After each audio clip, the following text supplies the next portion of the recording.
Hey guys, welcome back to the channel. Today, we're starting part 1 of an awesome What If Deku Had a Fire-Breathing Quirk story.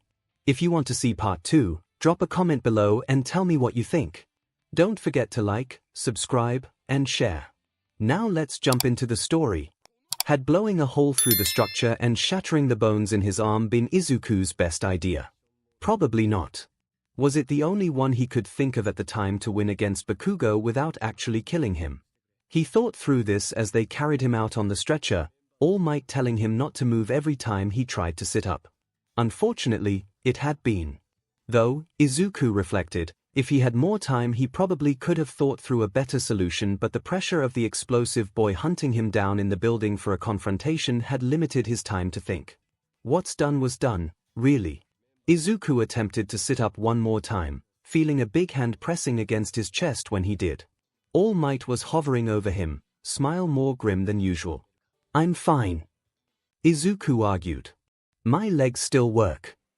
Young Midoriya, the large figure, boomed down at him, tilting his head. "Please, be careful with yourself. Just rest. Recovery Girl will be angry enough as it is."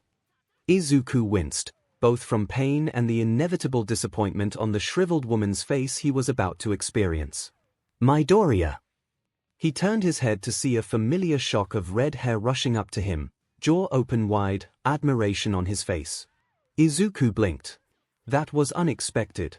That was so manly. Kirishima pumped his fist into the air. He seemed to catch All Might's gaze and faltered. But not great that you broke your arm, I guess." Izuku suppressed a laugh. Thank you." Izuku stuttered out. He smiled back bashfully. "Probably wasn't my best plan, but I guess it worked." Uraraka and Ida were running up to him now too, even as the workers trying to pull him out on the stretcher were getting impatient, attempting to move him through the crowd of classmates. "Deku!" Uraraka cried. "Are you okay?" "Midoriya-kun. That was an ingenious plan. I can say I definitely did not expect a hole through the ceiling and floor." Ida's gesturing made Izuku want to laugh. His unwavering enthusiasm was almost infectious. Unexpected as it may be, young Midoriya put himself in a very unfortunate position. All Might chimed in. And now must go to Recovery Girl to treat his injuries. His classmates looked embarrassed as the crowd parted to let him go through. "Wait. I should go with him." Uraraka insisted, pink in her cheeks almost matching that of her costume. "He's my partner, after all." Her brow had furrowed and Izuku was worried she felt guilty for the condition he was in. It wasn't her fault at all. The matchup of them vs Bakugo and Ida wasn't something they could control, and as soon as Bakugo was involved, all bets were off. There was nothing she could have done, really. "Don't worry about me, Uraraka," Izuku protested. "You should stay and watch. I don't want you to miss a learning opportunity just because I punched a hole through the building and got myself hurt." She gazed down at him, lips pursed and brow still furrowed. "Are you sure, Deku? You shouldn't have to go alone." Izuku nodded back enthusiastically. "I'm sure I'll just be sleeping for the rest of the time anyways," he said. "Healing broken bones kind of knocks me out." He laughed a little nervously. Uraraka looked hesitant, but the workers were already dragging him off. He waved at his classmates, trying to ignore Bakugo, who was seething in the corner, a dark, explosive energy practically emanating from him. "Don't worry about me." He would be lying if he said he wasn't affected by the chorus of well-wishes that followed as he was carried off. He smiled to himself. It was still hard to believe that all these people actually liked him. He had never felt so welcome, even with his broken arm pulsating at his side, pain shooting up his shoulder occasionally. Recovery Girl was predictably upset with him when he arrived, though he tried to explain the situation and that he didn't have another way of defending himself against Bakugo. His childhood friend had been putting him through the ringer, and Izuku was certain Bakugo wouldn't have stopped until he was unconscious on the ground, likely severely injured. It didn't have the effect he thought it would though, and he was hesitant to answer when she demanded to know which teacher's class this had been. "All Might's," he squeaked out, already drifting into sleep from the wet kiss she had planted on him. "That fool," she muttered, but patted him on the head. "Go to sleep, dear. I'll be having words with your teacher when he gets here. Okay. He didn't want All Might to get in trouble. After all, it was Bakugo. What could really be done about that? And he was training to be a hero. He needed to learn to handle tough opponents, with quirks that didn't have any obvious weaknesses. But he was so tired he was having trouble forming a coherent response, so he drifted off to sleep, eyelids closing against his will. XXXX Toshinori knew he was in for it when he got to Recovery Girl. He should have stopped the fight, but he could tell how badly Midoriya wanted to beat the explosive boy. It was personal for him, and he couldn't help but want to give Midoriya the chance to succeed. And Midoriya had, ultimately. With a plan Toshinori himself hadn't seen coming, though he supposed the source of his surprise was that he would have never expected Midoriya to sacrifice his arm to win. He had a deep fondness for the boy, but sometimes the little green-haired teenager was frightening. He should have stopped it anyways. Bakugo's use of force had been excessive. Downright dangerous. He was honestly shocked Midoriya wasn't burnt and battered and that the only real injury besides some bruises was the broken arm he had inflicted on himself. Those explosions had been powerful enough to blow the building apart, certainly hot enough to scorch and blister skin. Yet Midoriya had come through it in mostly one piece. Perhaps there was some heat resistance in the fabric of his costume, though. That would probably explain it, and was smart for Midoriya to include. So he stood there, head hung in shame as Recovery Girl ripped him a new one, his student snoring softly in the bed next to them. His figure was visible through the curtain Recovery Girl had pulled around him, sleeping peacefully. Really, Toshinori? I cannot believe you. She pointed a finger at him. He didn't know how he could defend himself, everything she said was true. He needed to teach Midoriya more control. He needed to teach him how to put his safety above his objective. He should have stopped the match sooner. He shouldn't have allowed his personal feelings for Midoriya, his longing to see him succeed, cloud his judgment. He should have been a better teacher. He fought back the feelings of pride though, that surfaced nonetheless when he looked at Midoriya. He knew that everything had been dangerous and risky, but the green-haired boy had won. He had pulled it off. It was clever and it was ballsy and All Might knew he shouldn't praise him for putting himself in such a position. But he would be lying if he said he wasn't impressed. I understand. I will do better. He promised. He lifted his head, to see the older woman huffing at him, shaking her head. He took one last look at Midoriya, who was still knocked out, and turned to leave. Oh, where do you think you're going? He twisted back around, confused. She was sitting in her chair, arms crossed. Back to the teacher's lounge. He said, blinking. She shook her head. I've called Aizawa here. There's something else we'll need to talk about. Toshinori cringed.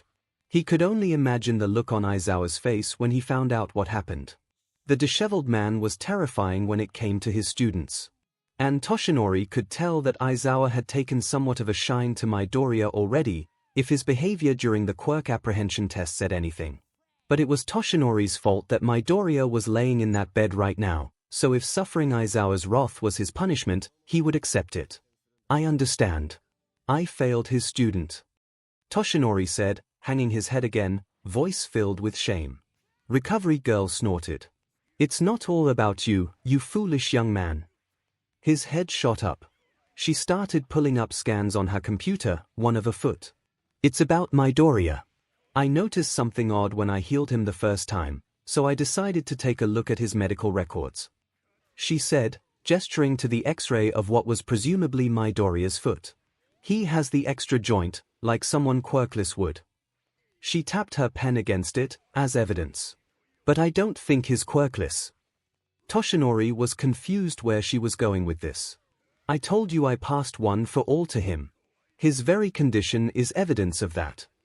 He responded, brow furrowed. I know that. She said dismissively. But there was something odd. And there is still a small chance that he could have a quirk, even with the extra toe joint. But he had the extra toe joint and he never showed signs of a quirk, so the doctors never mapped his genome. There was no reason to. But I did. She pulled up another image, marks on a screen that Toshinori didn't understand. She tapped one in particular, turning back to level a serious look at him. He has a quirk factor, Toshinori. It wasn't unheard of for someone to have an extra toe joint and still have a quirk. Certainly, it was very rare. But cases of it still existed. Still, it was so rare that unless someone was showing obvious signs of a quirk counselors and doctors alike rarely expended the effort to map a genome and take a serious look at someone's quirk factor. The process was still expensive, and there were too many quirkless people that clung to the hope of a few rare cases that it was considered unreasonable to indulge their wishes. Rare, but not impossible. You think he has a hidden quirk? Toshinori said, staring at what she was presenting as irrefutable proof that Midoriya did indeed have a quirk factor. Hidden quirks were either something so subtle that there was no way to prove they ever existed, or that the circumstances required to bring them out were so rare that someone may never know. Like someone having a quirk that allowed them to regrow limbs, they may never know until there was a circumstance where they lost one. Or a quirk that gave someone good luck. It wasn't a quantitative thing, it was almost impossible to prove. And if you had good luck your entire life, you may just think you were lucky, not that it was some unseen force at play. Chio looked back at him seriously, mouth pressed into a thin line. No, I don't. What do you wait for Aizawa? She interrupted. I don't want to have to repeat myself. I just wanted to let you know, since Aizawa is not aware that one for all was bestowed on the boy by you. Are you sure we should be informing Aizawa? Toshinori asked. A variety of possibilities were running through his head and he was having trouble figuring out what she meant. But Chio had gone deathly serious in an instant and it was foreshadowing something he did not think he was going to like hearing. His quirk could manifest suddenly in a high-stress situation. Like any one of the exercises or practices he is involved in. Aizawa needs to know what he could be dealing with. Even though Toshinori was hesitant to inform him of anything that even got close to the truth of one for all, he couldn't argue with that logic. He supposed there was no way to definitively tell what Midoriya's true quirk could be and any number of dangerous conditions could manifest. He was racking his brain, trying to remember what the green-haired boy had told him of his parents. It was likely that his quirk was similar to one of theirs. He could swear his student had said his mother had some kind of telekinetic ability but could remember nothing about his father.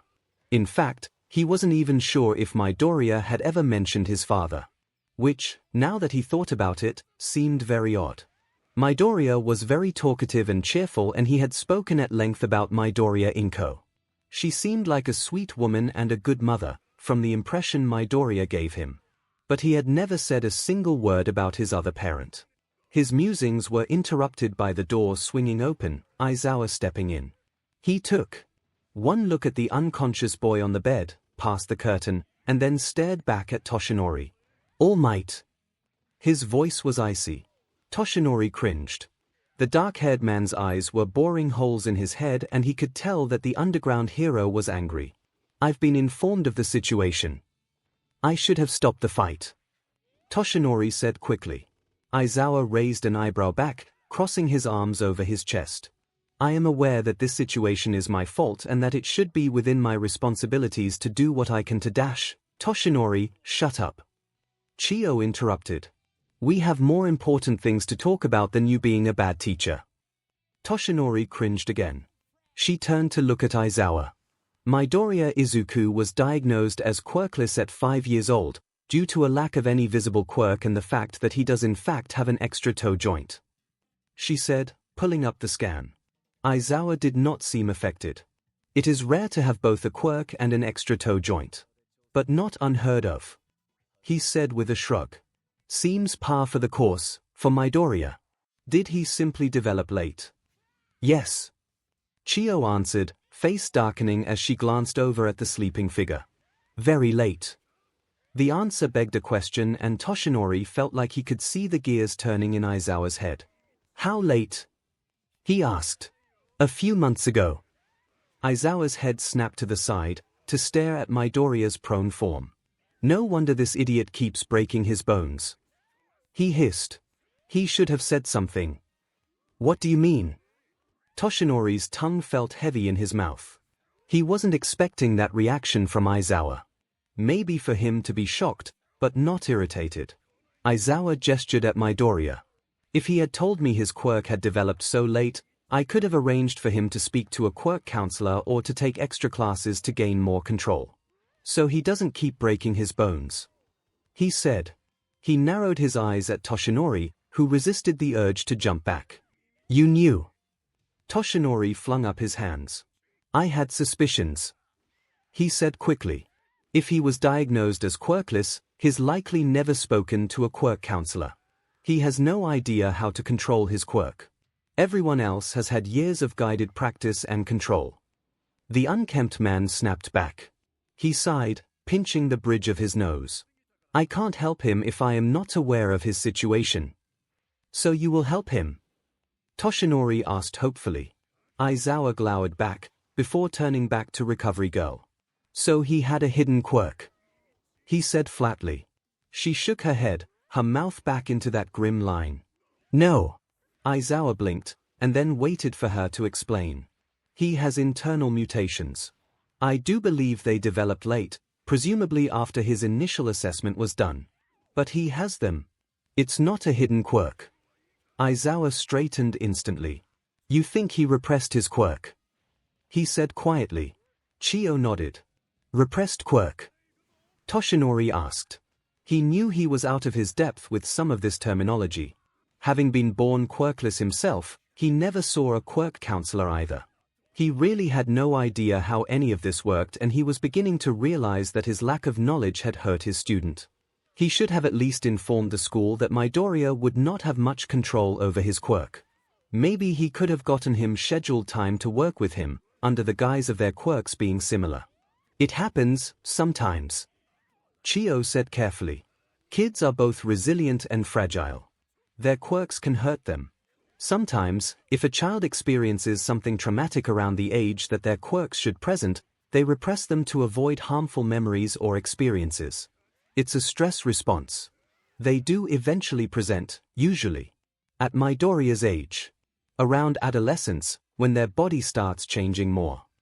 Something traumatic." Toshinori balled his fists at his side, the power of her words hitting him.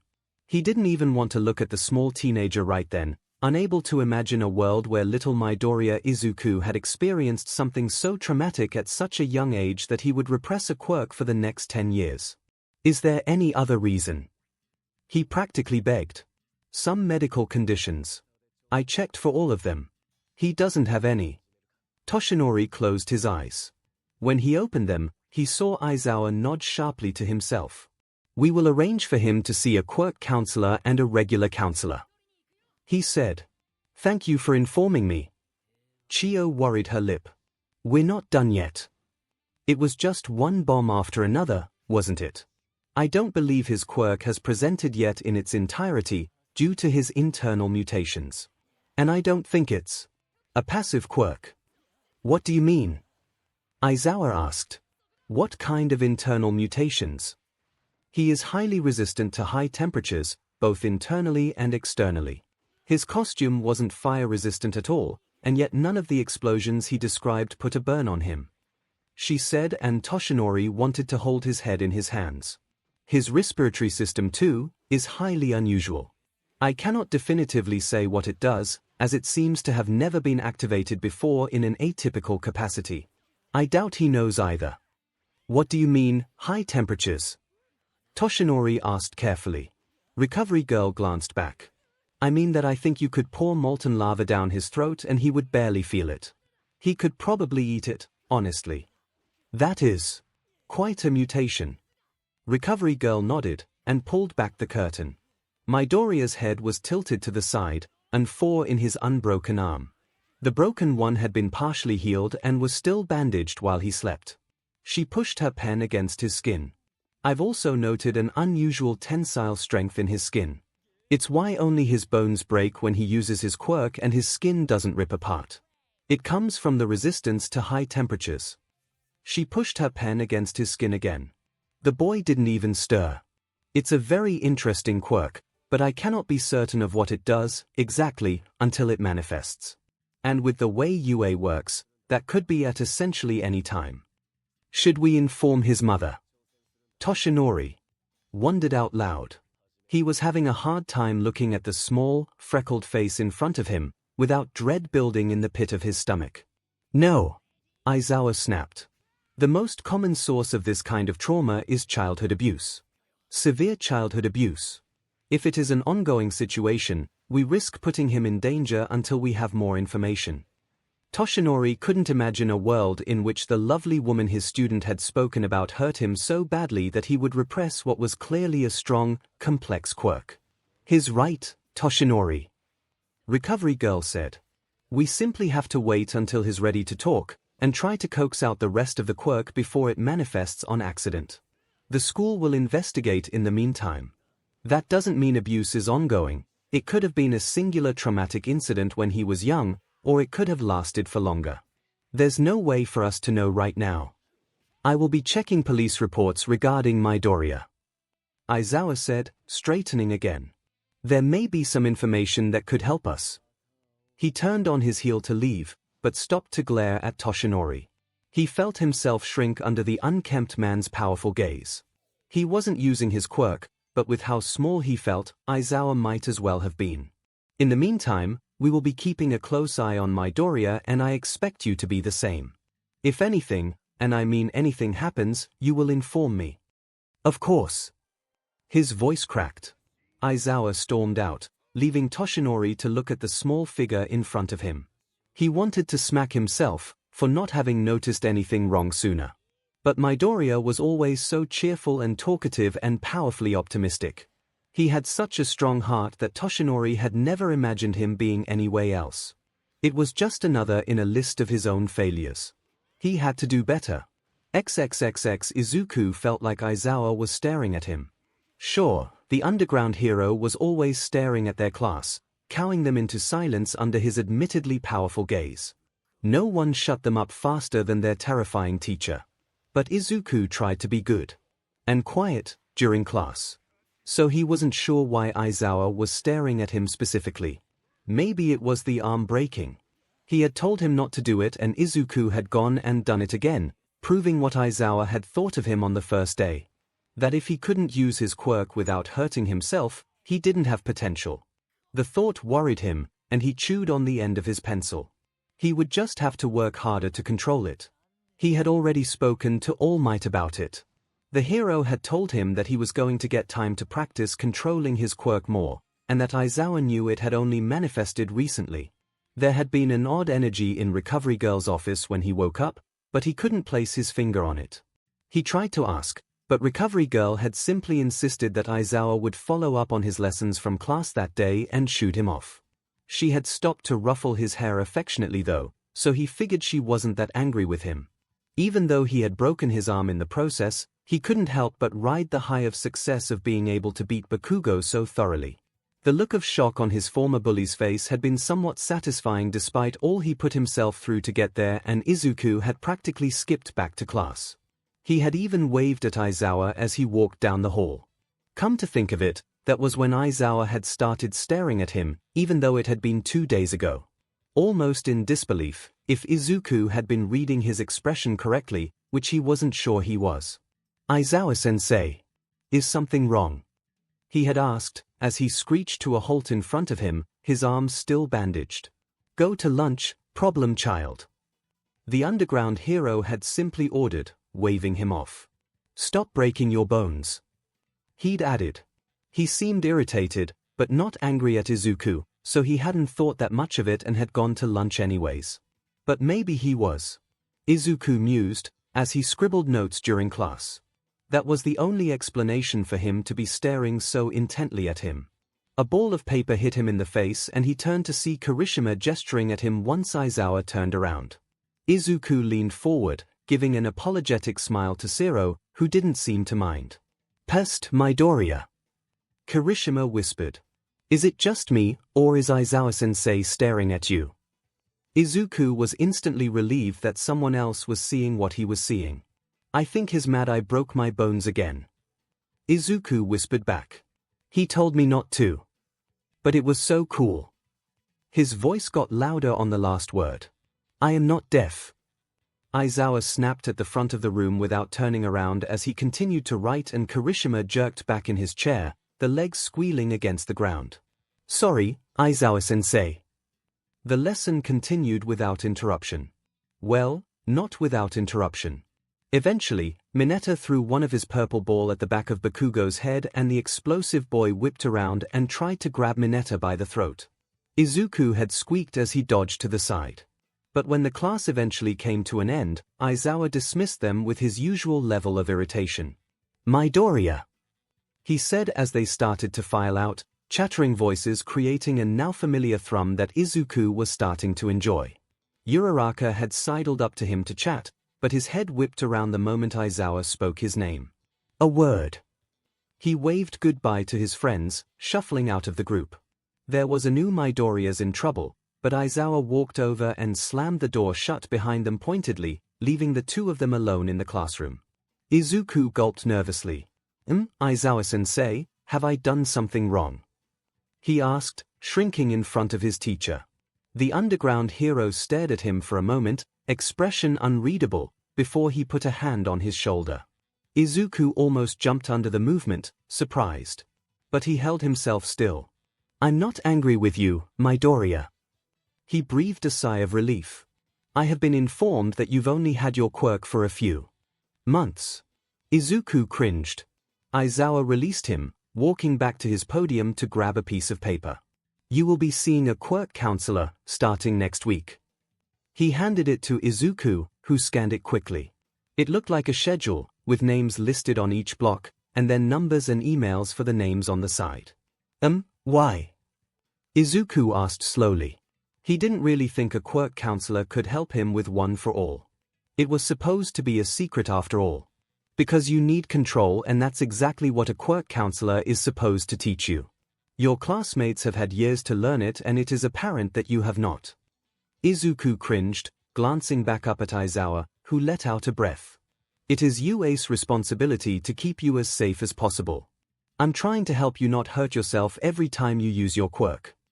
"Oh. Okay." He offered a small smile back. "What about this?" He tapped another name he didn't recognize. "That's a counselor," Aizawa said. Izuku blinked. "Like a therapist?" He was beginning to get the sense that there was something going on behind the scenes that he wasn't privy to. "Why? I don't need therapy.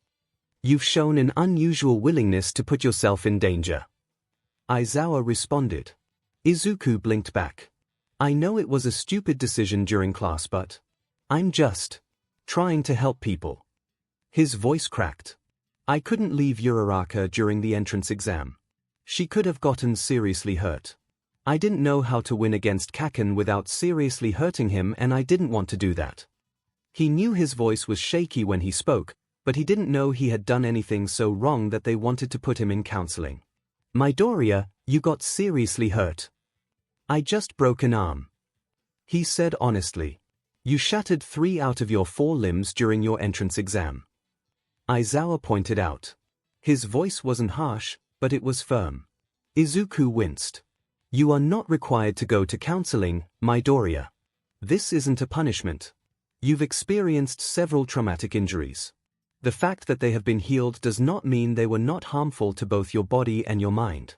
Many people would not be okay after experiencing what you've experienced, especially after developing your quirk so late." "I don't have to go?" Izuku asked hopefully. "I won't get in trouble if I don't." "No, Midoriya. I ask that you go to at least 1 session, but you will not be punished if you don't.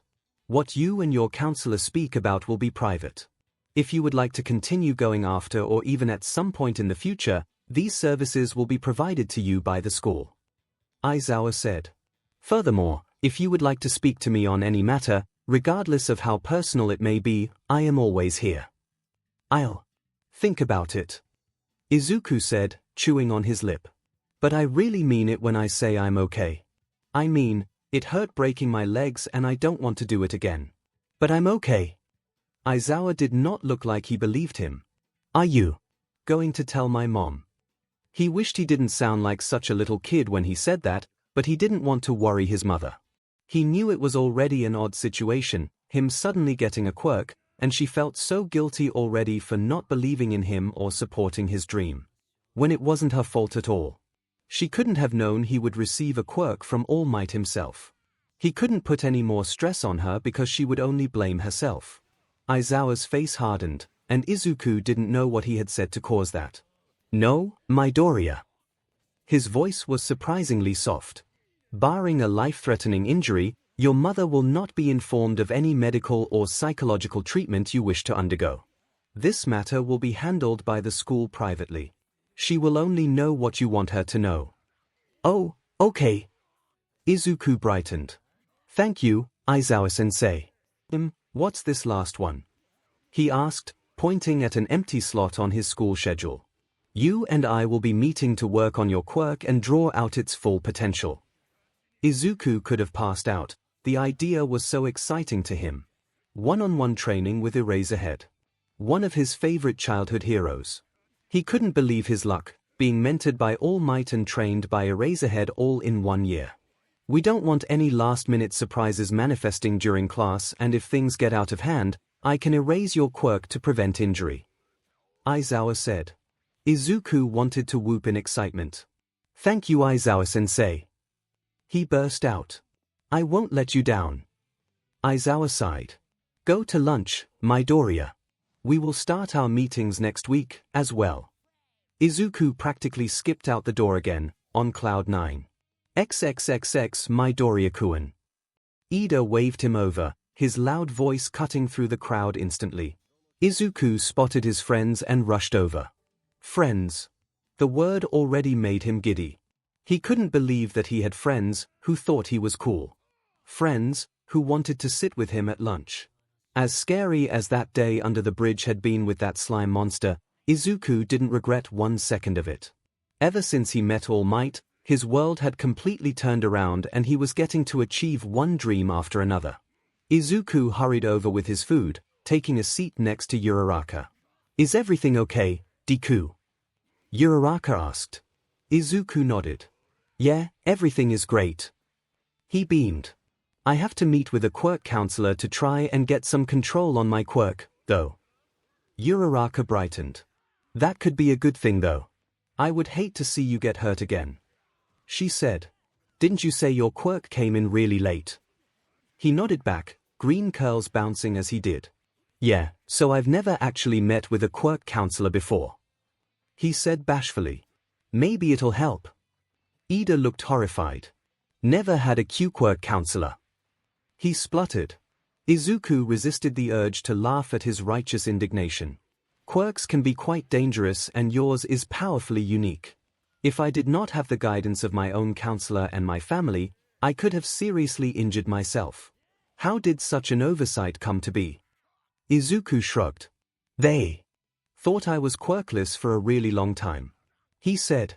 So there was no reason to see one. He rubbed the back of his neck. I guess I'm really behind you guys. Uraraka knocked her shoulder against his. You'll catch up, Deku. You're really smart and really talented. I'm sure you'll get a handle on it in no time. Did I miss anything while I was gone?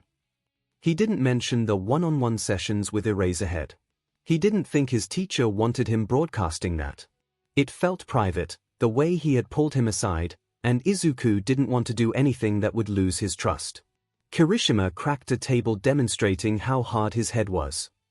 Uraraka said, gesturing to a table wheeled up against the wall. There was big, jagged lines zigzagging from a crater-like center point, marring the surface. They had to get a new one. Izuku glanced over to see Kirishima at the table to his right, sitting with a few other students. He waved back at Izuku cheerfully, no sign of any damage done. He damaged school property. Ida said. He should not be so happy. It is disrespectful to the employees who have worked so hard. Izuku laughed anyways as he waved to the red-haired boy. He liked Kirishima. The boy was so friendly and cheerful and Izuku couldn't help but feel like he'd been adopted by the extroverted powerhouse that was the redhead. He liked pretty much everyone in their class so far, to be honest. They chatted for a while about the field trip they had heard whispers of. Supposedly, at the end of the week, they were going to another UA facility to work on practical training. Izuku was excited, though he supposed he was going to have to work harder to not break his bones in the process. He didn't think his teachers would be too happy with him if he did. Maybe it'll be rescue missions. Uraraka suggested. That's what I'm interested in. That makes a lot of sense, with your quirk. Izuku said. You'd be really good at that, Uraraka. She smiled back. Thank you, Deku.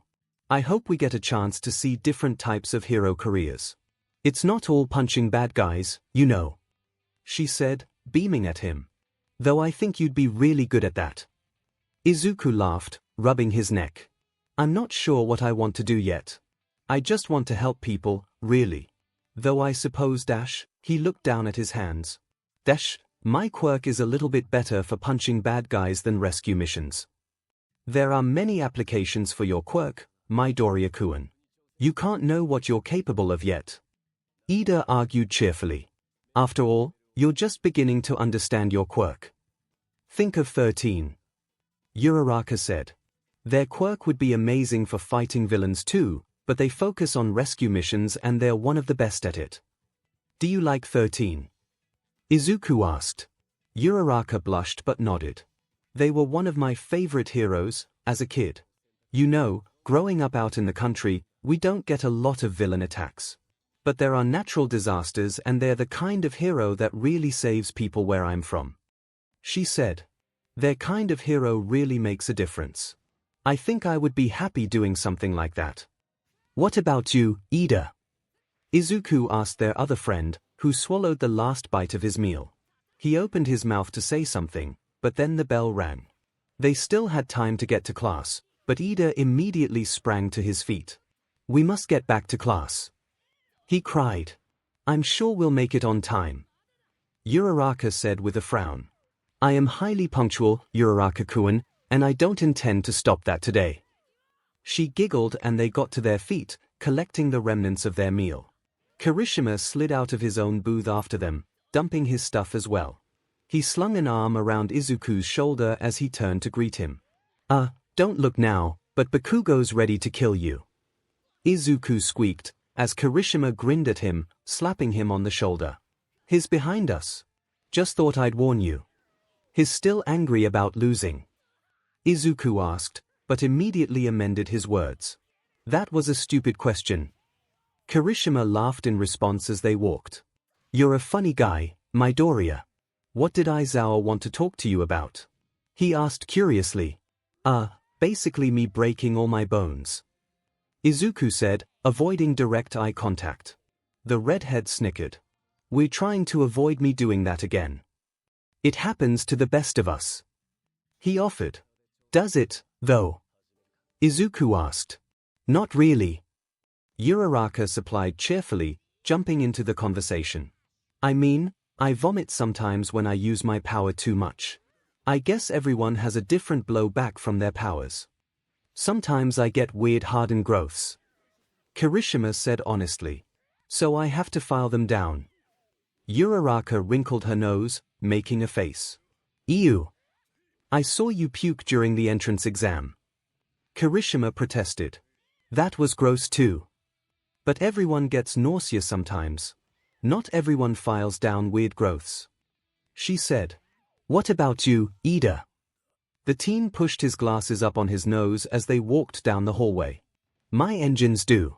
Occasionally overheat. He admitted. The cramping can be quite painful. But you don't file down weird growths, now do you? Uraraka poked him in the arm. The taller student nodded staunchly, but politely. I do no such thing. Ida affirmed and Kirishima screwed up his face. I get it already. Aizawa refused to tell them what their field trip was, even as they filed onto the bus for it.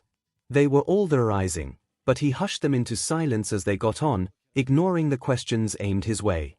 Izuku felt a little odd, just in his gym uniform, since everyone else had their costumes, but he supposed it couldn't be helped.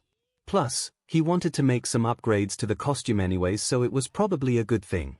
He took a seat next to Asui, a girl with green hair and a frog mutation-type quirk. She seemed friendly and even complimented him on his green hair, reaching out in solidarity.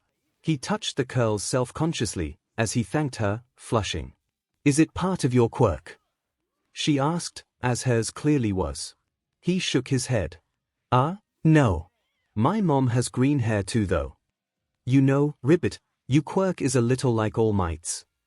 He resisted the urge to seize up, and instead just laughed nervously. Yeah, I guess. I might ask him for some tips in controlling it. He said. If he'll speak to me. I still get nervous talking to him. That part was true. Even after being trained for 10 months by the man, Izuku still found him to be everything he thought he would be and more. Of course he still got flustered around his hero. I think you'll be okay, Ribbit. You're a nice person, Midoriya. He flushed even redder. Asui had a straightforward way of speaking, saying exactly what she was thinking, and unbothered by his blushing face. Unlike Bakugo over there. Kaminari, a blonde-haired boy with an electric-type quirk, volunteered, jerking a thumb at the boy who was sitting a few seats down. Bakugo immediately started roaring, springing to his feet and grabbing the railing. Say that to my face, you electric weasel. Bakugo's got a strong quirk, but his personality is in the toilet. Asui offered honestly. I still can't believe he tried to strangle Mineta. Gyro, another girl, offered. She considered her own words for a moment. Nah, actually, I can. He's so explosive, it's no wonder that's his quirk. Izuku couldn't believe what he was seeing, watching as Bakugo roared back, cursing and shouting at his classmates who just laughed, continuing to tease him. Bakugo was being teased. The idea of it was so foreign to Izuku. The taller boy had been top dog at their middle school because his quirk was so strong. Though, Izuku was realizing that when everyone had a strong quirk, that didn't mean as much anymore. He looked around the bus, his eye catching Uraraka and Ida enthusiastically conversing on one of the booth-type seats. Everyone seemed to be chatting cheerfully, except for Todoroki, who was sitting alone. Not that he had been isolated, Izuku had noticed the split-haired boy seemed to prefer it that way. He had such a cool quirk, but he was relatively aloof compared to the rest of their cheerful class. Izuku still felt a little bad though, and resolved to try and sit next to him on the way back. Maybe he just hadn't had a lot of friends before Yue, like Izuku. Though, he thought Todoroki was such a cool guy that he couldn't imagine him being as lonely as Izuku was. When they finally got to what had been referred to as USJ, they couldn't contain their gasps of excitement. They could see vastly different areas set up, clearly with different scenarios for them to play through. A shipwreck zone, an earthquake zone, and far, far more. It was huge, the sheer vastness of the facility blowing his mind. Hello, students. 13. Uraraka shrieked, as the spacesuited figure appeared before them, arms up in the air. She slapped a hand over her mouth, turning bright red. Izuku bumped his shoulder against hers comfortingly. He hadn't reacted well to seeing his heroes the first time either. 13 just laughed as they stepped forward. Welcome to USJ, Universal Studios Japan. There was a ripple of awe through the class, before Aizawa's voice cut through the crowd. Try again. Or, you're no fun, Eraserhead. 13 said. This is the unforeseen simulation joint. Today's focus is on rescue circumstances. They launched into a speech about the nature of their powers and the kind of scenarios they could face in their career, briefly demonstrating their abilities. They stepped a little closer. All of you should remember that while your quirks may be very powerful and even fun to some of you, that all of you have the capacity to kill or cause serious harm. And that should never be taken lightly. A hero's job is to save lives, not to end them. Today, we are going to work on just that. They clapped their hands together. Alright, you are all going to split up into dash. A sound like a gigantic tear interrupted him, 13 whirling around to find the source of the noise. It was like static, bleeding out into the facility and buzzing loudly. It reminded Izuku of the white noise from a TV, but turned up so it was blowing the speakers out. Fuzzy and awful. Izuku spotted a dark substance gathering at the center of the facility, down a series of steps. It drew together like a flat disk that seemed to void all the light around it. And then a hand reached out. Things happened so fast from there, 1 second, they were all thrilled to learn about rescue missions, to use their powers. And the next, the room was filled with villains. Aizawa was leaping forward into the fray, goggles on, moving fast and sharp. Eraserhead in action was an unbelievable sight. Izuku had been worried, because he was fighting essentially quirkless, but he was kicking serious butt. And then the warp villain was up near them and they were screaming and trying to fight, the reality of what was happening beginning to set in. That they were under attack. That there weren't nearly enough pros for the amount of villains that had just flooded in. That there were no signals in or out of the facility and that they were talking about killing All Might. There was fear gripping Izuku's chest and then it was black and the panicked voices of his friends were gone.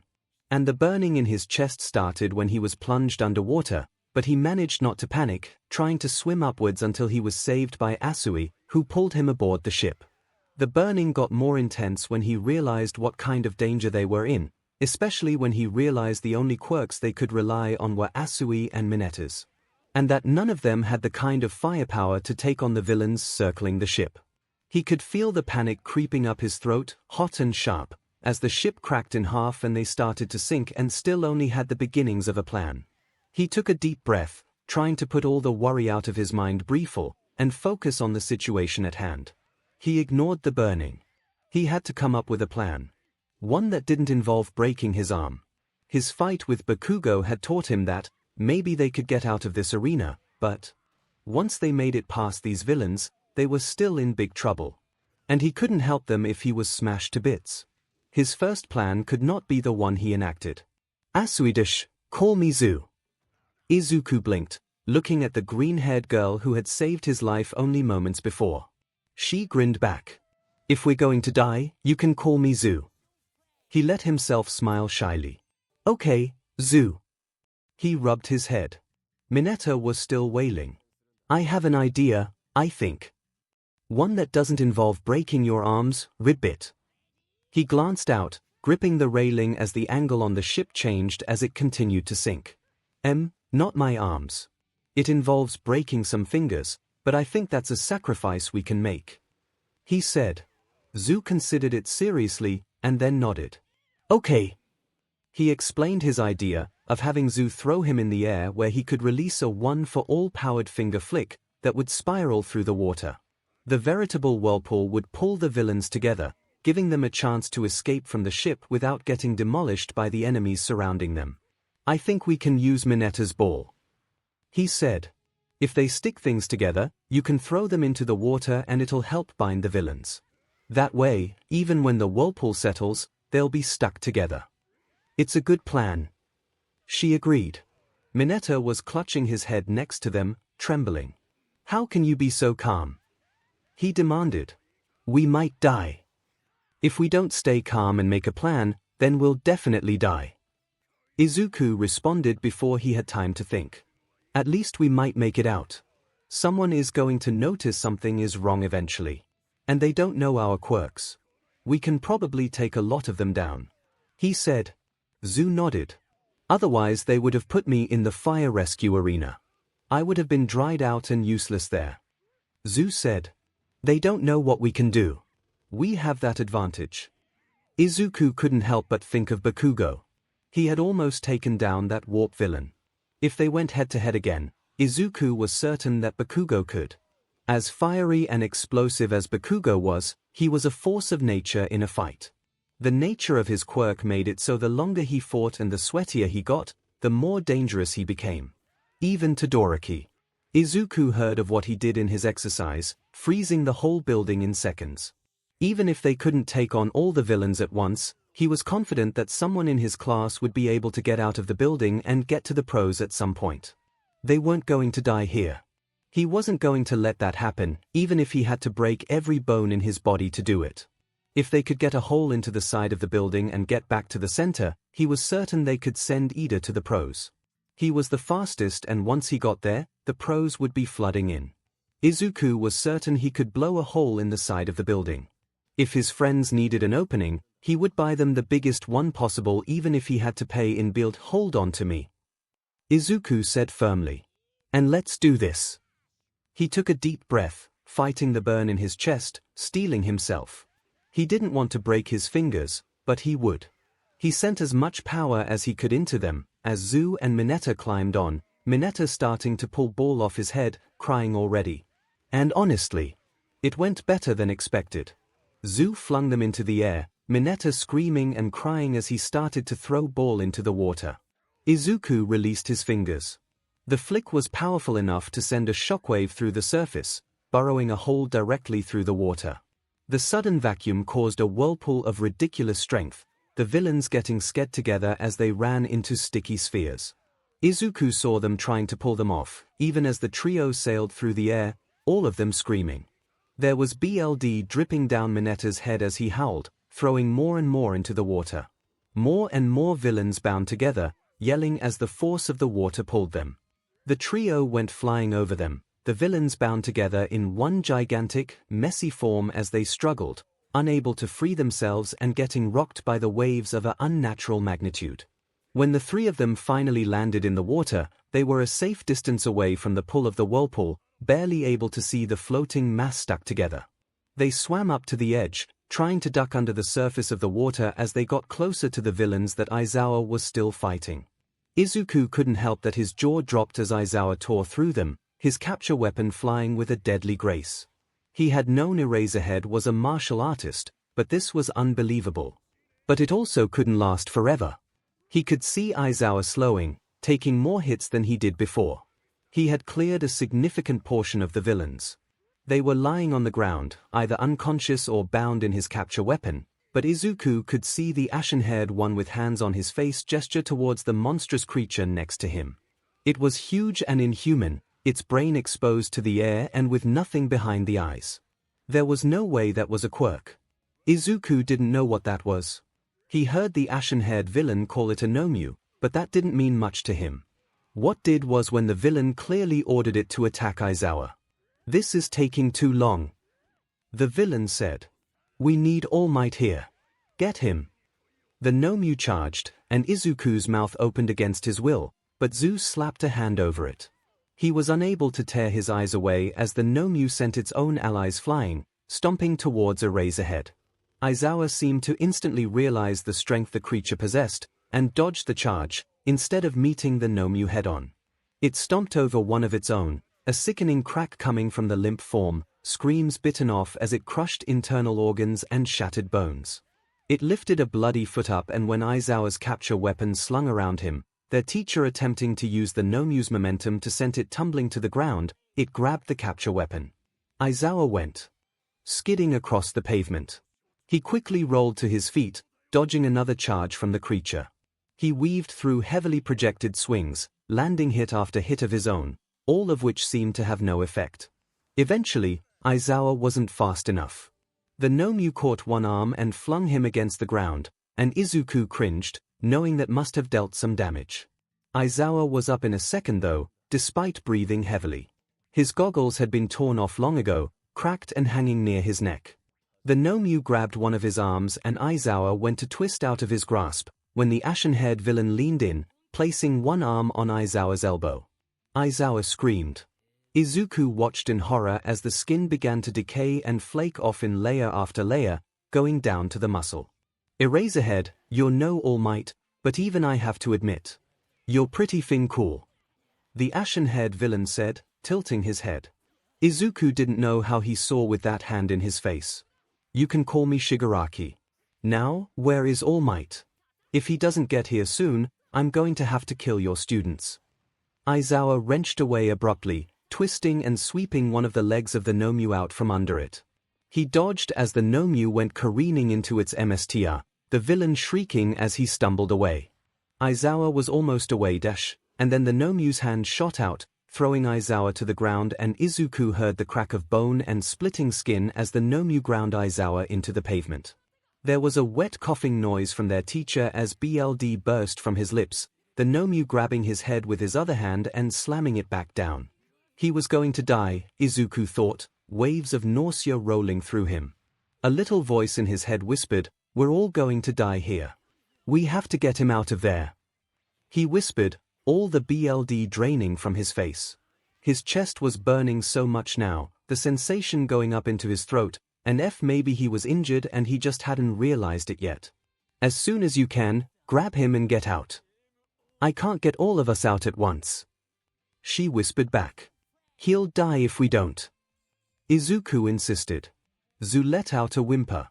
Oh, if Shigaraki had noticed them at the water's edge, over in an instant, hand outstretched as the 𝐵𝐻𝐻 dragged 𝐈𝐴𝐴 towards its MSTR. They weren't far to begin with, but his hand reached towards 𝐂 and Izuku froze in fear.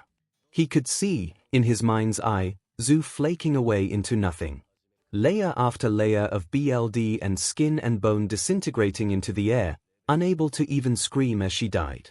And he couldn't do anything. He was just as helpless as he had always been. He thought he was going to throw up. And then Shigaraki's hand closed over 𝐂's face. Nothing happened. It was Aizawa, Izuku noticed. Despite all odds, despite being smeared across the ground like a limp corpse already, he had dragged his BLD-stained head up at the last second, erasing Shigaraki's quirk before he could touch 𝐂. His eyes glowed red. Shigaraki said. Eraserhead, you really are cool. He laughed. Kill him. And then Izuku opened his mouth and screamed. XXXX Shouter had spent some time trying to theorize what Midoriya's quirk could really do. There were mutations that should have given them a clue. But the super strength similar to that of All Might's was confusing, seemingly unrelated. He had tried to find records of his parents, both to compare quirks and to find a clue as to what a young Midoriya may have suffered. He could only find one for Midoriya Inko, who had a telekinetic quirk and a seemingly simple life. Shouter couldn't even find the name of Midoriya's father. One half of Midoriya's parentage was a veritable ghost with no quirk, no name, no record. It was startlingly unhelpful. Maybe Midoriya knew something, but maybe he didn't. Shouter had debated confronting him with the fact that Midoriya likely had a trauma-repressed quirk, but it wasn't a bomb he wanted to drop on the boy in the middle of the school day. He had decided to tell him little by little and get him to talk to his quirk counselor and regular counselor first, people who would be far more equipped to deal with trauma of that nature. After all, Shouter had realized Midoriya had likely been so young it was a possibility he barely remembered what happened or didn't fully understand it. And the last thing they needed was the boy having a panic attack in an insecure environment with a powerful, complicated quirk manifesting. Though the moment those villains stepped through the warp gate, he wished he had spoken to him about it earlier. But what Shouter was not expecting was a white-hot burst of flame to launch itself from Midoriya's mouth. It seared straight into the 𝐵𝐻𝐻 skin, making a horrible sizzling noise and the smell of burnt flesh making its way into Shouter's throat, Shigaraki yanking his arm back to avoid the blast and released Asui. The 𝐵𝐻𝐻 howled, releasing Shouter's head which thunked against the ground heavily. He tried to turn it, but he was so beaten and broken it was a struggle to even look up. He couldn't see well either, with BLD dripping down his face and into his eyes, and he didn't trust himself not to put himself directly into the white-hot stream that would immolate him in seconds. He felt something pull him away, and the next thing he knew, he was being launched in the air. His head fell back, and through his disorientation, he could see Asui's crying face swim into view. They were on the other side of the room, having been pulled away, Mineta clutching the green-haired girl's arm. I left him. She sobbed, and Shouter felt the blackness creeping onto the edge of his vision. He fought it, pulling his head up, to see Midoriya, breathing, eyes wide and horrified. He was pale and shaking, in the edge of the water, and no, he was manifesting a quirk that he had repressed for the first time in the middle of a villain attack and dash. Midoriya was going to die, Shouter realized. He tried to surge up, but pain laced through his body, his muscles and bones failing him. He could not move what would no longer work, thoroughly beaten and crushed by the monstrous creature that had grabbed him. Shigaraki's hand was already reaching for the trembling boy, and he forced his quirk to work, erasing Shigaraki's quirk as best he could. But there was BLD dripping into his eyes, and he was already fighting to keep them open, just barely able to peek out as Shigaraki's hand grasped his face, and his vision went black. He was dragged into unconsciousness, fighting every step of the way. The last thing he heard was Asui sobbing so hard it sounded like it hurt, and the screams of his students. He had gotten Midoriya killed. XXXX Izuku didn't know what was happening, but when Shigaraki grabbed his face, he knew he was in trouble. He opened his mouth to scream again, and just as the ashen-haired villain's real hand made contact with his face, he breathed out a stream of fire that was so hot it immolated Shigaraki's hand in seconds, burning straight through the villain's form and stopping the spread of the quirk before he could be turned to dust. Or so he thought. He felt BLD drip down his face from where Shigaraki's hand had been, but he still felt something there as he reached up to touch it, shaking and horrified and mouth burning. The villain was screaming and clutching his hand, which had thunked to the ground, twisted and burned as it wetly separated from the stub remaining. It had been instantly cauterized, but the stump looked raw and mutilated.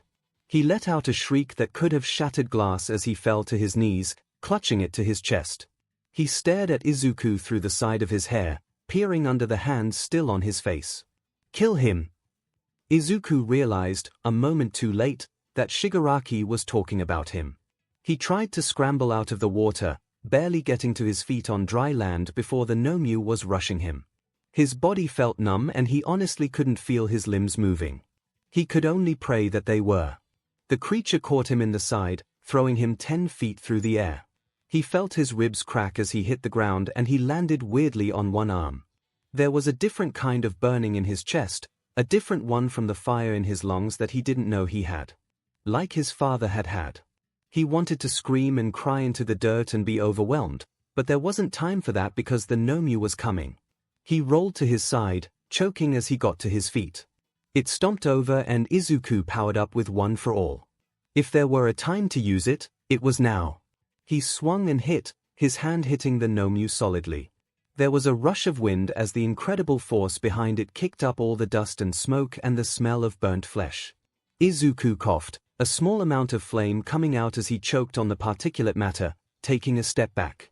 A force like that should have sent the Nomu rocketing away and he was expecting to feel the familiar pain of a shattered limb. But then he looked down and stared at his fist, opening and closing his hand. He was fine. Sore, but his arm wasn't broken. He'd controlled it, he realized, and Izuku could have laughed at the irony of now being the time. And he noticed way too late the Nomu swinging at him. It hit him directly in the chest and a jet of flame shot out from his mouth involuntarily as he went flying back. It hit the Nomu directly in the shoulder, searing through flesh again, and it let out a horrible shriek. Izuku felt his head smack against the ground as he landed, like his brain was rattling around inside. He was dizzy, vision swimming and instantly nauseous. He barely managed to tilt his head, watching the Nomu swing around wildly, trying to put out the fire. It managed to stop the spread, but it fell to its knees. The arm was hanging weirdly from the shoulder, severed by the hot flame at one point and hanging on by burnt threads. It roared and ripped its own arm off.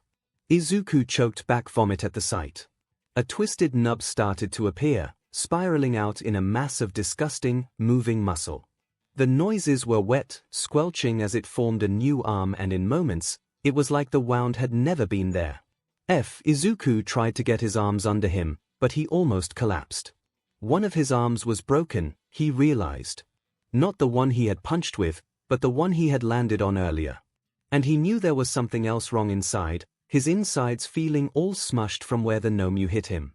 He glanced over to see where Zu and Mineta were cowering. Zu was clutching Aizawa to her, staring at the horrible scene in front of her. Tears were rolling down her face openly. Once the Nomu was done with him, it would be coming for them. And with Aizawa unconscious and blooded in Zu's arms, they didn't stand a chance. Aizawa hadn't stood a chance. He tried to stumble to his feet, spitting out BLD and breathing heavily. He was still dizzy and there was BLD getting in his eyes, but he had to get up. He was on the verge of collapsing, when he felt strong arms wrap around him, pulling him up and lifting him off the ground. His legs dangled uselessly. The person grabbing him grunted. "You're kinda heavy, Midoriya." Came the weak quip and Izuku let out a sob, twisting to press his face against Kirishima's chest. "I got you, bro." The redhead gave him a gentle squeeze that made him cry harder. Izuku lifted his head, realizing that Todoroki and Bakugo were there too. When he first looked up, Todoroki and Bakugo looked determined, anger splashed across his childhood friend's face openly. But when they saw Izuku, they both faltered. Izuku coughed wetly. "It heals." He choked out. His throat was burning. "It lost an arm and it grew back. And I hit it. Not with my full force but hard. It didn't affect it at all. I think it has some kind of shock absorption quirk." "Yeah. We saw that." He heard Kirishima swallow. "What the F happened to you, Deku?" He heard Bakugo bark out, but there was a tremble in his voice. Izuku let out a laugh. He didn't know how to answer that. The other one, Todoroki said quickly, and he stamped his right foot. Ice shot out, quickly encasing the monster. It went up its legs and the 𝐻𝐼 started to struggle but was having trouble getting the momentum necessary. It wouldn't hold it for long, but Todoroki was buying time. What can he do? Some kind of decaying power. He forced out. Don't let him touch you, your skin and muscle will flake off until you're nothing. He thought for a second. He only has one hand now, though. He grabbed my face before I got free. Is it bad? He shook his head. Never mind. Don't tell me now. Did you take off his hand? Kirishima asked, holding on to him. Izuku coughed again, momentarily struggling to breathe, and the panic was starting to set in. I don't know what's happening. His ears were starting to ring. Crack! The 𝐻𝐼 broke free in an instant, and before any of them had time to react, it was charging at an inhuman speed.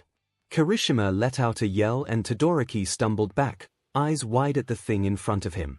Bakugo immediately let off an explosion but the creature didn't even feel it, charging straight through the blast. Izuku ignored the screaming pain in his broken arm, yanking his hand up and pushing Kirishima's face out of the way. He closed his eyes and breathed out as a large, clenched fist swung for Todoroki's face, inches away from pulverizing the teen's skull into nothing.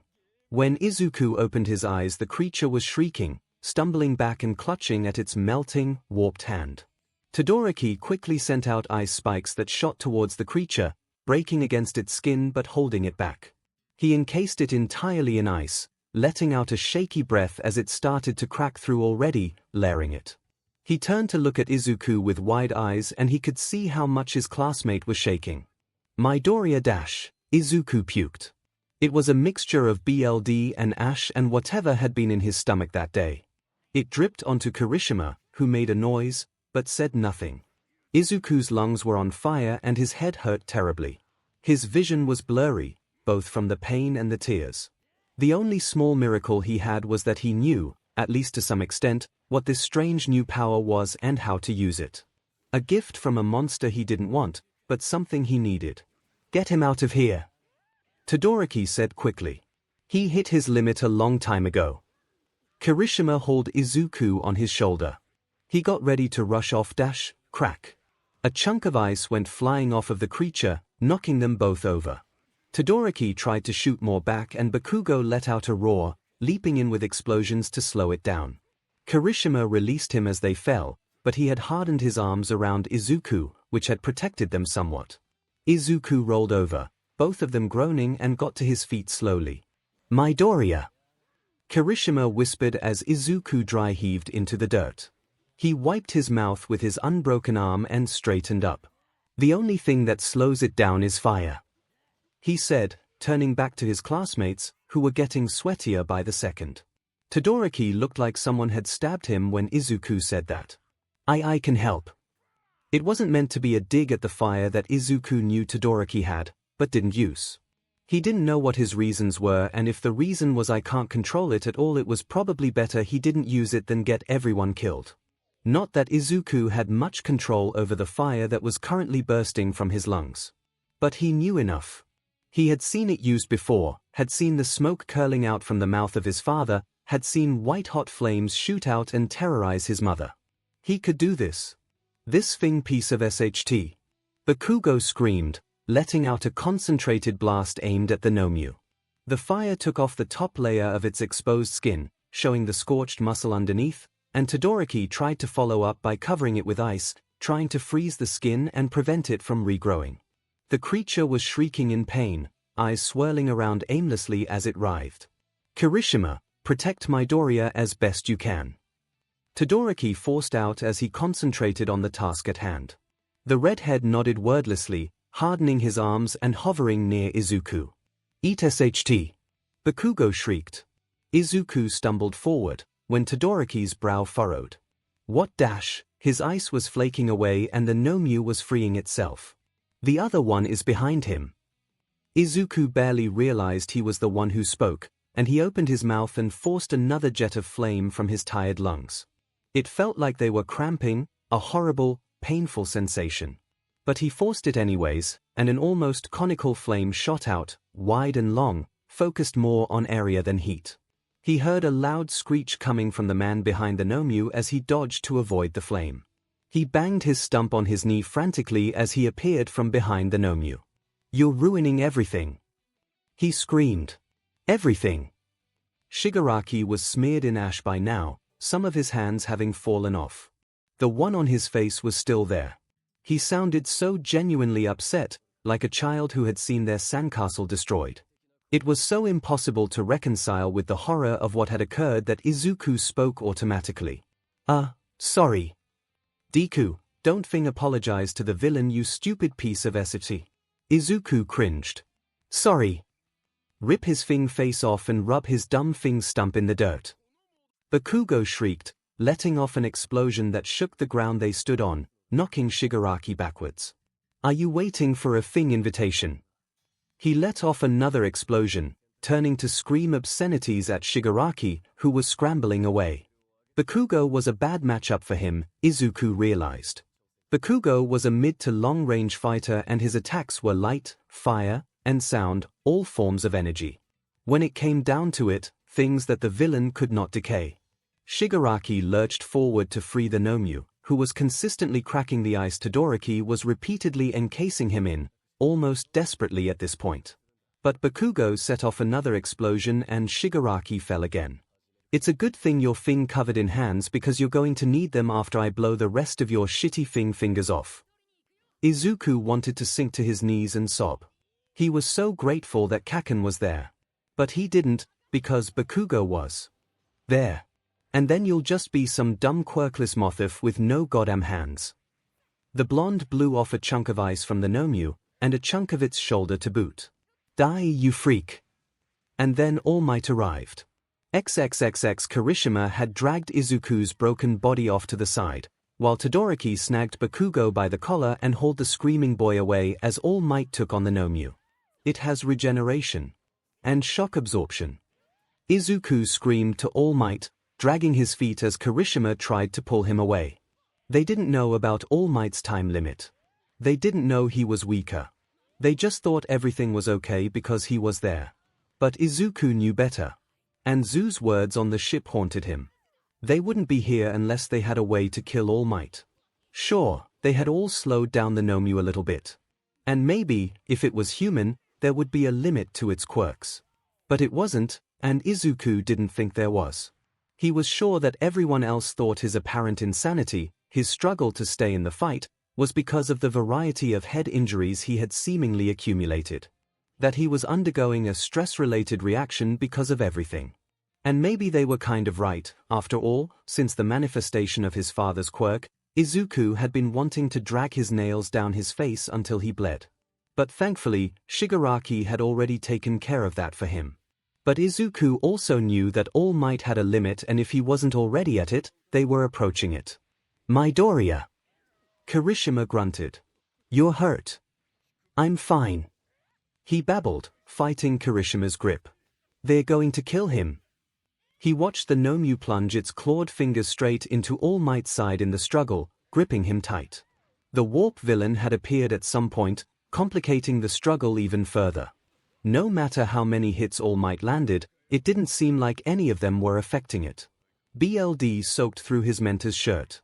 Todoroki stopped in his tracks, eyeing the struggling Izuku carefully. Kirishima had frozen as well. Midoriya, your body is falling apart. We'll help him. But you have to stop. Bakugo snapped. Don't you want another crack at the warp villain, Kaken? Izuku said weakly. You bet you're shitty, but I do. That was really all the provocation the blonde needed. He turned on his heel and blasted the warp villain out of the fray, the villain letting out a squeak of shock as it sailed away against its will. Todoroki joined too, freezing the 𝐻𝐼𝐽's arms enough that All Might could break free. The warp villain was fleeing from Bakugo as All Might went head-to-head with the 𝐻𝐼𝐽 again. Izuku watched intently as Kirishima tried to carry him away, even as Izuku dragged his feet. The pros will be here any minute, if All Might is here. Kirishima said. Midoriya, you've done enough. No, I haven't. He rasped. He knew the truth, and didn't that make him responsible to act on it? What was all this power for if he couldn't even use it? Shigaraki! The warp villain shrieked. Get this thing kid away from me. The ashen-haired villain let out a scream of frustration, clutching at his hair with one hand. Like a child throwing a tantrum, Shigaraki fell to his knees once again, banging his single fist against the ground and howling about how unfair this all was. All Might and the 𝐻𝐼 had started punching each other, All Might hitting him with a speed that Izuku could barely follow. Holy 𝐻𝐼, he heard Kirishima whisper, and Izuku had to agree. All Might was hitting the 𝐻𝐼 faster than it could regenerate, and the force of the blows had knocked everyone besides the 𝐻𝐼 to the ground, flattened by the wind and blowback it had created. If not for Kirishima's strong grip and hardened body, Izuku would have gone skidding away like a leaf. And when All Might launched the 𝐻𝐼 to space, Izuku could almost be relieved. But All Might was turned away, exhausted and frozen. The steam was already coming out from his body, one arm still outstretched. He didn't know when Shigaraki had gotten up, but he hadn't seen it, and neither had All Might. He screamed, ripping himself from Kirishima's arms and rushing forward. He heard his classmates calling his name, but he could tell how slow All Might was to move and how close Shigaraki's hand was as it emerged from the dust. It was bloody, fingers curled like he was going to claw his way through All Might's flesh. Izuku flicked his fingers, aiming at Shigaraki. The blast sent him flying back off his feet, his hand having been inches from All Might's arm. Izuku screeched to a halt, the pain in his hand beginning to get to him, his left arm hanging uselessly at his side. He had felt something break in it even worse, when he had pushed Kirishima's head out of the way to save Todoroki's life, but he had ignored it. He let out a heavy breath and a jet of flame shot out involuntarily. His chest creaked uncomfortably. Midoriya! His name was almost a whisper, and he turned to see All Might, rooted to the spot, steam already coming from his body. He looked pale. And then a shot rang out, into the foot of the ashen-haired villain who had started to rise again.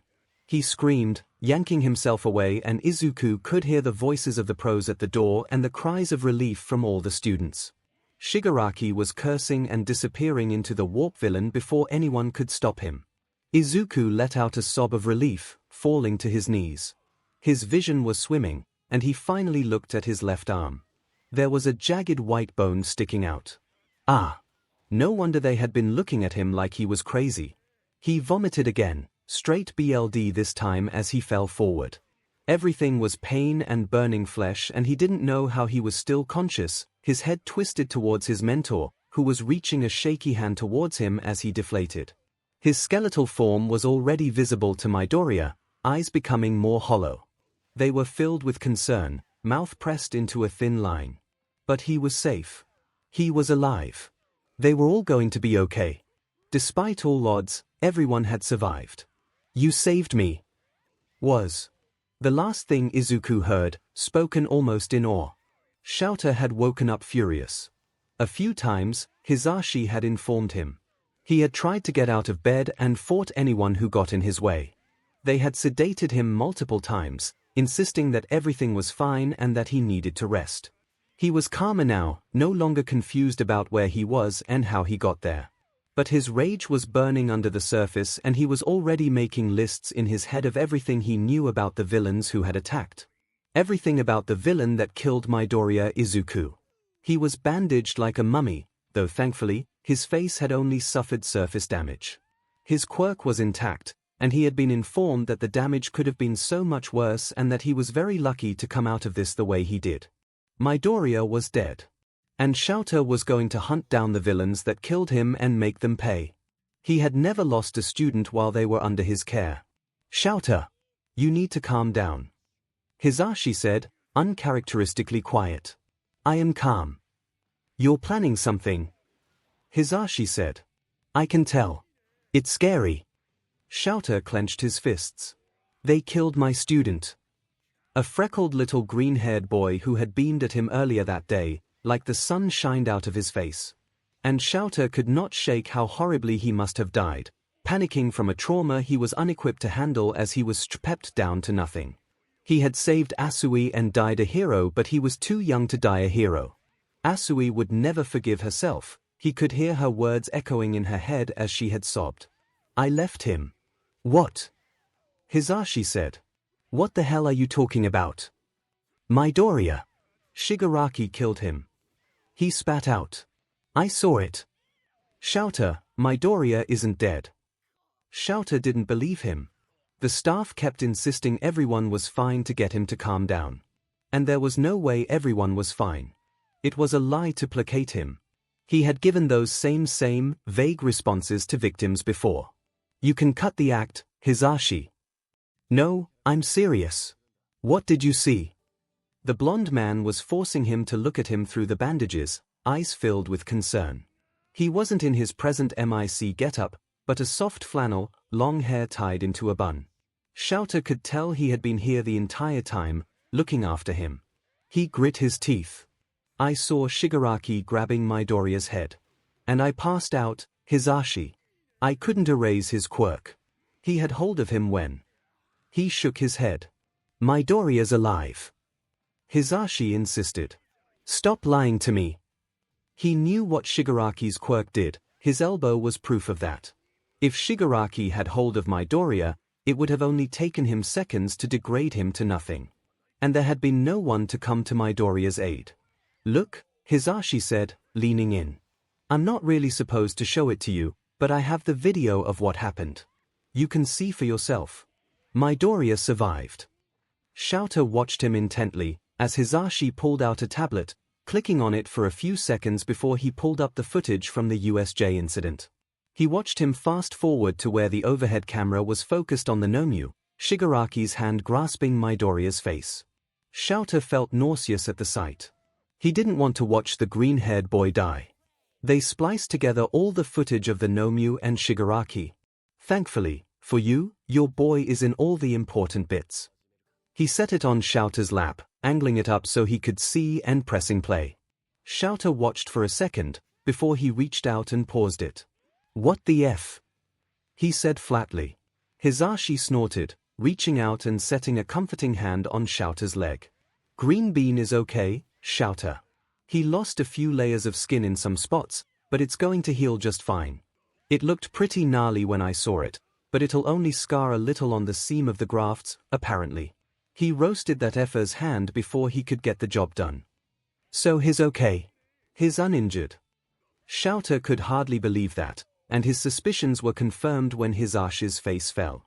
Tell me, he demanded. Well, he broke 2 of his fingers getting Asui and Mineta away from some villains earlier. They bundled them up pretty nicely for us, actually. Remind me to tell you about that later. Get to the point. Shouter ordered. It's better if you just watch the rest. When the video finished, Shouter didn't feel better. He leaned back in his bed and closed his eyes, tamping down the wave of nausea that washed over him. Give me a list of his injuries. I'm not sure this is healthy. 𝐻𝐸𝐽. He said sharply, and 𝐻𝐸𝐽 complied. The 𝐻𝐸𝐽 broke his arm and well. He made it worse saving the Todoroki kid. Concussion, cracked ribs and sternum. Internal bleeding. Punctured a lung on a rib too, I think. Shattered 2 more fingers. Overstressed and overused his quirk. 𝐻𝐸𝐽 rubbed his neck. You've got a tough kid. He saved a lot of lives. The Todoroki kid's head would be dust without him. He saved mine. Shouter said quietly, and for once, 𝐻𝐸𝐽 didn't say anything. Has he woken up yet? He saw the hesitation instantly. You're not helping by hiding anything. He woke up screaming and set the room on fire. 𝐻𝐸𝐽 said, letting out a laugh. He was sedated, but I think he's okay now. I mean, hey, you 2 are peas in a pod. What about the others? Some cuts and bruises, but everyone's mostly okay. Bakugo passed out from dehydration eventually, but not before he scared the living SHT out of that warp villain. Kid was screaming and kicking and almost bit Midnight until she knocked him out, and he just stayed down until they got some fluids in him. Kinda like Midoriya. 𝐻𝐸𝐽 shook his head. What are you teaching them? Those 2 came like that. Shouter said dryly, letting out a huff of breath. He wanted to rub his eyes, but it was hard when he was mummified. The ones on his face would be off before long, though apparently, his nose would be crooked for the rest of his life. That was very, very low on his list of concerns, and he'd almost attacked the doctor who had solemnly told him that. "You really thought he got killed?" Hisashi said. "I really thought I got him killed." He snapped back. "It is a thing miracle he wasn't. I don't know how, but it somehow got worse once he got away from Shigaraki. He knows about All Might." Hisashi changed the subject. Which was likely a good thing, because even thinking about the level of pain his student had withstood to protect 𝐿𝐴 was making him angry. "I think he knew before. There's a reason he threw himself at Shigaraki again." 𝐿𝐴 let out a sigh. "Maybe not. It seems to be in his nature." Hisashi reached out and set a hand on his arm. "Green Bean is a good kid, 𝐿𝐴. You should be proud of him." 𝐿𝐴 spent most of his time in class now thinking about how close he had been to dying. They had taken off a few days of school, and then present MIC had subbed in for Aizawa for a few more. Almost everyone was in class, except for Midoriya. They had all been informed that Midoriya was okay and expected to make a full recovery, but it didn't make the empty seat in class any less glaring. Uraraka had even gotten signatures on a card and a green stuffed teddy bear for Midoriya, patiently awaiting his return to give it to him. Every time 𝐿𝐴 looked at the empty seat, he couldn't help but think of himself, rooted to the spot in fear, the no-muse fist in front of his face. Unable to act. If Midoriya hadn't pushed himself, hadn't ripped apart his own body to protect him, things would be very different. He didn't know what he was going to say to the green-haired boy. 𝐿𝐴 wasn't the best at social interactions with people his own age to begin with, and it was going to be even worse with someone who had done so much for him so unthinkingly. He couldn't recall a time in his life when anyone protected him like that, let alone someone he barely knew. It had been almost a week and he still didn't know what he was going to say to him when he came back. He had tried to write it down at one point, but nothing felt right and he crumpled every draft and threw it out. The door slid open, drawing everyone's attention. Every day, he knew most of the class hoped it was going to be Midoriya, but it was just present MIC coming in to start class. But this day, a mummified figure stepped in. His arm was in a cast, bandages up and down his body. There was some on his face. He wasn't totally wrapped up, but it was still hard to see his eyes through it. "Aizawa-sensei!" A chorus of voices cried. "Should you even be here?" Ashido wanted to know, lurching up from her chair. They were staring in disbelief as their teacher shuffled in slowly, still clearly injured. Maybe everyone at UA was crazy, 𝐿𝐴 thought. Aizawa shuffled up to the podium and 𝐿𝐴 didn't miss the way his eyes caught on Midoriya's empty seat. 𝐿𝐴 didn't know the full list of Midoriya's injuries, but they had been pretty bad from what he saw, so he wasn't surprised that even Aizawa was back before him. Or, honestly, if the green-haired boy just needed some more time at home before returning to school. 𝐿𝐴 wouldn't be surprised if the green-haired boy was traumatized. Of all of them, he had the most reason to be. "I am fine. We will continue class as usual," Aizawa said flatly. 𝐿𝐴 didn't know how that was going to be possible. "Before we begin, I will say a few words on the USJ incident. The door opened again. Everyone turned to look simultaneously, as a curly tuft of green hair was instantly visible, Midoriya taking a hesitant step into the room and looking around curiously. His left arm was in a sling, he was moving a little gingerly, and there was a bandage stuck on his forehead. There was a red seam that was going through his eyebrow, disrupting the natural hair growth, but it was relatively small. Good, 𝐿𝐴 thought. He knew what it was like to walk around with a horrific scar on his face, and he had been concerned when he first saw Midoriya at USJ. Hi. He squeaked out, giving them all a small smile. "Midoriya!" Too many voices to count cried at once and people sprang from their seats. Kirishima was there first, leaping over desks to grab the smaller boy and wrap him in what must have been a bone-crushing hug. People took that as their cue to swarm the smaller boy, embracing him and patting him on the back carefully. 𝐿𝐴 could see Midoriya hugging the redhead back with one arm tightly. Despite the major disruption, Aizawa allowed it to continue, his bandaged face impossible to read. After a few minutes, their teacher rapped his knuckles against the podium, calling them all to attention. "That's enough. Stop swarming Midoriya." Students separated from him, smiling and retaking their seats. Except Uraraka, who darted to hers and then back. Wait. She was holding the card and the bear. We got something for you. She pressed it into a stunned Midoriya's arms.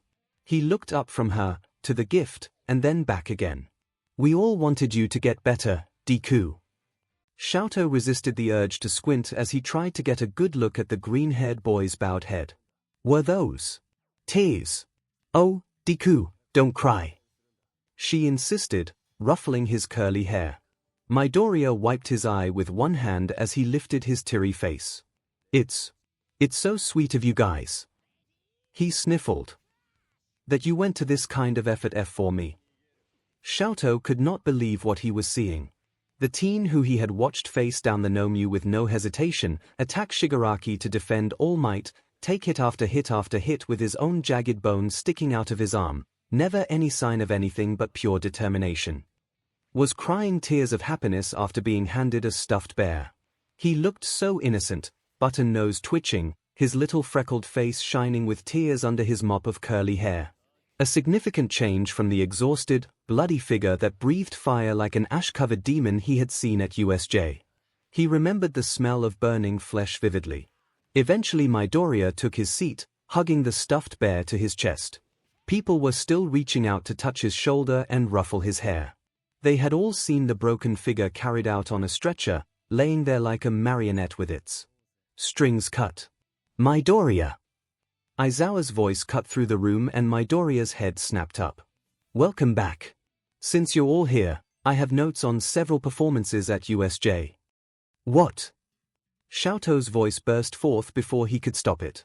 Several heads whipped around and he heard someone giggle. Aizawa ignored it.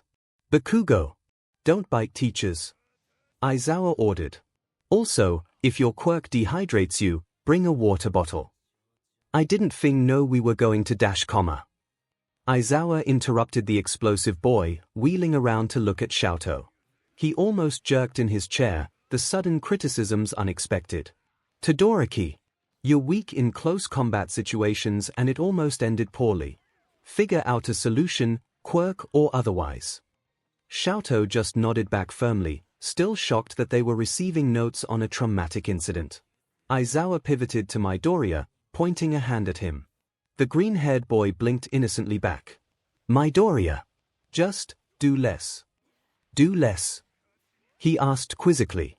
When your bone is sticking out of your arm, you can stop. Midoriya winced in his chair. I had a concussion. He protested. I didn't know my arm was broken. No one told me. 𝐿𝐴𝐽 blinked. We thought you knew. He was speaking before he could stop himself, and everyone whipped around to look at him. Yeah, Midoriya, you looked like a straight horror show. Kirishima said cheerfully. Not the words 𝐿𝐴𝐽 would have used, but he agreed. When they had first seen Midoriya, he was covered in ash and blood, hunched over in pain. His arm had been hanging limply at his side, an odd, twisted angle that had evoked such a feeling of wrong in 𝐿𝐴𝐽's gut that it made him nauseous when he'd seen it. Layers of skin had been stripped off of Midoriya's forehead so that his face was caked in blood that had been steadily dripping down his face, even as he spoke, seemingly unaware of what was happening. His green eyes glowed from the mess underneath, smoke curling from his lips. He remembered too, the purple, broken fingers on his hand. And then he'd thrown up and the mix of blood and soot dripped down his chin, making his mouth look like a black, bloody mess had been particularly memorable, jagged white bones sticking out of his upper arm. He shivered at the memory. A horror show. Midoriya squeaked. No calling classmates horror shows. Aizawa ordered. I promise I'm not crazy. I just had a head injury. Midoriya tried to add on, in his own defense. He waved one arm enthusiastically, the bear still tucked to his chest. It had been gently placed in his lap. That is all for the USJ incident for now. We are moving on to other matters. Aizawa said, ignoring Midoriya's protests. 𝐿𝐴𝐽 ignored the uproar of excitement at the announcement of the sports festival in a few weeks' time. He watched Midoriya instead, who was still hugging the green teddy bear to his chest. At one point during class, he saw the green-haired boy look at it and start to get teary all over again, before he wiped them away and steeled himself. Maybe Midoriya was crazy, but he was also kind of cute, 𝐿𝐼 admitted. XXXX Midoriya, Aizawa said, voice muffled by his bandages as they all started to file out of class. A word. Izuku had been expecting Aizawa to pull him to the side again. He waved his friends off as they tried to protest, but he insisted he was fine and skipped back to where Aizawa was standing. Yes, Aizawa-sensei? Izuku asked. He had tucked his teddy bear into his bag, so that the head was just sticking out of the top. Ashido had cooed at it on her way out. I wanted to thank you, Aizawa said, voice firm. Izuku opened his mouth to insist that wasn't necessary, but his teacher wasn't going to let that happen. Midoriya, you saved several lives at USJ, including my own. Thank you for that. Izuku rubbed his neck. I was just doing what anyone would, sensei. Izuku insisted. No, you weren't, Aizawa said, with no hesitation. That is part of what I would like to talk to you about. The dark-haired man was normally very difficult to read, but it was absolutely impossible with the bandages. I apologize for my failure to help you. I failed you in many ways at USJ, and they all could have resulted in your death. That is not something you should have ever been concerned about, and I am truly sorry. Izuku was stunned. He stared for a second, not sure what to say, before he waved his hands quickly. You don't need to apologize for anything, Aizawa-sensei Midoriya. His teacher cut him off. You could have died.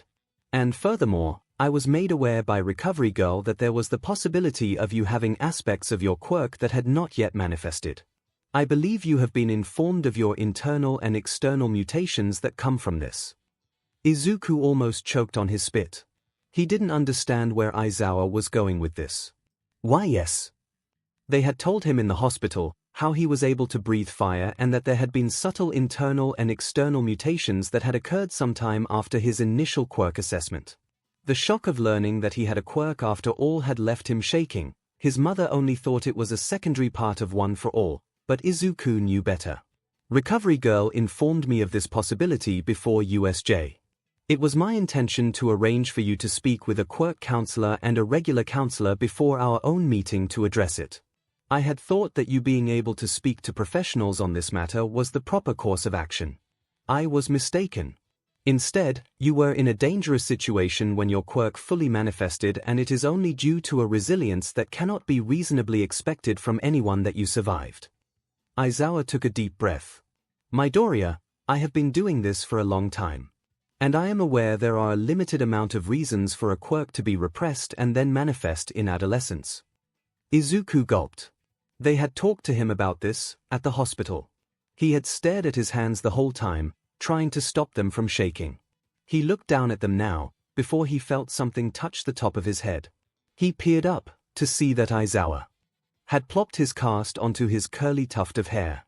The action was surprisingly affectionate. You do not need to speak to me about it. I understand that whatever traumatic circumstances that surround this are personal.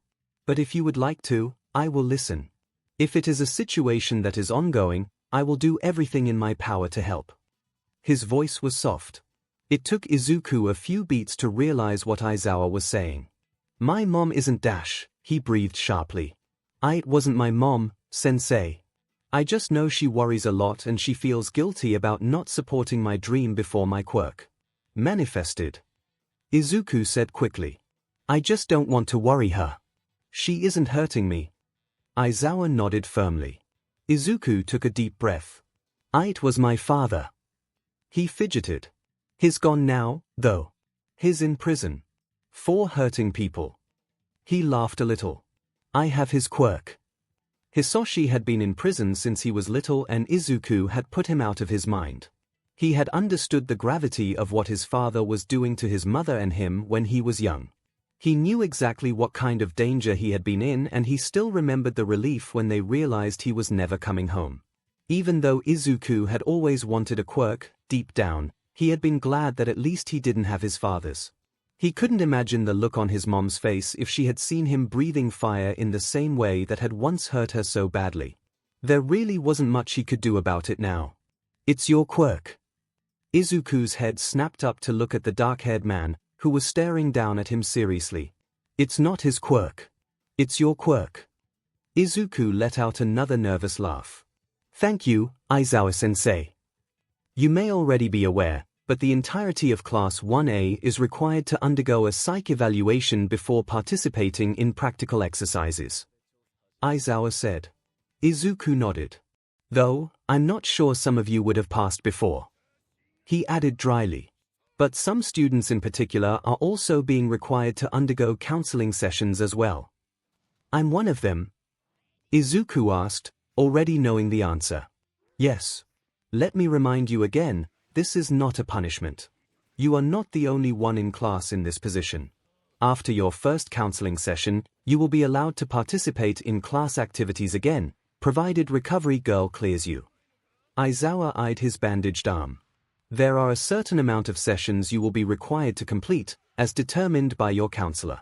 As long as you continue to go as required, you will be able to participate in class activities. Izuku nodded back.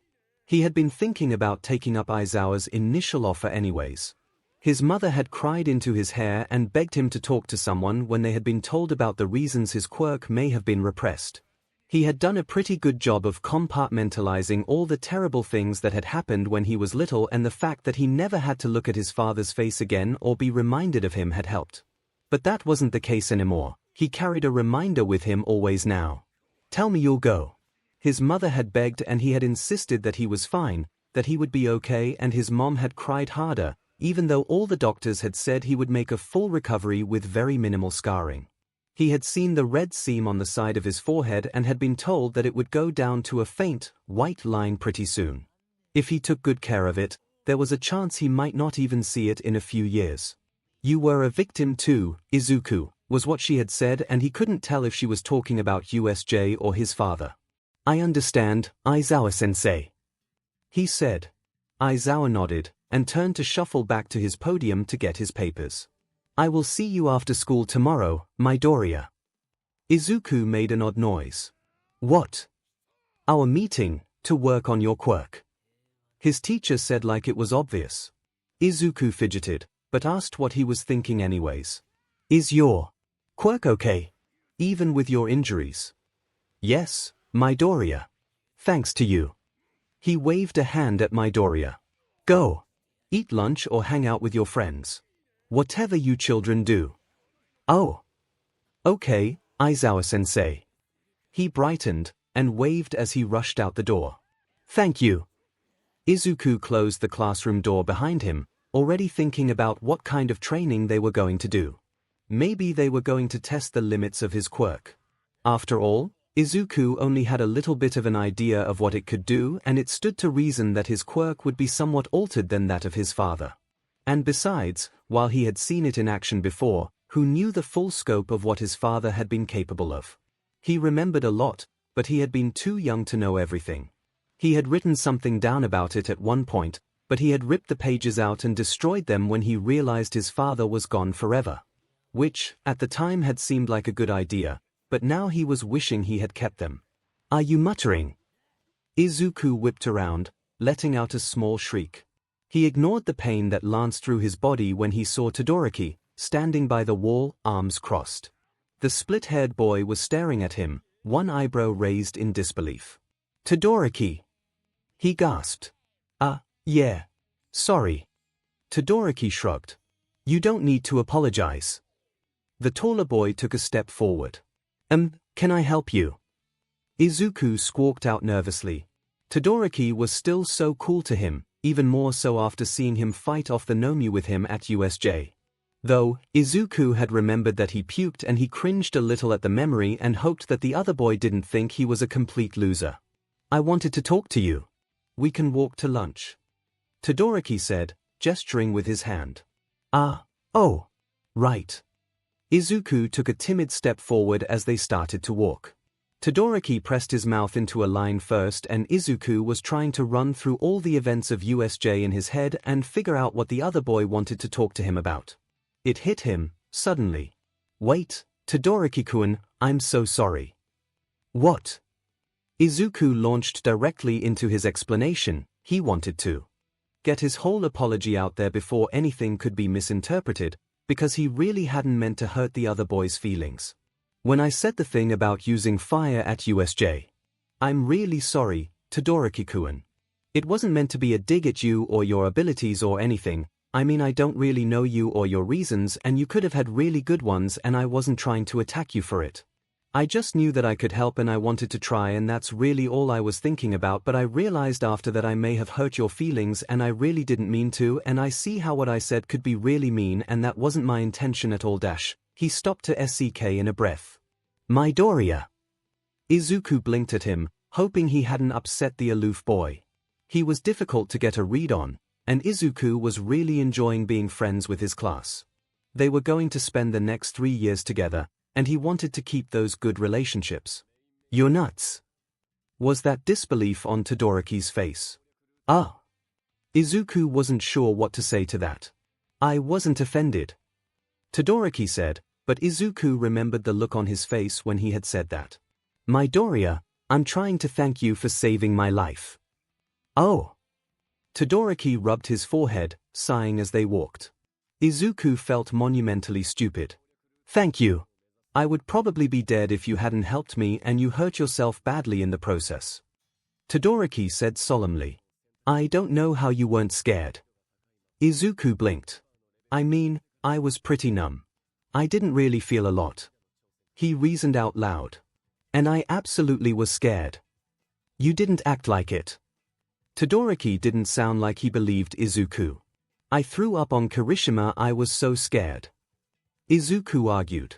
He hadn't apologized for that yet, he realized, and resolved himself to. Todoroki shook his head. You threw up because you were in excruciating pain. Todoroki corrected him. Izuku shook his head back insistently. No, I swear. I really didn't feel a lot. I threw up because I was terrified. He thought for a second.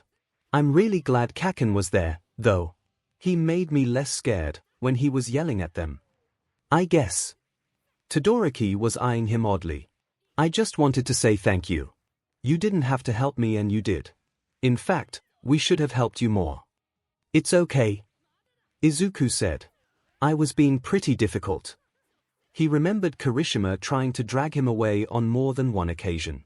He had not made it easy on his classmates. He rubbed his chin thoughtfully. If there's anything I can do, just, let me know. He looked back to the split-haired boy. He seemed entirely unsure of himself, his eyes flicking away when Izuku tried to make eye contact. Actually, Izuku said shyly, and Todoroki's head snapped back. Could I borrow some of your notes? For the classes I missed. The other boy just blinked at him. Yes. Of course. He said slowly. I can give them to you at lunch. Pest. Izuku froze, stopping in his tracks. Did you hear that? Izuku said, whirling around to try and find the source. It seems someone else is looking for you too. His classmate said dryly. Todoroki had obviously spotted it and was staring as well. Izuku followed his eyes, to see All Might, in his full form, crouched by one of the doorways. He was holding a little sack lunch in his hand and was waving at them. Young Midoriya. It was almost a stage whisper. Would you like to join me for lunch? Izuku wanted to join him for lunch. But he felt bad, after having essentially just made plans with Todoroki. He glanced back and Todoroki shook his head. Go. I can tell your friends you're having lunch with All Might. He said. Izuku beamed at him. Thank you, Todoroki-kun. He turned and waved back at All Might, bounding over. All Might opened the door for him to the teacher's lounge, and the moment the door was closed, pulled Izuku into a crushing hug. It is good to see you, young Midoriya. He heard the deep voice next to his ear. XXXX Toshinori wasn't going to push for Midoriya to tell him everything. Not yet. But he was glad Midoriya told him anyway. He fought back tears of his own as Midoriya sat in front of him, wiping away his. He had laughed through them, apologizing for being such a crybaby and even apologizing for pulling the green teddy bear that had been gifted to him out of his backpack to hold to his chest. Toshinori didn't mind. He didn't need Midoriya to prove he was strong. He knew that much already. He could have all the comfort he wanted, especially as he was spilling secrets about a dark family past that Toshinori could have never imagined. Midoriya was always so sunny, so cheerful, so helpful and determined. It was horrible to imagine the truth of what this small boy in front of him had already lived through. And that if Toshinori thought he was small now, how small he must have been back then. Sorry. I've cried a lot today. Midoriya hiccuped. Have your classmates been giving you a hard time? Toshinori asked, surprised. His brow furrowed and he reached a skeletal hand towards the boy. Midoriya shook his head and looked down at the stuffed animal in his arm. No, they got me this bear. And I. He dissolved into tears again. Ah, Toshinori realized. These were happy tears. He couldn't fight the smile that came to his face. We're trying for heat, first. Aizawa informed him. They were in a large training room, and Aizawa had set up a series of targets. He was still mummified, but he had insisted that the bandages were coming off soon and that he was fine to use his quirk. Izuku didn't argue with him, though he wanted to. It's fine if you destroy the target. We have others. He said, and he was holding a small device like he had for the quirk apprehension test. So should I start from a base level and then just increase it? Izuku asked quizzically. He had some free time during practical exercises and in between catching up for class, he had spent those trying to analyze his own quirk. Can you increase heat once you're already breathing fire? Or do you need to close your mouth in between? Aizawa asked. Izuku rubbed his forehead. I'm not sure. He had thought the same thing himself. And he thought he could increase heat as he went, but there was only one way to be sure. Try it. Don't push yourself too hard. We just want to see if you can do it. They learned pretty quickly that yes, Izuku could do it, but it took some time. And the whole fact that he was breathing fire meant he was essentially limited by how long he could go in between inhales. Aizawa had instructed him to work on cardiovascular endurance when he was healed. He'd recommended running or swimming or just practicing holding his breath. The longer Izuku could hold his breath for, the longer he would be able to exhale fire. As for how hot the flame could get, Aizawa had put on his goggles for that, stepping away as Izuku went for short, hot bursts of increasing heat. Stop. Izuku paused, breathing as he turned to look at his teacher. I can keep going. He insisted. You're sweating. Drink water and take a 5-minute break. He wanted to argue, but seeing Eraserhead himself turn to him, bandaged like a mummy, goggles on over them, and clearly glowering even though Izuku couldn't see his eyes sufficiently frightened him into taking that 5-minute break. I can expand distance and width pretty far. Izuku said as he sat on the ground, taking slow sips from his water bottle. I did it at USJ, probably about 10 feet of flame. Kind of like a cone shape. Can you go further? Izuku scratched his head. I think so. I was pretty tired by the time I did it, so I think I could definitely go further. I never saw my father go further than maybe 15 feet, though. That may be your upper limit for now, but it can likely be expanded. Aizawa said, taking a seat next to him on the ground. Your quirk is like a muscle, the more you use it, the stronger it will get. Izuku considered his words, but Aizawa seemed to notice him deep in thought. This is not a pass to get yourself hurt. He hissed. I wasn't going to push myself that hard. Izuku protested. You're a bad liar, Midoriya. Aizawa rubbed his forehead. It is not a bad idea to play some cards close to your chest, Midoriya. What do you mean? I mean that for now, you may not have much of a choice since you still can't wield the other half of your quirk without hurting yourself. Izuku winced at Aizawa's tone. He was trying to work on that, though. He had told All Might he managed to control it against the Nomu and they were planning on trying to replicate that. Though, it was a little hard since Recovery Girl still had not cleared him and even just strength and endurance training were basically out of reach for at least a few more days.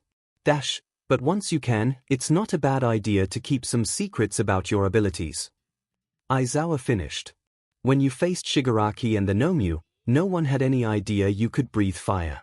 If he had known the full extent of what you could do, he might have sent the Nomu at you from the beginning and never risked his own hand. You're saying to keep it a secret? Izuku asked tentatively. I'm saying that you keep a few tricks up your sleeve until you desperately need them. Aizawa said. You don't need to show your hand all at once. Though. He looked Izuku up and down. That may not be possible at present. Izuku cringed. XXXX. By the time Izuku was out of his bandages, he had already been to one counseling session and one quirk counseling session. Neither of them were as bad as he thought they were going to be. He had a long discussion with his counselor on the nature of heroism and self-sacrifice, before she started to poke and prod at his own circumstances. He had been honest about everything, even honest about the fact that it made him upset to talk about. She had made some good points, even if Izuku didn't like to think about it, and had given him some homework to talk to his mom about what had happened. I think you're dealing with all this about as well as you can be expected to, she had said, tapping her pen against her clipboard absent-mindedly.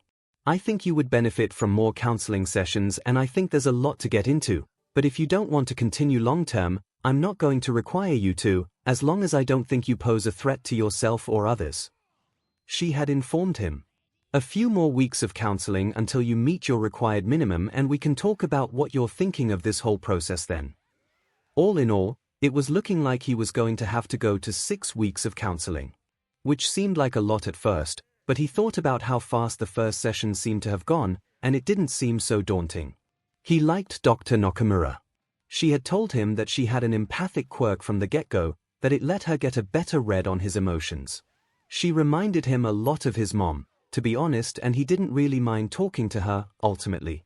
His quirk counselor was more interesting. Though, Izuku had been informed that he was paired with a non-traditional quirk counselor, due to the nature of his late manifestation. Maybe that was why the guy was so eccentric. It was an older man, who had bright blue hair. He had told Izuku right from the get-go that it wasn't a mutation. He had started to go gray, so he bleached and dyed his hair for fun. How old are you? Izuku had wondered. He didn't seem that old, maybe in his 40s. You'll have to earn that one, Shibata had said. They spent the whole first session writing down every fact they knew about his quirk, before Shibata had made him do breathing exercises for 15 minutes. The guy was kind of zany and evasive and countered every single one of Izuku's questions with another question, which Izuku could see as becoming annoying, but he also had a tendency to think out loud and answer his own questions with a few more minutes of thought, and Shibata encouraged that, so maybe Izuku didn't really mind. He would also interrupt Izuku when he went on for too long by sticking a candle in front of his face and telling him to light it, without thinking about it. The first time he did that, Izuku almost scorched Shibata's blue eyebrows off, but the older man didn't seem to mind at all. It was nice, having people he could talk to about all this. He had found getting one for all so daunting, like he was plunging into the deep end of a world he had barely scratched the surface of, and was realizing that it was because he was. He had never thought too hard about how almost everyone he knew got a slow, steady, guided introduction into their quirk, and twice now he had been thrown off the high dive with little to no warning. Not that he blamed All Might in any way. There wasn't a lot he could do to mentally prepare for the fact that he was receiving a legendary quirk passed down through the generations to heroes of true hearts and strong moral values to fight evil. He was feeling more confident in his quirk, even if he hadn't totally figured out how to control one for all yet. Him and All Might had the egg in the microwave discussion, but he still wasn't able to execute it consistently. He would have to think more on that, or maybe try and read about people who had strengthening quirks. It was a process. But Izuku didn't feel like he was just treading water anymore. He told his friends as much at lunch, and Uraraka had beamed at him. I'm glad to hear that, Deku, she said. Does that mean you can pop this popcorn for me? Kirishima asked, holding up a bag. Ida smacked it out of Kirishima's hand, and Izuku stifled a laugh. The redhead was sitting with them today, trying to get Uraraka to give him her notes. She was refusing, insisting he had been in class and had no excuse. Kirishima-kun, you should be ashamed, asking Midoriya-kun to utilize his quirk for such selfish reasons. I'm just asking. Izuku didn't think he could, actually. He was certain he would set the bag on fire at this point. Maybe that could be a good exercise in control, though. After all, being able to control the heat and flow of the flame long enough to be able to pop a bag of popcorn without setting it on fire would show a lot of skill on his part. He filed that away for later. Maybe that was something he could work on at home, or him and Aizawa could try something similar. You're muttering again. Uraraka knocked her shoulder against his. He jerked up. Oh, sorry. I was thinking about it. He rubbed the back of his neck sheepishly.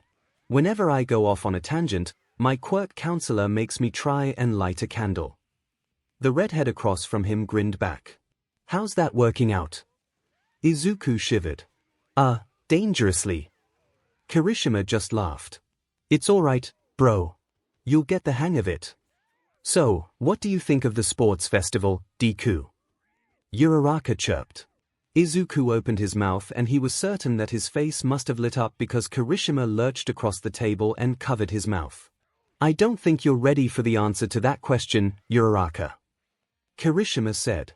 Izuku tried to make noises through the palm over his mouth. Or, you can let him go. Uraraka said. I don't mind. The hand was removed from his mouth and Izuku immediately launched into his tangent. The sports festival is the most exciting event shown every year and I've been watching it since I was Hey, is that Zoo? He turned his head, having spotted the friendly green-haired girl out of the corner of his eye. She was sitting at a table alone, her notebook out, eating slowly. Yeah. He heard Kirishima say nervously, and Izuku looked back to his friends. Is everything okay? He asked. Uraraka fidgeted next to him. What? She's been pretty upset since USJ. Uraraka admitted. She's been sitting alone a lot. We've tried to invite her over but I believe Asui is suffering from some stress related to USJ. Ida chipped in.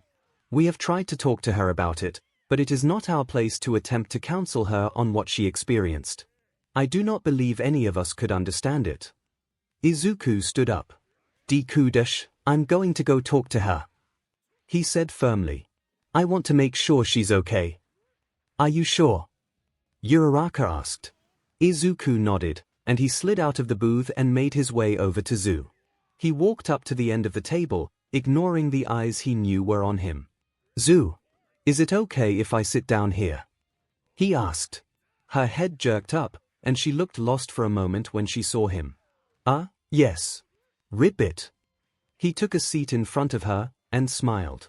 Is everything okay? He asked. You seemed kind of lonely. She wasn't meeting his eyes, he realized. It only took a moment for him to spot the tremble in her hand. I'm okay, Midoriya. She slowly responded, looking up at him for a second, before flicking her eyes back down. I just. Is this about USJ? He asked timidly. She didn't respond. He decided to be totally honest with her. He'd always found being an open book to be his best strategy. You know, I have to go to counseling now, for it. She looked up at that, and Izuku nodded back. The school is requiring it. I didn't really want to, at first. But I went to the first few sessions and my counselor is really nice. And it's kind of nice to talk about it. I think it's helping me. Sometimes she has words to help me describe the way I feel that I couldn't really find on my own. I know that I might not be the person you want to talk about it with, but it really helped me and I'll always listen. You're not angry with me. Zoo burst out. She was making eye contact with him now and her lip was trembling. She was gripping her pencil tightly. Why would I be angry with you? Izuku asked, confused. Because I left you. He could see unshed tears at the corners of her eyes. I left you and I thought you were going to die. Izuku ran through all the events of USJ, trying to figure out why she would think he was angry with her. You didn't leave me. You saved Aizawa-sensei. Izuku said. And I left you behind Midoriya. She rubbed her eyes furiously and Izuku could see how hard she was trying not to cry. Zoo, Aizawa couldn't move at all. And you couldn't know that Shigaraki would come for me next. Izuku insisted. Plus, I could still defend myself. Aizawa couldn't. I had opportunities to run away too, and I didn't take them. There had been several moments he could have escaped from the Nomyu, but he had stayed behind to try and fight. For what it's worth, I think you made the right decision. I don't think anyone could have made a better one, with the pressure we were under. I froze, she said, a tear rolling down her cheek. And you didn't. I totally froze. He argued. When Shigaraki reached for you the first time, I could have helped and I freaked out. And when he reached for me, too. She made a quiet noise, rubbing her face again. I don't know if I did the right thing. I think you did, Zu. Izuku insisted. I do. He reached out and touched her hand. It's okay to cry, you know. I cry like, every day. Yesterday, I cried because I saw a really cute dog. He insisted. Kirishima hit his head during practice today and I cried because it looked like it hurt.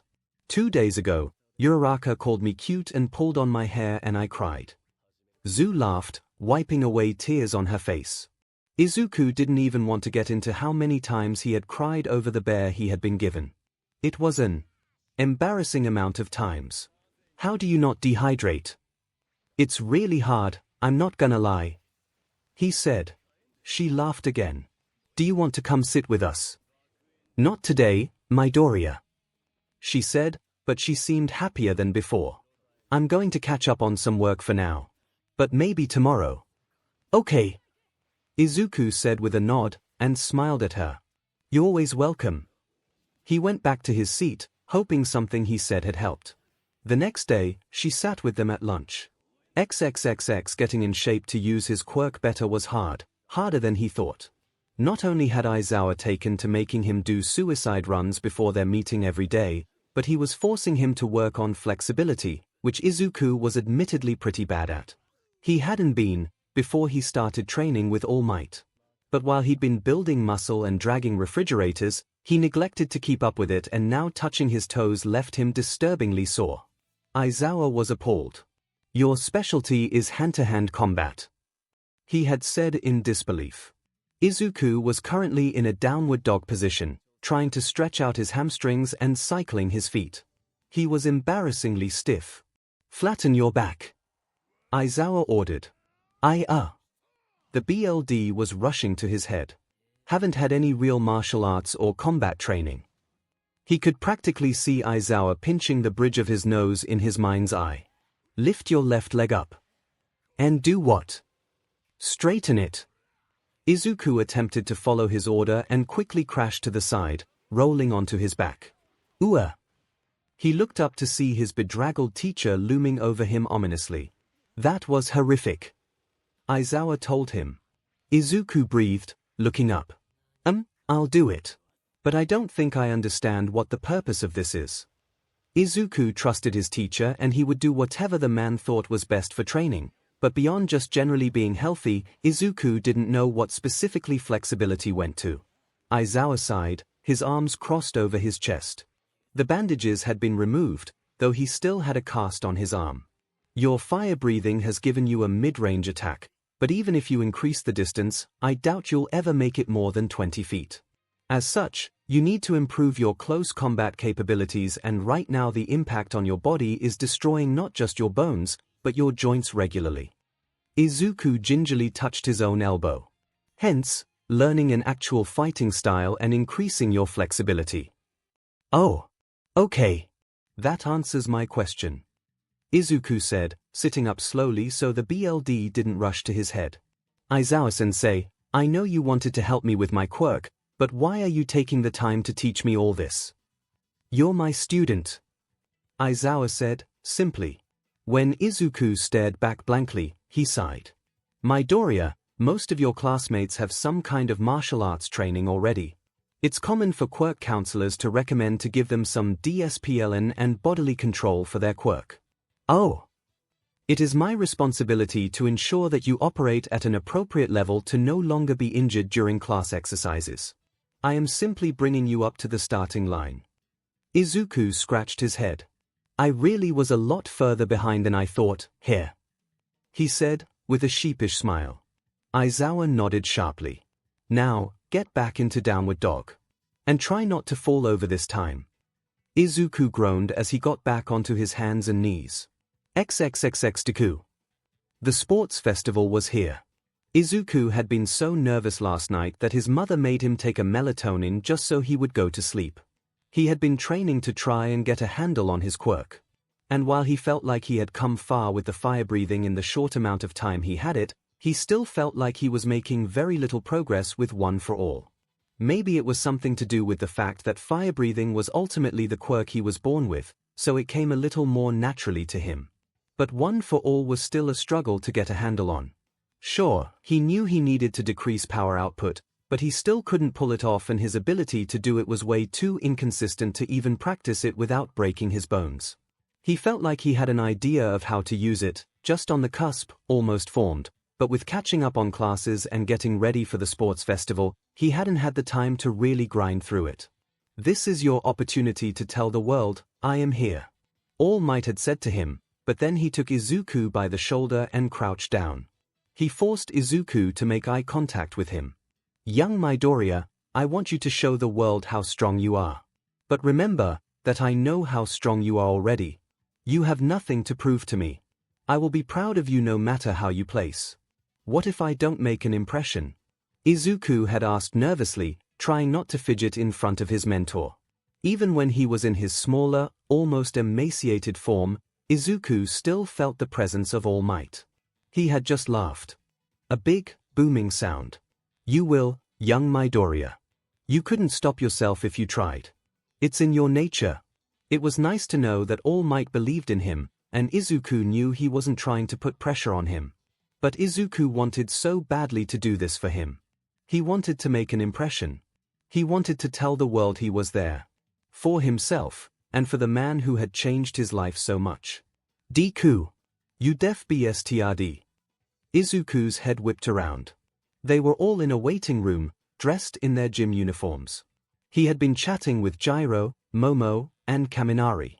The three of them seemed to have formed a pretty strong bond after USJ. "Bakugo, what the hell is your problem now?" Gyro asked as the blonde boy stormed up to the table they were sitting at. Hi, Kakin. Can I help you?" 𝐒𝐿𝐴 asked, blinking back at his already fired-up classmate. His hands were clenched at his sides, face screwed up in a semblance of rage. 𝐒𝐿𝐴 was pretty sure it was his resting expression at this point. "You fing dash," he shook his head like a dog, pointing a finger directly at 𝐒𝐿𝐴. "I'm gonna fing kick your butt, today." Okay. 𝐒𝐿𝐴 wasn't sure how he should respond. "Don't okay me you def dumb mothif." Bakugo snapped. "You've been riding your success since fing USJ dash." 𝐒𝐿𝐴 wasn't sure he would qualify getting the SHD beaten out of him as success, but he wasn't about to interrupt him now. "Dash, getting a fing secondary quirk dash," he muttered furiously. "Dash, but even with your fancy little fire sneezes, don't get so fing comfortable. I'm going to rip you apart." "Oh." Bakugo was trying to challenge him, officially. 𝐒𝐿𝐴 had never realized that the former ones had stopped. Though, in a way 𝐒𝐿𝐴 figured this was kind of a compliment, coming from Bakugo. He wouldn't have even stopped to talk to 𝐒𝐿𝐴 if he didn't think he was some kind of threat. Otherwise, 𝐒𝐿𝐴 would have been delegated to the extras. 𝐒𝐿𝐴 beamed back and the blonde slammed his hand on the table, making everyone around them jump. "What the F, Bakugo?" Gyro shouted. "Stop things smiling at me like that." He raged. "Let's both do our best, Kakin. I'm going to blast that stupid expression off your dumb thing face." He spat, turning on his heel. 𝐒𝐿𝐴 just waved back as he left, setting off small explosions in his hands and screaming in frustration to the ceiling. Midoriya. What was that?" Momo asked, leaning in. Her brow was furrowed. 𝐒𝐿𝐴 turned back, still smiling. "That was a compliment, I think." "Who's that weird purple guy?" Kaminari interrupted, as the two girls exchanged looks. 𝐒𝐿𝐴 twisted to see where his classmate was looking. It was another student, one that 𝐒𝐿𝐴 didn't recognize except maybe in passing. He was probably in Class 1B or one of the other courses. After all, they had been told general studies courses and support courses were also participating for the chance to potentially transfer into the hero courses. The student in question had almost lavender-colored hair, a style similar to Izuku's own but pushed back from his face in a wild fashion. His eyes were a similar color as well, though the most distinctive feature was the dark circles under them. He reminded Izuku of Aizawa when he was using his quirk. He was staring at the exchange that had just happened in shock, clearly not familiar with the personalities of Class 1A. He must be in general studies. Momo said, "We should invite him to sit with us." Izuku decided out loud. Midoriya, I don't know if that's dash." Izuku waved at him. It took a second for the student to zone in, but then he turned, as if to look around and make sure it wasn't him Izuku was waving to. "You should come sit with us," he called out, and for a brief moment, it looked like the student had been slapped. Before his jaw tensed and he turned, walking away. "Midoriya, I think you're too nice," Gyro said, as Izuku turned back around, a little disappointed. "I just like to get along with people. Even if he isn't in our class specifically, he's still our classmate." He set his jaw in his hand. "Besides, we can't let Kaken scare everyone off." "I disagree. I think that's his best use, to be honest," Kaminari said, holding up a hand. "Unwanted visitor. Boom. Throw Bakugo at them." Gyro snorted, covering her nose. "If you told me that warp villains still had nightmares about some crazy exploding mothif gunning for him, I would believe you," she added, laughing out loud. "I don't know how you still call him Kaken, Midoriya. There is nothing cute about him." Izuku just shrugged. "I don't know, I've just always called him that." There was the sound of someone clearing their throat behind him, and Izuku turned in his seat again, to see Todoroki standing behind him. "It's your other boyfriend," Gyro supplied helpfully. "That's not nice, Gyro-chan," Izuku said absently, blinking at the split-haired teen. Though, to be fair, Todoroki looked embarrassed coming up to him. "Is something wrong, Todoroki-kun? I had meant to speak to you before, but I suppose Bakugo beat me to the punch," Todoroki said. He set his jaw. "Objectively, Midoriya, I think I'm stronger than you." "Oh yeah, for sure. Aizawa made me do yoga the other day and I could barely touch my toes." Kaminari snorted so hard it sounded like it hurt. He covered his mouth, his head tipping back as he almost fell out of his chair. Izuku turned to look at him. "Are you okay, Kaminari-kun?" Gyro tapped the table behind him and he turned back. "He's trying to challenge you, dummy." "Oh." Izuku tilted his head at Todoroki. "I'm sorry. You weren't finished," Izuku said, clasping his hands in front of his mouth and gesturing for the split-haired boy to continue. Todoroki sighed heavily. "We're going to be opponents today, and while I am grateful for what you did at USJ, I intend to beat you," he said, though he seemed to be crumbling under the green-haired boy's innocent gaze. "Aren't we all opponents?" Izuku asked cluelessly. "Yeah, but he's saying he actually thinks you're a threat," Gyro filled in, crossing her arms and tilting her head at Todoroki. "Right. Oh, so like Kaken. It's kind of a compliment," Izuku said. There was a pause. "I thought this would go easier than this," Todoroki muttered. "I just never mind."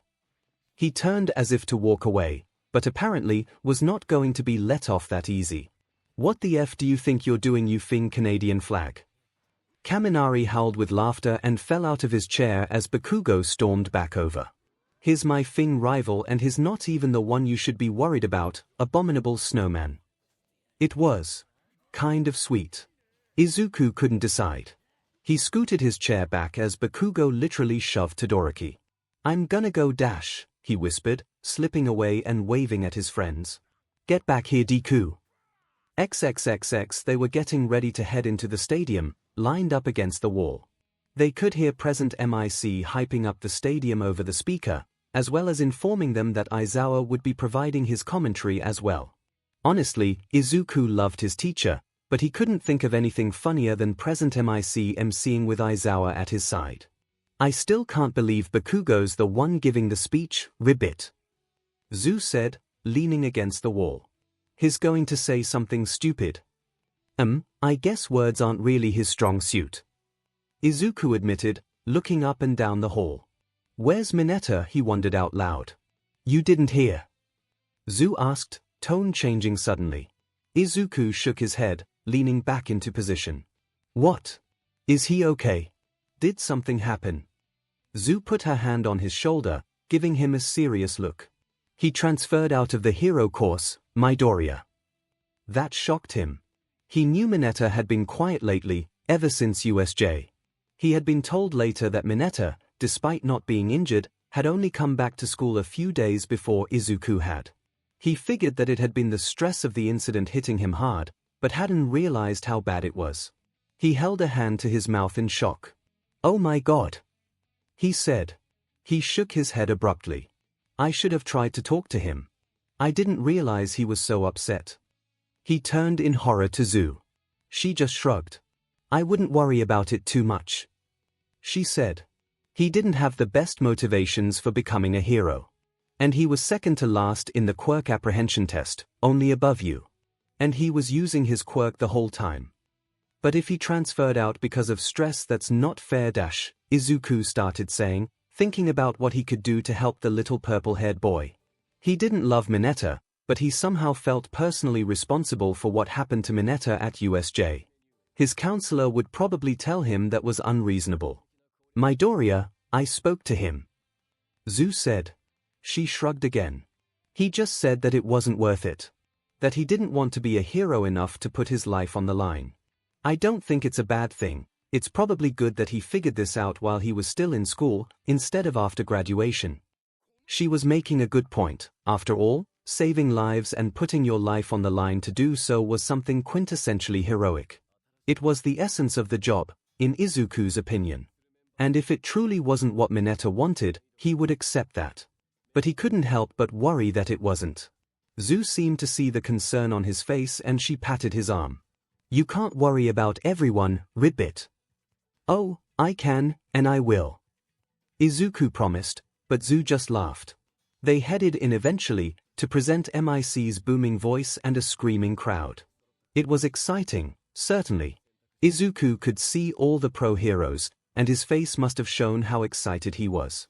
Before long, his entire class was laughing at him good-naturedly. Kirishima asked him if he was going to pass out, and Izuku swatted the hand away that went to poke him between the eyes, unable to hide the blush on his face. Everything about it was so exciting and unbelievable. It was just another reminder of how far Izuku had come and how hard he worked and how his dream was paying off. He truly did want to do well, not just for All Might, but for himself. "I'm coming in first." Bakugo stepped down from the podium, hands in his pockets, a disdainful look on his face. The stadium was dead silent. Present MIC started up his commentary at the same moment the audience reacted, so no one heard Kaminari laugh so loud he discharged an electric shock that hit Gyro besides Class 1A. She smacked his head and he fell to his knees, wiping tears from his eyes. "Bakugo is the funniest person I've ever met," Kaminari declared. "You couldn't make that up. A stadium full of professional heroes and he dash." Izuku suppressed his own giggle as Bakugo walked past them all, head held high. Not an ounce of embarrassment or shame. "What's it to you, extras?" Izuku ended up not using his quirk at all for the first challenge. Or, well, maybe he did. After all, he had felt the heat coming up from the pile of landmines he launched himself off of and wasn't sure if it was his increased temperature resistance protecting him or not. Still, it was pretty satisfying hearing the scream of rage from Bakugo as he literally stepped on him, and the look of shock on his face right before it happened. As he had rocketed towards the finish line, he could hear his childhood friends spitting out dirt and curses. Though, after finding out about the 10 million point target on his back, he was kind of wishing he had come in second or third instead. Maybe he wouldn't have had the entirety of his class gunning for that stupid headband if he hadn't. No, he told himself. He really didn't mind having to work a little harder to stay in the game during the second round. He wouldn't trade that first-place victory in the race for anything. The cavalry battle was interesting as well. He had intended to use his fire quirk to ward off those who might get close enough, but he saw the hesitance in Tokoyami's face when he mentioned it during the planning PRD. He thought hard for a second about how Tokoyami had confessed to Dark Shadow not being as strong during the day. He ultimately decided to abstain. After all, the goal was to remain out of reach of any team anyways, with Uraraka's Quirk and Hatsume's support gear. It would be worse to sacrifice their defense just to get in some cheap shots, he had decided, thinking that Dark Shadow must be vulnerable to the light from his fire. Besides, he thought back to what Aizawa had said. Sure, 1A knew about the fire quirk, but there was a third stage after this and there were going to be some people from 1B for certain, with the way the cavalry battle had been going. They came face to face with other teams only a few times. At one point, Monoma's team got close and desperate to not use his fire quirk, Izuku had swung out before they got away and cracked Monoma across the jaw. The boy had looked at him, stunned, as his team launched back into the air, just in time for Bakugo to bowl them over and rip all the headbands off Monoma's neck. Though, Izuku would admit that the grip Bakugo had on Monoma's neck and he ripped them off was perhaps unnecessarily tight. He throttled the skinny blonde boy, screaming swears. They had decided to focus on defense, but a few times, Izuku was surprised to feel a headband drop over his neck. He twisted to look, and saw Hatsume, with a giant extendable claw hand, grinning back. She opened and closed it a few times, demonstrating the grip strength. She had been ripping them off other teams as they got closer. On a few, she latched the claw hand straight onto their heads and tore down the formation. Izuku just grinned back. There was a little bit of BLD on the end. Hatsume, you might want to be more careful with that. I think you're scratching people, he said, frowning. Oops, Hatsume said, mockingly. He heard Tokoyami laugh. And then it all came to a head, with Todoroki snatching the 10 million points away with help from Ida's reciproburst. Izuku thought at that point that they might be able to snag a few more headbands and stay in the game without his former headband and voiced it to his teammates. It might not be worth tangling with Todoroki's team again. What do you want, Deku? Uraraka's voice had been deadly serious. I want my 10 million points back, he said, out loud, quickly covering his mouth when he realized he swore. Uraraka giggled. Then let's go get them, she said. They went after Todoroki's team, with everything they had, and he heard Momo shriek when they charged them. He couldn't figure out why, until some smoke curled up into his eyes, and he realized his mouth was burning with unreleased fire. He looks like a demon, Kaminari shouted as they charged them. Todoroki was wearing several stacks of headbands around his neck, having accumulated 10 or so high-point headbands. But Izuku was certain that the one he wanted was on top. He couldn't see the points on them, so he had to make an educated choice. Hatsume, Izuku hissed. Hand me the claw hand.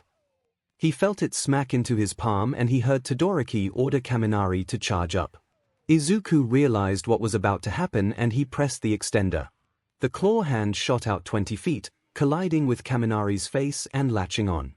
The blonde screamed in surprise, almost falling over as the entire formation sagged in his direction, screeching to a halt that almost flung Todoroki off the top. Get it off me! Kaminari yelled, trying to pull the hand off, but it was stuck on. Izuku felt a little bad, but he could hear Hatsume laughing maniacally behind him and he just swallowed his guilt. He handed the claw back to her, still latched onto Kaminari and holding Team Todoroki in place, lest they break formation and get disqualified. Kaminari is trapped in Team Midoriya's claw creation. Oh Jesus, Eraserhead, what are you teaching your students? As soon as they were close enough, he lurched forward, trying to grab the headband on top. He saw Todoroki's eyes widen, and he felt one for all flowing through his arm as it shot out. Don't let the egg explode, don't let the egg explode. A burst of flame on Todoroki's hand had Izuku jerking back. It went out as soon as it had appeared, Todoroki looking equally shocked about what just happened. In the confusion, Izuku grabbed the top one off Todoroki's neck and his team launched away, Hatsume finally releasing Kaminari, blowing him a kiss. There was a hand-shaped bruise over the center of his face and he looked dazed. They screeched to a halt on the side, and they could see Bakugo's team charging in, Bakugo already launching off his horse. Hatsume, give it to me! Uraraka cried and the pink-haired girl tossed the claw hand to her. It shot through the air, much further than Izuku would have thought possible and nailed Bakugo directly in the chest. He shrieked as it grasped and tore through the front of his uniform, sending him flying back into his own formation. His teammates grunted as he landed, trying to catch him. "You have good aim, Uraraka." Tokoyami complimented her. While they had time, Izuku flipped over the headband. 70 points. That wasn't going to be enough. "We have to go back in," he cried, his team taking off towards Todoroki. The claw hand shot out again, but this time, the split-haired boy was ready for it and he froze it in midair just as the time went off. Their formations broke apart instantly, Uraraka removing the weightless effect from all of them. Izuku spun, stricken with panic, to face his team. "Guys, I'm so sorry, I grabbed the wrong one and now we're There were tears coming to his eyes. "It's okay, Deku. You know that Uraraka started, trying to reach out and comfort him. "Midoriya," Tokoyami said, as Izuku tried to wipe the tears off his face, turning to his friend. Dark Shadow was out, a headband in its shadowy beak. "I got this while you distracted Todoroki." The headband flipped over. 10 million points. Izuku practically assaulted Tokoyami, hitting him like a freight train and knocking the air out of him as he bowled him over. He grabbed his bird-like face, tears springing from his eyes, and he let out cries of happiness. "Tokimi, I could kiss you. Please don't do it." Hatsume cupped her hands and called from the sidelines. Izuku planted a kiss on Tokoyami's beak, ignoring the exaggerated gagging noise coming from the boy he held firmly in his grasp. He sprang off Tokoyami and whooped, before falling to his knees, tears streaming from his eyes uncontrollably. "And green bean plants a wet one on the Dark Shadow himself Present MIC's voice boomed over the speaker, snorting uncontrollably. Hatsume retracted her claw hand, the ice breaking off, and shot it back into the air in celebration, screaming in excitement, as Uraraka embraced Izuku, trying to get him to stop crying. Izuku could barely see the other teams through his tears, but he knew they were looking at the four of them like they were nuts. He could even see Todoroki staring, grasping the rest of his headbands in one hand. Team Todoroki made it through, in second, but Team Midoriya was first. XXXX, so, first place in both events, here. Izuku heard a voice behind him, rotating to see the lavender-haired boy from earlier. His team had made it through as well, though Izuku had some concerns given what Ojiro had said when he dropped out. The boy tilted his head, a grin on his face. He opened his mouth to respond, when Ojiro slid in between them, glaring at the lavender-haired boy. He smacked his tail over Izuku's mouth, preventing him from answering. "Don't say anything, Midoriya," Ojiro said, narrowing his eyes at the other boy. He grabbed Izuku by the shoulders and hustled him away. When Ojiro told him what had happened, knowing that Izuku was going to be facing off against ♀, the lavender-haired boy, in the first round, he felt a lot of things. He felt a little scared, for his own progress in the tournament. He felt bad, for Ojiro, who had been taken advantage of. He felt bad for ♀. It was an odd thing, as they were about to be opponents. But they weren't enemies. And frankly, Izuku knew a thing or two about having a quirk that inspired fear in people. His own had scared the SHT out of him. It was memories of this exact quirk that had haunted his dreams for years, despite him being able to clear it from his mind in the day. It was the exact quirk that had hurt his mom, had hurt other people. Midoriya Hisoshi was in prison for hurting people, but he had never been prosecuted for what he did to his own wife and son, and something about that stuck with Izuku. His counselor had said that sometimes, the acknowledgement of pain and trauma was cathartic in its own way, and that might be something he felt like he was lacking. She said that he should see if charges could be pursued, all these years later. It make Izuku feel kind of stupid. After all, the man was already in prison for life for the 6 people he killed with his quirk. No law enforcement officer or lawyer was going to waste their time trying to give more time to a man who was going to be serving multiple life sentences already. But she was right, he thought. So maybe Izuku could sympathize with ♀. He must want to be a hero too, he had thought. After all, no other general studies student had even made it past the first challenge. But Izuku still had to beat him. They were taking their noon lunch break, and just as Izuku was walking to get some food, he heard a voice behind him. "Midoriya." He turned, to see Todoroki. He smiled at him. Hey, Todoroki-kun. He could swear the scarred boy winced, but it was so fast he wasn't sure he saw it. Let's talk, he said grimly, and Izuku ended up following him to somewhere they could speak in private. Are you All Might's love child or something? Was the first question out of the boy's mouth, and Izuku almost fell over. Oh God, no. But I wish, he had said with a nervous laugh. If only Midoriya Hisoshi had never existed. And he was in no way prepared for what Todoroki told him next. About Endeavor, about Quirk marriages. About the scar on his face everyone assumed came from the fire he wouldn't use. Izuku choked back tears. It felt inappropriate to cry for someone else's pain.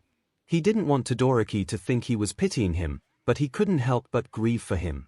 He sounded so broken, so alone. Izuku had spent so much time thinking that he was just cool and aloof, but he wasn't. He was lonely and scared. At least Izuku was safe now, but that was something that it seemed like Todoroki had never known. You made me break my pledge, Todoroki said. Wait, Midoriya, stop crying. Izuku had his hand clamped over his mouth. No, I'm fine. Continue. His voice was muffled as he blinked back tears. Todoroki sighed, holding a hand up to his face. You're going to dehydrate, he said. See, continue. Izuku choked. He couldn't tell him that Todoroki's own story was hitting close to home for him, that the pain and betrayal that came with abuse was still fresh on his mind, even fresher since USJ. That's why I'm going to beat you, without using my father's quirk. Whether or not you're actually All Might's child, he has his eye on you. I'm going to achieve what my father couldn't, without him. Aizawa's words echoed back to him, and Izuku had responded before he could say anything. It's not his quirk. Todoroki blinked back. What? It's not his quirk, Todoroki-kun. I don't know if there's anything I can say that can help you right now, Izuku admitted. He was getting the distinct feeling that Todoroki was determined to go down a lonely path. That there was plenty of pain and unresolved trauma bubbling to the surface. But I do know that it's not his quirk. It's yours. You don't understand, Midoriya, Todoroki said quietly, shaking his head. Why wouldn't I? Izuku asked. You have people, Todoroki said, through a clenched jaw. You have friends. You have family. You have people who love you, who would near die for you. You have a mentor that is genuinely all everyone says he is and more. My father has taken that all away from me, and I will crush him if it's the last thing I do. Izuku just wanted to hug him, but Todoroki looked like he would ice him if he did. Izuku took a slow step forward. Todoroki-kun, he said softly. I think I understand more than you know. But a lot of people have supported me to be here. I fought so hard just to get to what I thought was the starting line, and then I found out I wasn't anywhere near it. I'm still fighting, and people are still helping me. So it's not just my own hopes that I have riding on me. It's their hard work too. I'm going to make them proud of me. So I'm coming for you, Todoroki-kun. Get ready. He turned and walked away before he could say anything else. He was a little afraid that he would break and pull the taller boy into a tight hug, and that seemed like the last thing Todoroki wanted right then. Todoroki needed help, he knew that much. And Izuku wanted to help him. He couldn't keep his nose out of other people's business. He just wasn't sure how. XXXX, is it bad to stick your nose in other people's business? Izuku asked All Might. They were meeting somewhere private, All Might having sought him out before his match. He had put a big hand on Izuku's shoulder, in his full form. I suppose it depends on what it is. All Might answered, seeming caught off guard by Izuku's question. Izuku clenched his fists at his side. Something bad. He doesn't have anyone to help him. I don't know if anyone will. All Might bent down, raising an eyebrow. Are you talking about someone in particular? All Might asked, voice filled with concern. Izuku wasn't sure if it was his secret to share. He wanted to help Todoroki, but he also knew the kind of retribution that could come from this, retribution that would only blow back onto Todoroki. Besides, who would believe that the number 2 hero would hurt his own family like that? It wasn't time to share, not until they could figure out a real plan. It's hypothetical. Izuku knew without a doubt that All Might didn't believe him, but as bad as Izuku felt about not being able to share the full truth with him, he knew it was to protect his classmate. He would tell him when it was safe. Then I would say that kind of meddling is exactly what heroes do, young Midoriya. All Might tilted his head. Especially when no one else will. What if it were to affect my placement in the competition? Izuku said, wringing his hands. You wouldn't be disappointed. A giant hand encapsulated his shoulder, warm and comforting. Midoriya, I could never be disappointed if you were helping someone in need. You've already made me proud. Even though I've already cried on national television today. All Might laughed. Even though you've already cried on national television today. He ruffled Izuku's hair. Maybe stop being such a crybaby, though. He teased. Are you scared? Izuku blew out a breath that knocked some hair from his face. Yeah. He admitted. There was no point in lying about it. He shook his head. Smile. Even when you're filled with anxiety and fear. All Might said. It helps to ease the pain. All Might straightened up, smiling down at him. I'll be watching, young Midoriya. XXXX and then there was Shinso Hitoshi. Izuku broke. He was ashamed. He'd been warned. But he couldn't keep his big fat mouth shut, and now he was walking towards the edge of the bounds, against his will. It was like a buzzing static in his head, being a prisoner in his own body. Everything was going black, like Ojiro had said, and he knew he would be out soon, gone. Nothing left until Shinso had decided he was done. He was getting closer and closer to the boundary when a dark mass began to take shape. On the tunnel, on the other side. Like an amorphous blob of blinking eyes that stared out at him. They were slowly starting to take shape and he hears whispers in his ears. Don't let him, kiddo. You are not alone. He needed a shock. That's what Ojiro had said. Anything. He needed something. And he couldn't move. Wait, no. He could feel his fingers twitch, the power of one for all pouring in. But they would break. He could win now, but who knew what would happen a match from now? You have another quirk, don't you? He wasn't sure if it was his own thought or someone else's. But they were right. And he could still breathe. He poured the power into his chest, feeling it suddenly constrict as he sked in a breath through a clenched jaw. Egg in the microwave, egg in the microwave, egg in the microwave, and he released a jet of flames, white hot that soared for well over 20 feet. Well past the limit he and Aizawa had imagined, almost liking at the lower rungs of the crowd, who screeched and dove back from the flames. Izuku cringed as the brainwashing broke, knowing he had maybe singed a few audience members. He turned around. He tuned out present MIC screaming his surprise over the speakers, tuned out even the quiet what? That he could swear came from Aizawa. He saw Shinso's lips moving, but the BLD was rushing in his ears. His chest hurt a little, from using one for all on his lungs, but it didn't feel like anything was broken. Just like he had a little more kick. That's quite a quirk there. Hadn't heard about that one yet, just the super strength dash, Shinso was saying. Izuku braced both his hands against his chest, and he could feel Shinso stutter. Pretty interesting.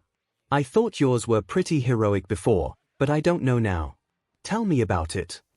Izuku kept his mouth clamped shut as he started to push, Shinso struggling. But he wasn't very strong and Izuku hadn't spent 10 months dragging refrigerators for nothing. He didn't need his quirk to beat Shinso, as long as he kept his stupid mouth shut. He'd been given a second chance. If he squandered it, he didn't deserve to win. Must be nice, here. Having been born with a heroic quirk. Shinso was running his mouth. What? Don't want to answer. Izuku kept pushing and Shinso tried to grind his feet back, pushing back. He punched Izuku in the face, his jaw snapping to the side. But honestly, these days, Izuku barely felt it. He did feel the hands around his neck a little more, ignoring the gasps of the crowd, and Shinso tried to swing him around, to get away from the edge of the boundary. But he was moving his weight all wrong and Izuku could see he wasn't going to get the leverage necessary. Izuku bent his knees, grabbed Shinso around the waist and lifted. What are you doing? He kept asking questions, trying to elicit a response, even as He kicked his legs at Izuku, twisting in his grasp. But he was unable to break his grip and Izuku tossed him over the boundary line. ♀tumbled to the ground, cursing. He stared up at Izuku, as the declared victory for Izuku. "You don't get it," he hissed. "You don't know what it's like. Being born with a villain's quirk." He clenched his fists, looking up at Izuku. "I have to fight so hard just to be here. I'm not even at the starting line." He shook his head and Izuku felt like his heart broke. He crouched down. "♀, he said. "I know what it's like being born with a villain's quirk." His voice was quiet enough that there was no way any microphone was picking it up. He saw ♀'s eyes widened. Midoriya Hisoshi hadn't been a villain, really. Just an angry man with a quirk. But close enough, in this day and age. "You're lying." His voice was quiet. Izuku leaned in, holding a hand out. He shook his head. "This isn't a game to me. I'm serious about this. I know everyone thinks I'm one step away from being a villain, but I won't let that happen." He was convicted under the name of Iwasaki Hisoshi, but I always knew him as Midoriya Hisoshi. You can look him up. ♀ hadn't taken his hand yet, but was instead eyeing Izuku carefully, like the moment he took it Izuku was going to push him back down again. It felt almost good, honestly. To let that part of his secret go to someone besides his counselor. Aizawa and All Might had both offered themselves as listeners, but he had stayed away from details, like names and dates. "Do you want to be a hero, ♀ he asked. "Of course I do." ♀ spat. "That's why I'm here. That's why I want to transfer into the hero course. I couldn't get in through the entrance exam, but I will get there somehow. You can't help the things you long for." Izuku smiled. He took ♀'s hand. He was done waiting. "Then let's be friends, ♀'-kun." He slowly pulled him up to his feet. "Honestly, F everyone else," Izuku said, giving him a sneaky smile. "I think your quirk is pretty cool." The lavender-haired boy was staring at him like he was lost. "Midoriya Izuku, was it?" he asked, finally. "Yeah. You know, I could have just brainwashed you then," ♀ said, eyes unreadable. Izuku shrugged. "I trust you." Izuku paused. "You know. You are not alone. Not as much as you think you are." ♀ stared at him like he'd punched him in the face. He stilled, before he finally spoke again. "Don't lose too pitifully to the next guy, okay? XXXX you have a fire quirk," came the surprised voice as Izuku walked out through the tunnel on his side to cheers. It was Endeavor himself, standing there, waiting for him. His fiery facial hair gave off barely any heat, but was constantly moving, just like Izuku had seen on TV. He was a huge, intimidating figure. And yesterday, Izuku would have been excited to meet him. Now all he felt was disgust. He didn't want to look at him. He wanted to throw a punch, but everything about that was a bad idea. He knew some of it was his own, unresolved anger at his father bursting forth. The man he had never had an opportunity to face, he could see him in Endeavor instantly. The way he held himself. The way he smiled. The idea that he thought he could come here and intimidate Izuku at all. Maybe Izuku was projecting. Or maybe all abusive pieces of SHT were the same. Yes. Izuku realized that he had failed to answer Endeavor. "I do. It's pretty interesting." Almost scorched a few audience members. Endeavor narrowed his eyes. "You'll be seeing my son next." Izuku knew Todoroki's round hadn't happened yet, but he also knew it was a match between Todoroki and Zero. He knew who was going to win that one. "Probably," Izuku said, his tone clipped. "Can I help you with something, sir? You don't seem impressed that the number 2 hero is speaking to you." Endeavor noted. "Though, I suppose you're All Might's boy, aren't you? Hard to be impressed with number 2 when your mentor is number 1. The words were spiteful, disdainful, and the tone was insulting. Izuku bit his tongue. No, sir. You just remind me of my own father, that's all," Izuku said, keeping his tone as neutral as he could. "Flattery won't get you anywhere, kid," Endeavor said, his voice joking but his face vindictive. "That wasn't my intention at all, sir," the green-haired boy said honestly. "𝐿𝐴𝐷 is just like me, you know," 𝐿𝐴𝐷 said, with a wicked grin. "Try not to give him an embarrassing round." "I disagree, sir. I don't think he's anything like you." There was more spite in his voice than he intended, but Izuku just turned to walk away before he said something that got Todoroki in trouble with his father. "I didn't dismiss you dash," came the angry hiss, the pro-hero reacting to the bite in Izuku's words. He could feel the heat flare behind him from his fire, and then a hand on his arm, yanking him around to look at Endeavor. His grip was so hard Izuku wondered if it was going to bruise as he was pulled to face an angry Endeavor, his fire flowing from his facial hair. He glowered down at Izuku, looming over him. Izuku ripped his arm away. "Excuse me, sir," he said, and walked away. XXXX Izuku had barely used his quirk, he realized, sitting in the stands, watching Uraraka's round against Bakugo. It hurt to see her take so many hits, but he could also see the hard set to her jaw. Her narrowed eyes. Her determination. He didn't know if she was going to win this. Bakugo was a fiend in combat. But he wanted to hug her so tight and tell her how proud he was. It was a crazy, ballsy plan. He had started to notice the veritable meteor shower of debris hovering over Bakugo's head that the explosive teen had not yet and Izuku suspected few had. He smiled to himself. Even if she didn't win, she was going to give Bakugo a scare. But he had been thinking back on his own performance, and realized that he hadn't even used his quirk, except to break Shinso's brainwashing.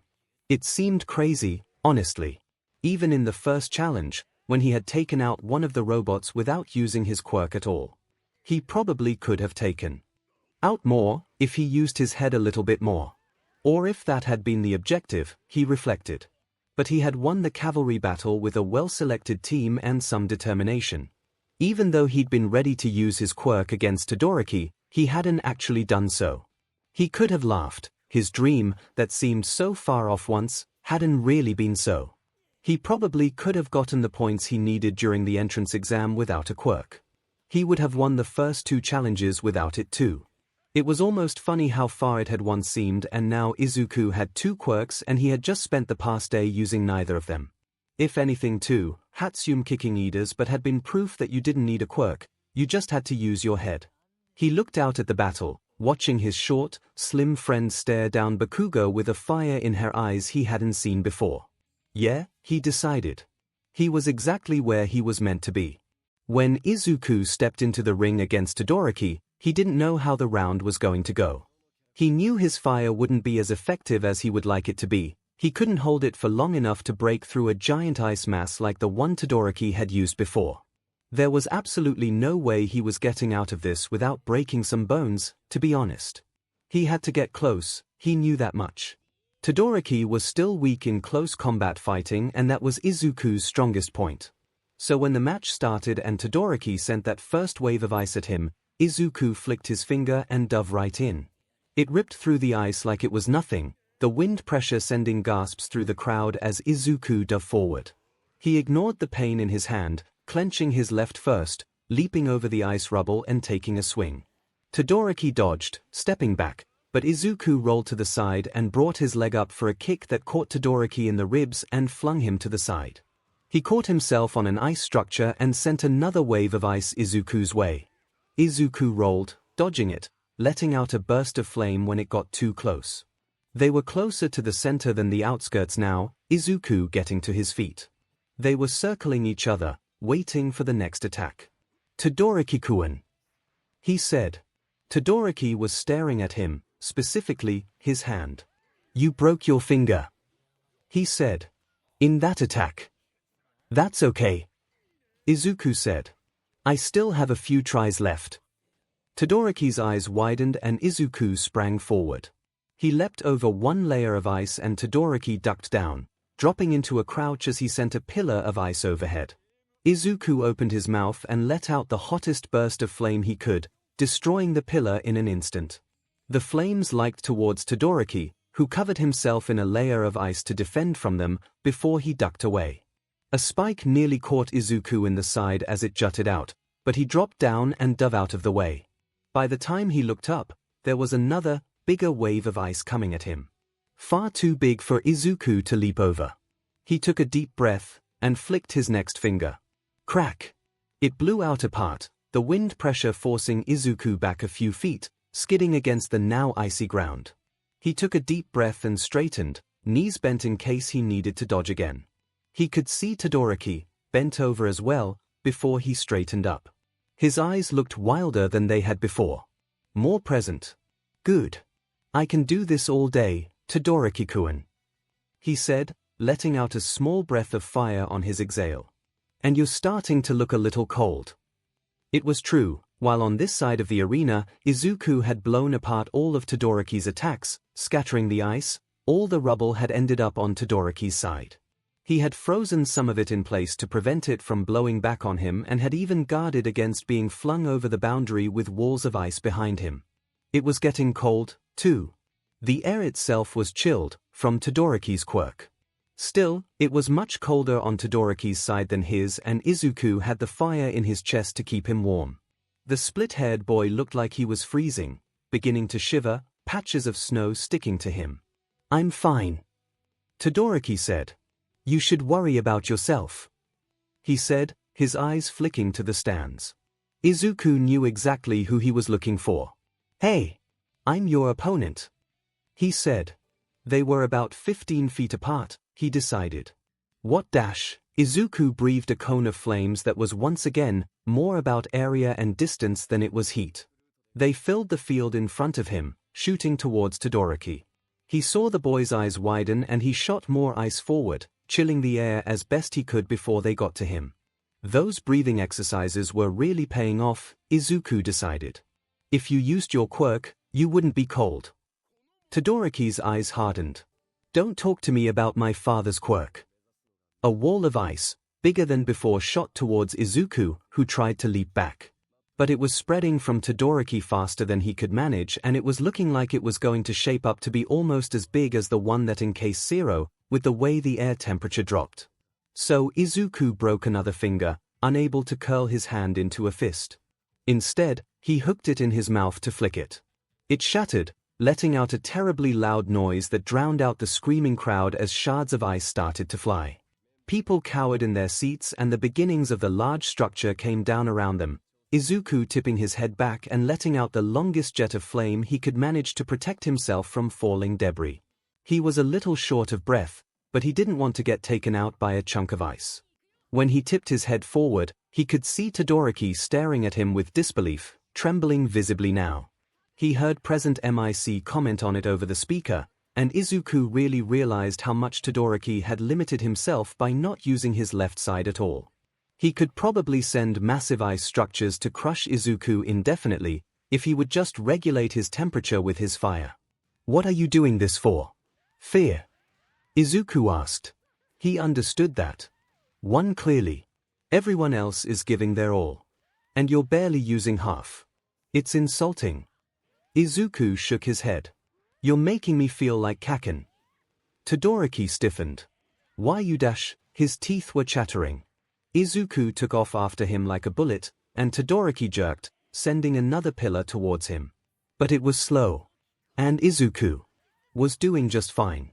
Egg in the microwave, egg in the microwave, egg in the microwave dash. He swung his left, unbroken arm, feeling the familiar thrum of one for all under the skin. He nailed Todoroki in the stomach, even as the boy tried to twist out of the way. He went shooting back, letting out a garbled noise of pain. Izuku had felt the bones crack under his fist. Todoroki slammed into an ice wall of his own making at the last second, coughing as he laid against it, before pulling himself to his feet. He let out a shaky breath, eyeing Izuku coldly. The pillar almost crashed into Izuku and he rolled back, dodging it. You keep saying I'm done, Todoroki said, straightening up. But you've broken every finger on your right hand.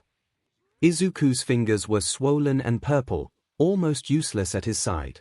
I'm ending this now, before you get yourself killed. A mass of ice shot towards him, smaller than the last large attack Todoroki had sent, but substantial regardless. Izuku blew it apart with one of his already broken fingers. It hurt like a beach. But when the rubble settled, his limp hand hanging at his side, Todoroki couldn't tear his eyes away. "We're not done yet," Izuku said. He curled his broken hand into a fist and Todoroki turned a little green. "You're crazy.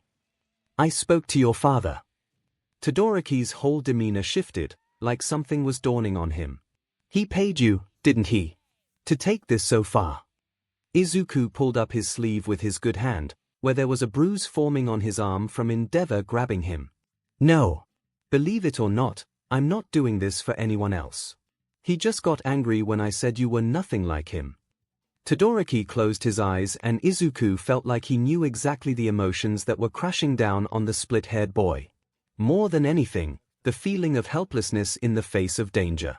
The lesson that Todoroki had probably spent his life learning Izuku had learned only recently. He could have all the power in the world and still be so helpless when it counted. And when Todoroki's eyes opened, they flicked to Izuku's broken hand. "How can you say that? Standing there like that? We are not our fathers," Izuku said, taking a step forward and clenching his fist. "I know what it's like, to inherit a quirk you would rather have been born without." Todoroki tilted his head, brow knitting together. "Wait, are you All Might's dash?" "No," Izuku said. There couldn't be less of a family resemblance. He let out a puff of fire instead, trying to make his point. "Todoroki-kun, when I say I know, I mean that I know." The split-haired boy froze. He looked almost fearful, trembling in the cold. They were surrounded by jagged, fallen structures, the air chilled but Izuku didn't feel it at all. "But I use it anyway. Because it is my quirk. I decide what to do with it. He would have never saved anyone with it, he wasn't capable of it. And it's your power. It belongs to you and only to you. You have a better heart than I do." Todoroki said it like it was a fact, simply. He clenched his fists at his side, and Izuku honestly had no idea what was going to happen next. From the way he spoke, the words themselves sounded like he was just giving up and it made something in Izuku's chest ache to hear it. But there was just enough of an edge in his tone that kept him believing that Todoroki wasn't done yet. XXXX, there was something in that fierce boy's face that reminded 𝐿𝐴𝐷 of his mother, he decided. Even standing there, fingers broken and limp, a ghastly purple. His jaw was clenched, tears at his eyes. He was so determined, a fire shining through. But he was soft, too. Sweet. He was reaching out to him. By picking a fight, maybe. But reaching out, nonetheless. He wanted to laugh and cry at the same time and his words kept echoing. "It's your power. It's not his quirk. It's your quirk. We are not our fathers." He remembered, so long ago. His mother stroking his hair, telling him he didn't have to be a SLV to his bloodline. He hadn't really understood it, he'd been so small. He remembered too, sitting on her lap and crying, pressing his face into her chest as she held him. "You can be a hero too, 𝐿𝐴𝐷." He was going to do it, he thought. He was going to break the promise and use his power. Because Midoriya was right, wasn't he? It was his power. His father had nothing to do with it. His father wasn't capable of love, not really. And for a long time, 𝐿𝐴𝐷 thought he wasn't either, but every word out of Midoriya's mouth reminded him of his mother and how fiercely he had loved her. Even after the pain Endeavor caused him, even after the pain his mother caused him. She had burned him and he had sobbed for days when she was taken away because he still loved her.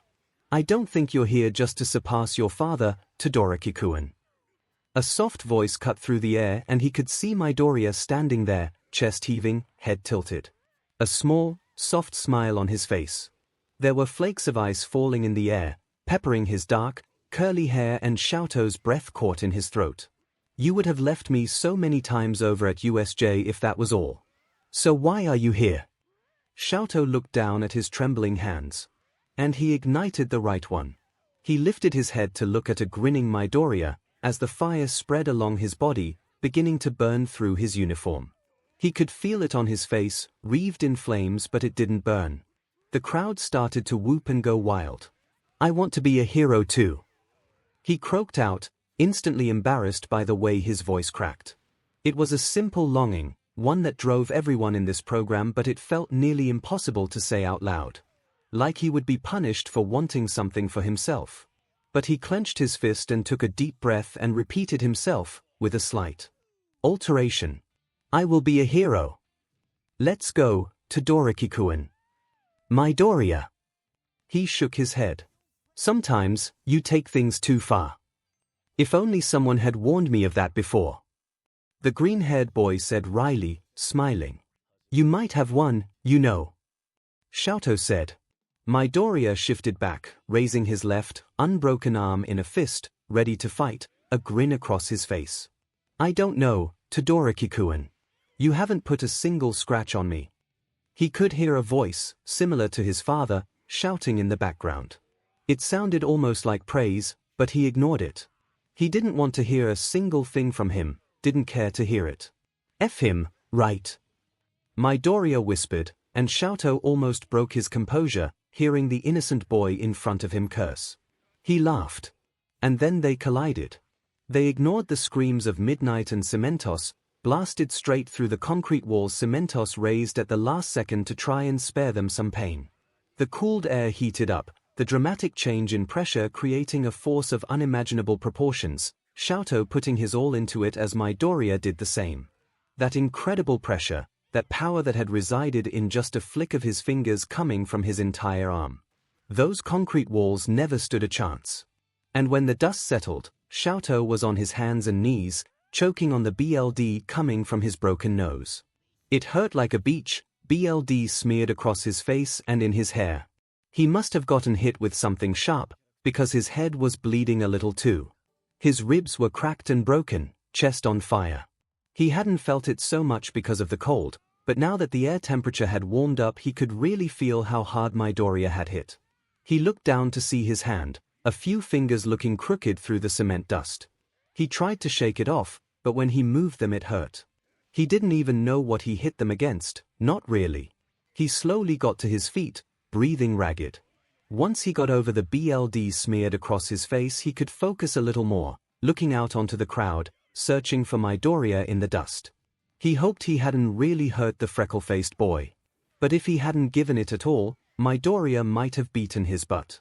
As cute and innocent as he was, another hit like one that had presumably cracked his sternum would have put him down. He finally spotted him, laying against a hunk of ice. Out of bounds. He heard the announcement that he had won, but he hopped over chunks of ice and cement and raced over to Midoriya, ignoring Midnight's yells. He crouched over his classmate, searching his face for signs of consciousness. He kneeled down, ignoring the screaming in his own chest. Midoriya's arm was broken and useless at his side, devastatingly purple.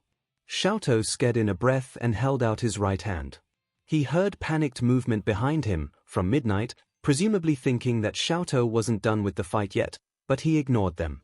He carefully encased the arm in ice, straightening it and attaching it to Midoriya's shoulder, using ice sticking out from the makeshift cast and encasing Midoriya's side with it to hold it still.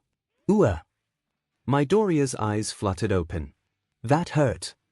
He muttered, before he really saw 𝐿𝐴𝐷 over him. He coughed, and 𝐿𝐴𝐷 quickly dodged a small puff of flame. Sorry. Don't apologize. 𝐿𝐴𝐷 said, without thinking. Let me help you up. Midoriya slowly sat up, 𝐿𝐴𝐷 helping him stand and getting him to his feet.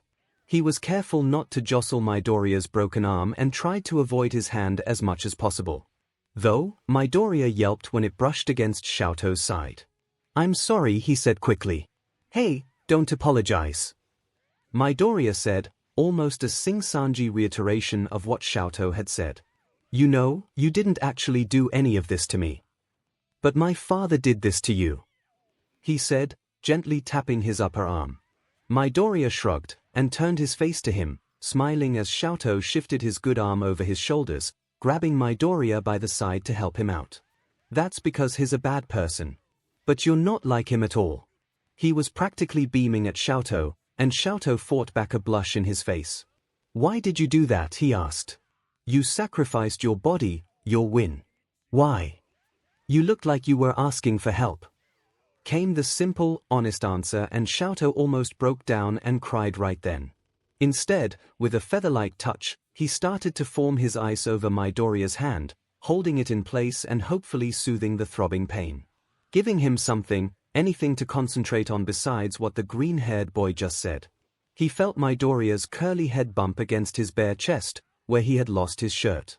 "Sorry," came the slurred answer, and as they finally turned around, 𝐿𝐴𝐽 could see 𝐶ementos and Midnight, standing at the ready, eyes serious, jaws hardened. They relaxed when they saw 𝐿𝐴𝐽 was just helping Midoriya off the field, Midnight dropping her stance immediately. She smiled at them. "Thought you two boys were still going at it. You looked ready to kill each other out there." Midoriya squeaked next to him. "No. We're friends." Midoriya promised. 𝐿𝐴𝐽 blinked. "We're friends," he said out loud, peering down into deep, green eyes. Midoriya's button nose wrinkled. "Yes. Of course. When did that happen?" 𝐿𝐴𝐽 asked, confused. "Just now." Midoriya answered decisively. 𝐿𝐴𝐽 smiled, a warm, genuine one, eyes crinkling. He wasn't sure the last time he smiled like that. "Okay." "Oh." Midnight cooed. "Adorable." They started shuffling across the field slowly. The tunnel Midoriya would have normally used was cracked and collapsing and also covered in ice. 𝐶ementos could have probably gotten Midoriya through safely, but 𝐿𝐴𝐽 wanted to carry him out with him.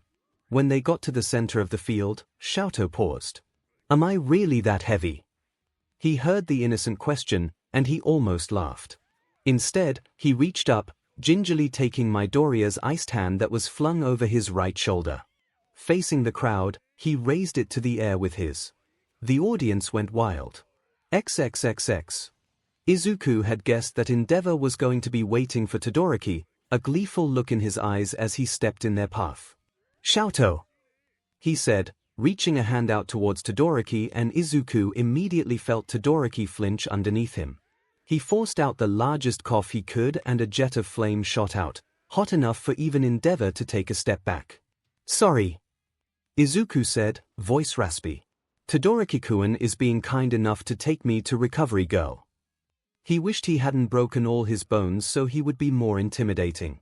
"𝐿𝐴𝐽, we will talk later," Endeavor said, a big smile still across his face. "I'm glad this tantrum of yours is finally over.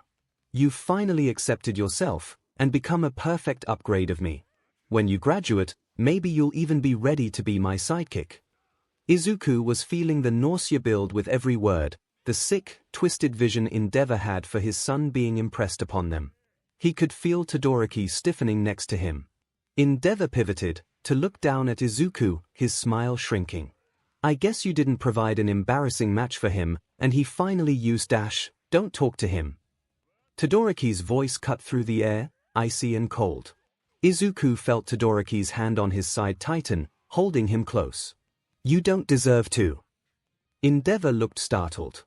"The only reason I used my fire was because for a split second, it wasn't about you." Todoroki hissed. He started moving, walking Izuku past him without looking back. "𝐿𝐴𝐽, you really don't have to stay for the rest of the festival," Todoroki said. "You saw what you wanted, right?" They walked away, backs to Endeavor. Todoroki's head was held high, eyes narrowed, features schooled into a perfect mask. "Is it rude to blow a raspberry?" Izuku whispered when they were out of the hallway. Todoroki's mask cracked, and he smiled. "You're pretty," Izuku said out loud, and Todoroki's eyes widened, head turning to Izuku. Izuku couldn't believe he said that out loud. "You don't look like him at all. You must take after your mother," Izuku said, trying to soften what he had just said. "Pretty," Todoroki repeated. "I'm covered in BLD. My nose will probably be crooked. It'll just make you rugged," Izuku insisted, and he watched that mask crack further, the smile growing wider. "You're kinda weird, Midoriya." Sorry," he offered. "No, I don't mind," Todoroki said. "It's nice. You're nice. To me. We're friends," Izuku said firmly. "Do you really mean that?"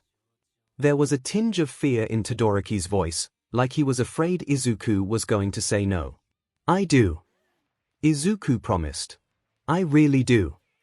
They got Izuku up to Recovery Girl, Todoroki himself needing to take a seat on one of the beds. And oh, Recovery Girl was furious. She spent a good amount of time reaming into Izuku for shattering his bones again, Izuku wincing, but taking it. He cringed a little when she said he needed surgery in his hand, but he supposed this is what he got. It will be crooked for the rest of your life. She berated him. At least one of you had the good sense to splint it. Izuku glanced over at Todoroki, whose head was hung as well. Midoriya, he said. I am so sorry. It's not your fault, Todoroki-kun. Izuku said quickly. I could have tapped out way sooner. I did this to myself. Recovery Girl whacked him on the head with her clipboard. Oh, no. I saw the match. What on earth made the two of you think that level of destruction was appropriate for a school sports festival? She pointed at Todoroki. Lay back. She ordered. Your ribs and sternum are cracked. She stared at Izuku as she said it. I'm really sorry. He said. I didn't realize I hit him that hard. Midoriya Izuku, I am more familiar with your quirk than you are, so when I say this, I mean it. She breathed in. Learn to control it better. I should share the blame. I did not anticipate going from cooled to superheated air in a short time span. Todoroki said from his position on the bed, his words sounding like his mouth was filled with BLD.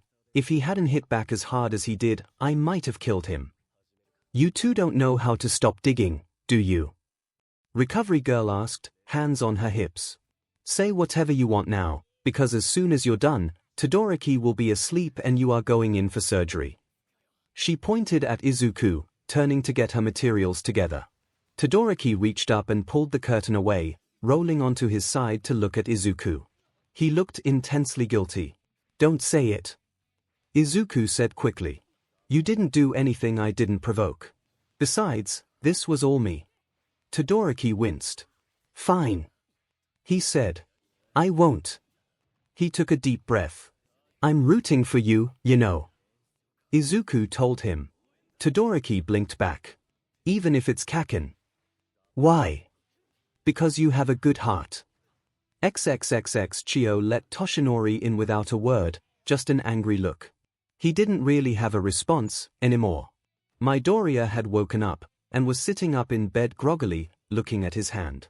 He could tell Cio had already read the green-haired boy the riot act, from the guilty look on his face and the way he flexed his scarred, crooked hand. All might, he said, his voice wavering. His eyes flicked downward. I'm sorry, he said. For what? Toshinori asked. He knew he had told the boy to make an impression, and even though ultimately his protégé had been unable to defeat Todoroki Shoto, Midoriya certainly made one. It had been unbelievable, the destructive force wielded on that field. Toshinori had stood up in his seat, mouth gaping. He had clenched his fists at his side, worried for the small boy, but every time the rubble cleared, he was still standing. Broken, but standing. He couldn't hear what he was saying to the Todoroki boy, but everyone had seen the way it affected him until the long-awaited flames had been released. Toshinori had a feeling his student had something to do with that. I lost. Midoriya murmured, before he peered up at him. Honestly, it didn't matter what fights came next. It barely even mattered who won, even though it was looking like it was going to end up being Bakugo versus Todoroki. There was no way a single fight was going to touch what the stadium had seen. They all knew it, that had been the fight to see. The one that everyone was going to talk about for years to come. The name Midoriya Izuku was famous already. Young Midoriya, Toshinori crouched in front of him. I couldn't care less about whether or not you won that death match.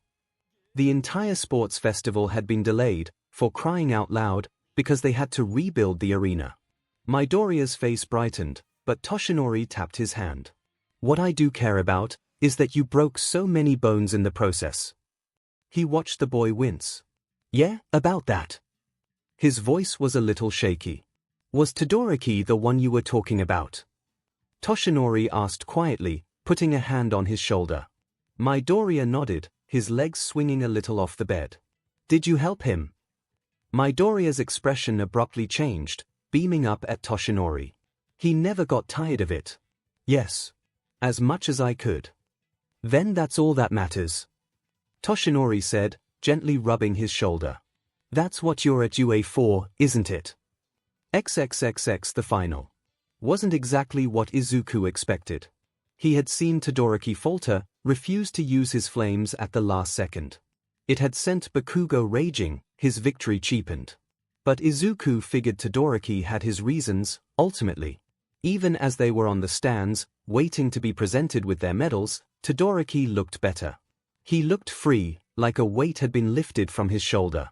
Not once did Izuku see him look out towards the crowd. Bakugo, on the other hand, was muzzled like a dog, having to be restrained to a pole on the platform after refusing to be presented with first place. They had all heard him screaming, "I don't want it," followed by several loud explosions. Izuku figured he had tried to bite Midnight again, because she looked especially smug about Bakugo being muzzled on a platform on national TV. It was horrific, but Izuku had struggled not to laugh. Kaminari was howling. "Didn't you lose?" Gyro asked, as Kaminari rolled around in the grass. "I think everyone here is a winner," he insisted. "Everyone except for Bakugo." Bakugo seemed to agree, because he screamed and writhed in his bonds, even as All Might approached, shining his megawatt smile, holding medals in his hands to present to his students. The rattling of the chains was especially disturbing. "Deku," he heard Uraraka whisper. "Were you really childhood friends with him?" Yeah," Izuku admitted. "I know it seems hard to believe." She shivered, pressing a hand to her forehead, before she accepted the reality. "He couldn't have always been like this, here. Deku." She was almost reprimanding him. "Really, Midoriya?" Zu asked. "He was pretty much always like this," Izuku admitted sheepishly, as they watched All Might present them each with their medals, having to unmuzzle Bakugo for his. He fought and screamed as soon as it was released. Izuku watched his mentor ultimately place it in Bakugo's mouth, before patting him on the head and leaving a seething boy on the first place stand. He laughed. A few photos were taken, and then the classes were released to go congratulate their classmates. Obviously, camera crews stuck around, waiting to get shots of the competitors celebrating. Present MIC kept on emceeing, but Izuku thought that was actually because he wasn't capable of stopping. Izuku went to Todoroki's stand first, crowding with the other students around it who were waving up at him and congratulating. "Todoroki-kun," he said, waving with his good arm. As soon as Todoroki spotted him, he felt himself move up into the air, and he pinwheeled his arm in surprise, looking down at the pillar of ice that had risen beneath him. Todoroki held out a hand as he took a large step onto the platform, Izuku grinning up at him. Todoroki smiled back, before his face changed. "I'm sorry, I didn't dash." Izuku wordlessly pulled him in for a hug, leaning up on his tiptoes. "I'm proud of you," Izuku breathed out. Bakugo roared on the platform next to them. Izuku smiled to himself, and then squeezed Todoroki tight. "You did it. You should be happy. You should be celebrating," Izuku insisted, and then he slipped his hand lower, bending his knees, and he lifted. "Midoriya!" The high-pitched shriek that came out of Todoroki made Izuku laugh, as he lifted Todoroki off the ground. He felt icy cold hands suddenly grip his shoulder as Todoroki almost bent over him, flustered that his feet were leaving the ground. Izuku knew he was pretty small, but really, Todoroki was practically nothing compared to the refrigerators he had dragged. He could probably toss him if he wanted. Izuku heard a wolf whistle, and cheers from his classmates. Flying the Canadian flag. He heard someone, probably Kirishima, shout. He figured it would be too much to spin Todoroki around, so he set him down, Todoroki stumbling back. His face was red, hair mussed. His nose was a little crooked now, Izuku realized. But he was still pretty. Izuku laughed. "Also, I promise not to do that again," Izuku said. "The fight to the death, not the lifting you. I'm definitely going to lift you again," he promised. Todoroki tried to brush his hair out of his face, letting out a huffy breath, before his face cracked into a real smile, no matter how hard he held it back. His nose crinkled as he smiled, a small, real laugh coming out of him. "You're too nice to me," he said. Izuku smiled back. "I'm going to go track down 𝐭𝐸𝐴 and make friends," he said. "You should be happy. And celebrating. Let them carry you on their shoulders or something. There's no way they're getting near Kaken without losing a hand." Todoroki rubbed the back of his neck. "I don't know about that," he said wryly. Izuku turned, seeing Tokoyami on the other platform, and he waved. "Tokoyami!" he shouted. "Congratulations!" Tokoyami smiled back, but when Izuku took a step, as if to hop down from the platform and head over, the bird-like boy shook his head and held up his hands. "Midoriya, you are an excellent teammate and amazing friend, but please not again." Izuku laughed. Kissing Tokoyami on the beak had totally been worth it. "Wait, that reminds me," he said. "Of what?" he heard Todoroki ask, and he spun around, making eye contact with Todoroki, who had turned to see Tokoyami as well. Izuku leaned up on his tiptoes and kissed him lightly on the right cheek. Todoroki's left side went up in flames instantly. The whoosh of heat was sudden and blisteringly hot, and the crowd went wild for it. Present MIC could barely speak. Even Tokoyami let out a screech. UF in Nerds-Zu had climbed up onto the first-place platform at some point, and was in the process of remuzzling Bakugo as his chains rattled and he tried to JRK his head away like a misbehaved dog. "I'm gonna die. Midoriya, I'm gonna die. Oh god, I can't breathe." He heard Kaminari in the crowd, screaming with laughter. The entire class was rolling as Izuku tried to help his friend pat down the flames, unaffected by the heat. Todoroki looked like he was going to pass out. He had a death grip on Izuku's shoulder, and Izuku smothered his laughter as he patted out the last of the flames on Todoroki's side. He had changed into another gym uniform for the final ceremony only to ruin it again. "Oh, I'm so sorry, Todoroki-kun. I didn't mean to do that to you, on national TV dash." He cut himself off, wincing. He had just wanted to do something nice. He didn't mean for Todoroki to catch fire. Todoroki groaned audibly. He waved a hand. "Go find 𝐭𝐸𝐴," he said. Izuku looked back hesitantly. "I'm okay, Midoriya." "Really?" His face was still bright red, but he created a set of steps for Midoriya to hustle down, the crowd parting as he did. He was going to smack Kirishima later for the lewd whistles that followed him. He quickly spotted the wild lavender hair through the crowd as they parted around him, and 𝐭𝐸𝐴 spotted him coming first, backing up slowly, eyes wide. He held up his hands. "I don't need a dash." Izuku broke out into a sprint. 𝐭𝐸𝐴 legged it away, kicking up grass behind him, but Izuku was faster, even with his injuries. He tackled him into the grass, the general studies student groaning as they hit the ground. "That's the power of friendship right there, folks." "Oh." Izuku hugged him with one arm, tightly. "Didn't you break all your bones?" "Not all of them," Izuku said, leaning up, and letting 𝐭𝐸𝐴 prop himself up on his elbows in the grass. The lavender-haired boy tilted his head at him, raising an eyebrow in disbelief as Izuku stuck out his phone. "What?" "Put your number in," he insisted. "Why?" "Because we're going to be friends," Izuku insisted. "And I'm going to help you train to transfer into my class." 𝐭𝐸𝐴 stared at him. "You?" he asked incredulously. "𝐭𝐸𝐴, I could throw you over my head like a roll of paper towels without my quirk." 𝐭𝐸𝐴 quickly typed his number into Izuku's phone. "Why are you like this?" he asked, pulling himself up to a sitting position. "You're crazy." Izuku smiled at him. "I think you're pretty cool. And you made it this far in the competition, I can tell you want it. And I know what it's like, to want it so bad, and have everyone tell you that you just can't." He gestured at himself. "But I got lucky, and I have someone in my corner. And now I'm here. So." 𝐭𝐸𝐴 crossed his arms over his chest, eyebrows still raised. He seemed like he was trying to get a read on Izuku. "Who would I be if I forgot about all the people who got me here?" Izuku said. "And if I didn't try and do the same for someone else who deserves it?" 𝐭𝐸𝐴 rubbed his face. "You know, I actually think you're genuine." Izuku beamed at him, and leaned in for another hug. ♀planted a hand against his chest. Do not kiss me. When Izuku looked back, he could see Todoroki on Kirishima's shoulders, looking terrified, having been forcibly removed from the platform.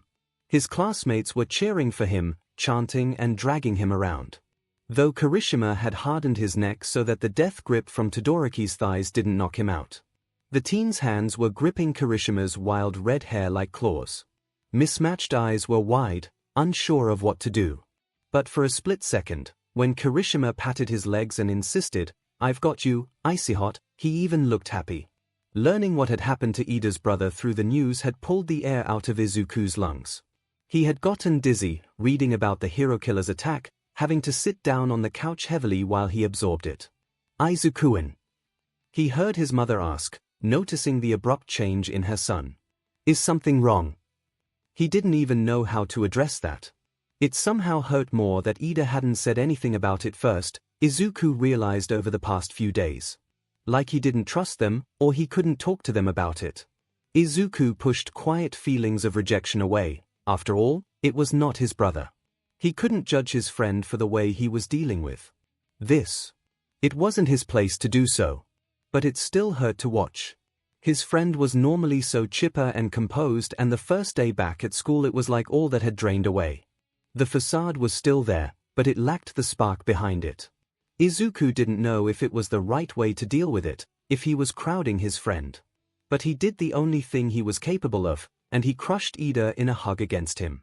He could hear him start to protest, insisting nothing was wrong, going tense under Izuku's grip.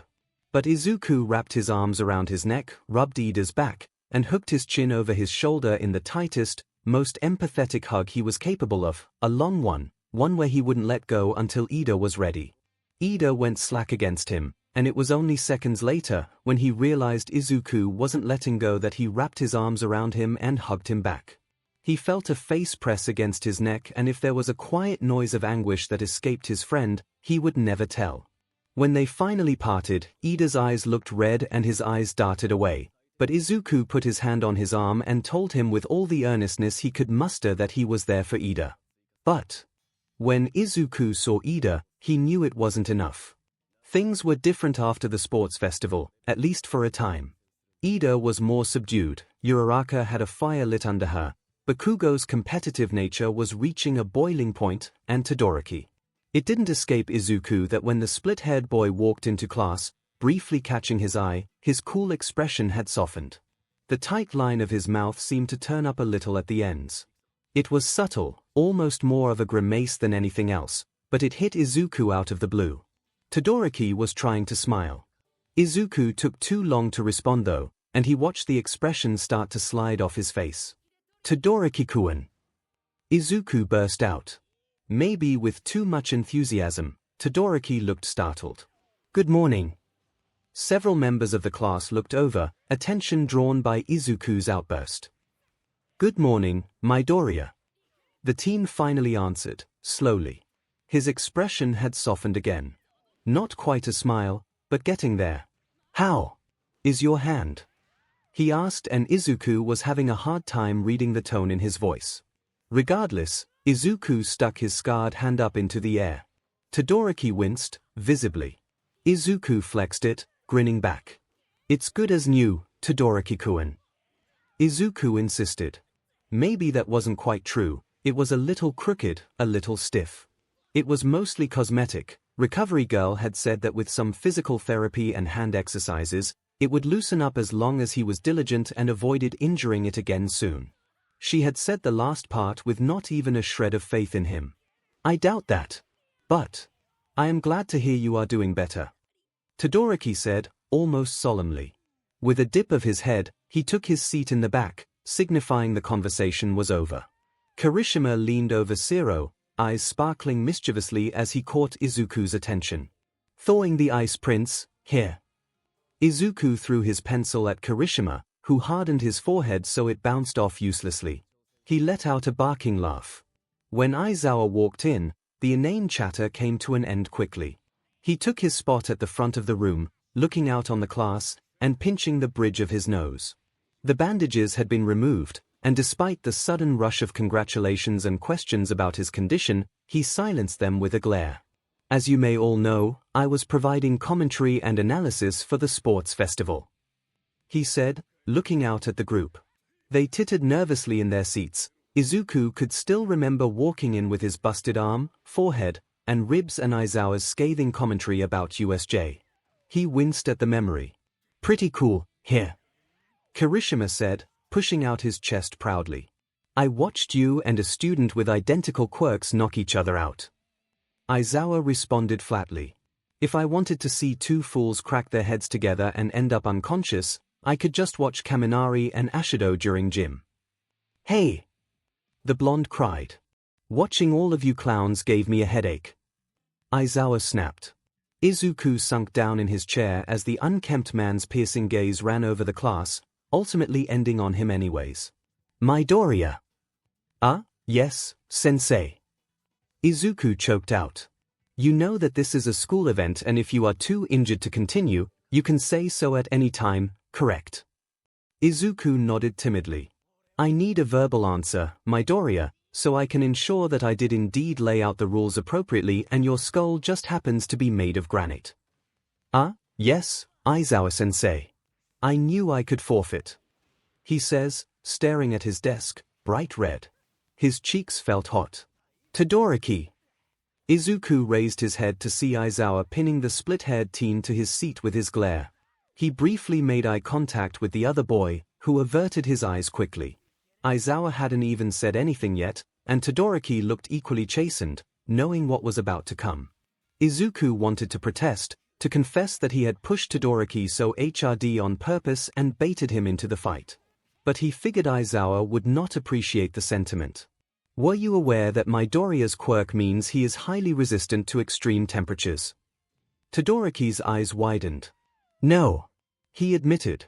Then I would like to impress upon you the fact that if it had been anyone besides Midoriya caught in an explosion that blew a concrete stadium apart Aizawa sounded like he was grinding his teeth.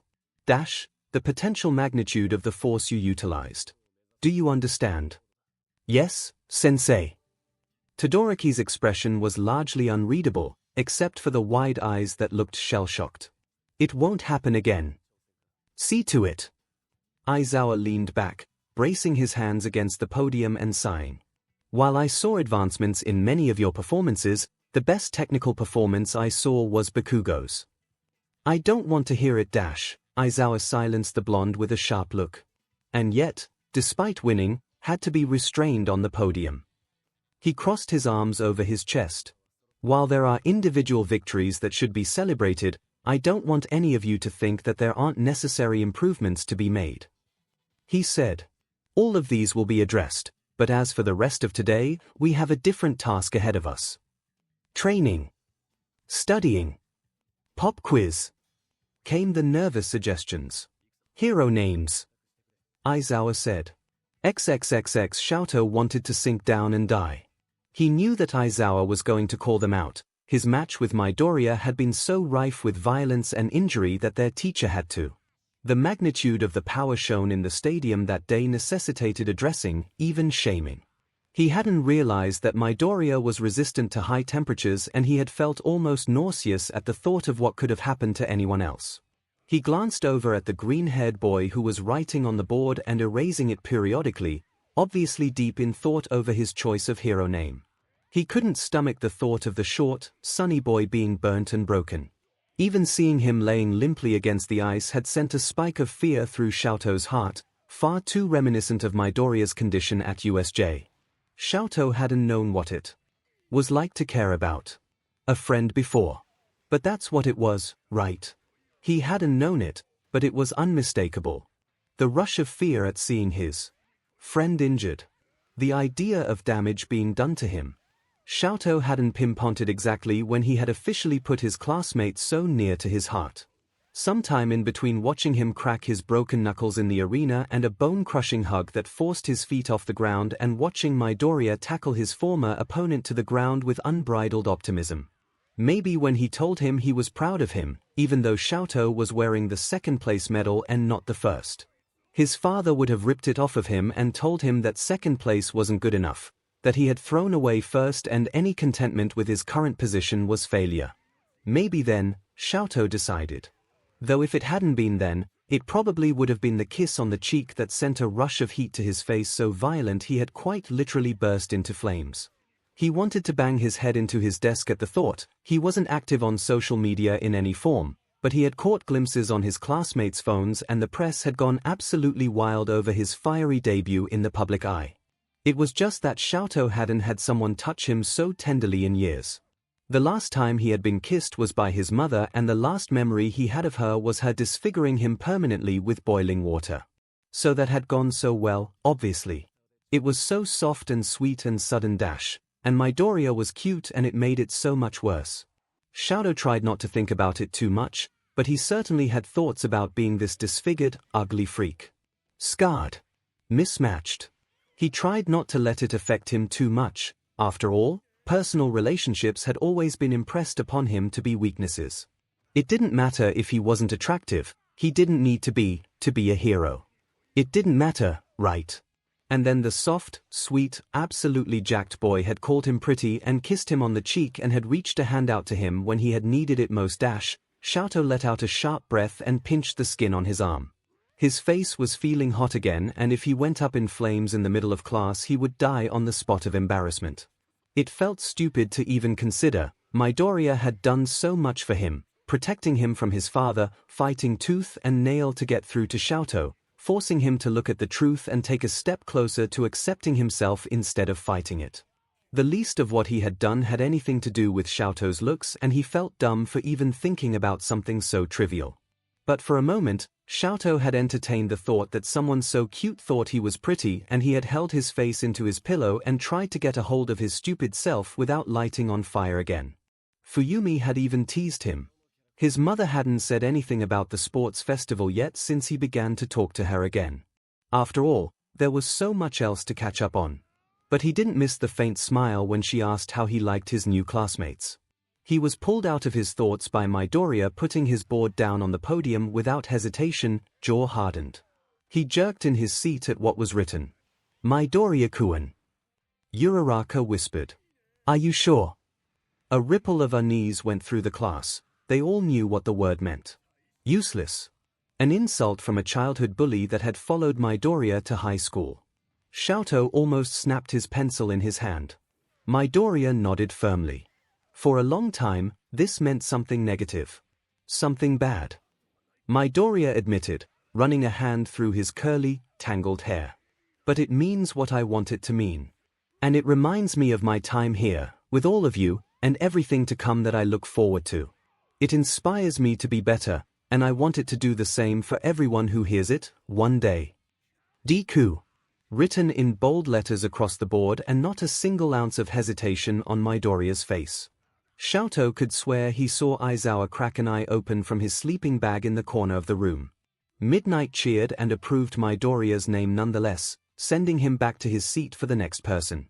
𝐿𝐿 swallowed as he caught another glimpse of Midoriya's board, the moment of confidence in those green eyes. I don't deserve him. None of us do. Izuku needed to talk to Todoroki privately, he realized. But it was hard to find the time, really. Todoroki hadn't sat with them at lunch, though Izuku had already mentally made a to-do list that involved harassing the teen until he did. After all, it wasn't like Todoroki looked sad when he sat at lunch with a book and ate quietly alone. But Izuku knew how unbearably lonely it could get, and for the first time in his life he had friends, and by God he was going to share them. Hey, what's this? Kaminari said, bending down near the wall in the locker room. They were all in various states of undress as they changed, Kaminari still shirtless. The blonde could get distracted easily though, and the moment he spied whatever he was currently examining, he had dropped his shirt on the bench and walked over. Izuku stepped out, frowning. Most of the boys were trying to figure out what exactly Kaminari was looking at. What is it? Siro asked. It looks like a hole. But like it's been purposely drilled. Kaminari squinted against it. And then he jerked away, letting out a shriek of shock and discharging some static that traveled along the lockers and had Kirishima swearing as he jumped away from the metal. Kaminari-kun. Izuku tilted his head as he walked forward. Are you okay? Kaminari was on the ground, his face bright red, stammering. "Nothing," he responded. "I don't think that was his question, bro," 𝐂𝐿 said, snorting. "If you aren't gonna tell us, I'm gonna take a look." "You can't," Kaminari shrieked. He covered his face with his hands. "I know I should be enjoying this, but I feel so guilty, even though it was an accident. Bro, your muttering could rival Midoriya's," Kirishima said. "I doubt that." Bakugo snapped from the back. "Spit it out, electric weasel. We're all waiting with bated breath for your goddamn brilliant reveal." Izuku had a deep, dark confession that he would never ever say out loud to anyone. Sometimes, the mean things Bakugo said were funny and Izuku had to fight the urge to laugh.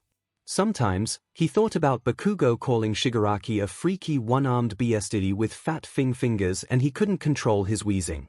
He felt so bad about it, because after all, no one really deserved Bakugo's ire and the comments directed at their classmates were unkind and Izuku would never condone that. Most of the time, it didn't get to him. But once in a blue moon, when it hit just right, Izuku had to excuse himself or he would choke on his own spit. "Spark plug. We don't have all day," Bakugo barked. "It's the girls' locker room," Kaminari said with horror. "Oh," Izuku squeaked out. Ida started to sputter uncontrollably, hands making wild chopping motions. Mineta probably drilled a hole in the wall before he left. "A pervy calling card, if you will," 𝐂𝐿 suggested. "A gift for the generations," he joked. "But we should probably cover it. Gyro is going to kill me." "Kaminari." Izuku couldn't help his disapproving tone. "It was an accident," he wailed. "I didn't know what I was looking at." 𝐂𝐿 held out his arm and shot off a piece of tape towards the hole in the wall, covering it. Kirishima walked over and flattened it, smoothing it out for good measure. He glanced at Kaminari, who was bright red and wailing on the ground. "I won't tell if you don't tell," Kirishima offered. "It was an accident, after all." "Right?" Ida demanded, looking at Kaminari pointedly. Though, with the way he was crying, Izuku didn't think for a second that Kaminari had meant any harm. "It was," he cried. "I feel so guilty. You know, you acted like such a perv when Mineta was around, but have you ever seen a girl naked?" 𝐂𝐿 asked quizzically, clearly already knowing the answer to his question. "Guys, stop." 𝐂𝐿 laughed. He offered a hand out to Kaminari, helping him up from the ground. "Like any of you have seen a girl naked?" Most of the boys shrugged nonchalantly, admitting so. Ojiro looked briefly guilty, and Kirishima zeroed in on him instantly. "Ojiro, I see that flush." Ojiro averted his eyes. "I just spend all my time at the dojo and some of the girls there don't really care about closing doors when they change." Ojiro admitted with a shrug. "It's just kind of weird. They're like my sisters." Shoji nodded behind him. "My family is pretty body positive," he said, lifting several of his arms with a nonchalant tone. "I walked in on my sister and her friends showing each other their mutation-type quirks, once. The worst part was when they started drilling me on mine." Izuku flushed next to him, letting out a small squeak. Shoji turned immediately. "Oh, not like that, Midoriya. I mean, they wanted to know what other body parts one could make multiples of. It was uncomfortable." "Oh God." Izuku slapped a hand over his mouth, understanding immediately what the taller boy was saying. "Don't know why Deku is acting all sweet and innocent." Everyone's head snapped towards him immediately. "Kaken!" Izuku squeaked. In the 6th grade, these idiot girls wanted to tease him and they grabbed him and pulled him into the bathroom with them and started getting changed to see what he would do. Bakugo said, ignoring Izuku. Izuku wanted to lay down and die. He could feel everyone's eyes boring into him. Idiot was too dumb to understand and he ran out with a red face and fell down the stairs and busted his nose. Izuku covered his face with his hands. A body slammed into him from the side, hard enough to almost knock him over, and Kirishima rubbed his knuckles into his head, howling with laughter. "Or, Midoriya, you're too good." "It was inappropriate," he yelled between his fingers, wincing under the strength of Kirishima's Nugi. He remembered the incident vividly. He knew after the fact that they were making fun of him.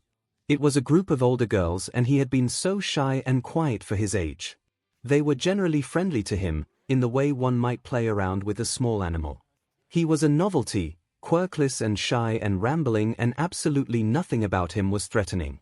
It was cruel, though. And he knew later that it was. But in the moment he had just been so flustered that he ran out of the bathroom while they laughed. Midoriya-kun was acting in an appropriate manner, and I am glad to hear so. Ida said, chopping vigorously.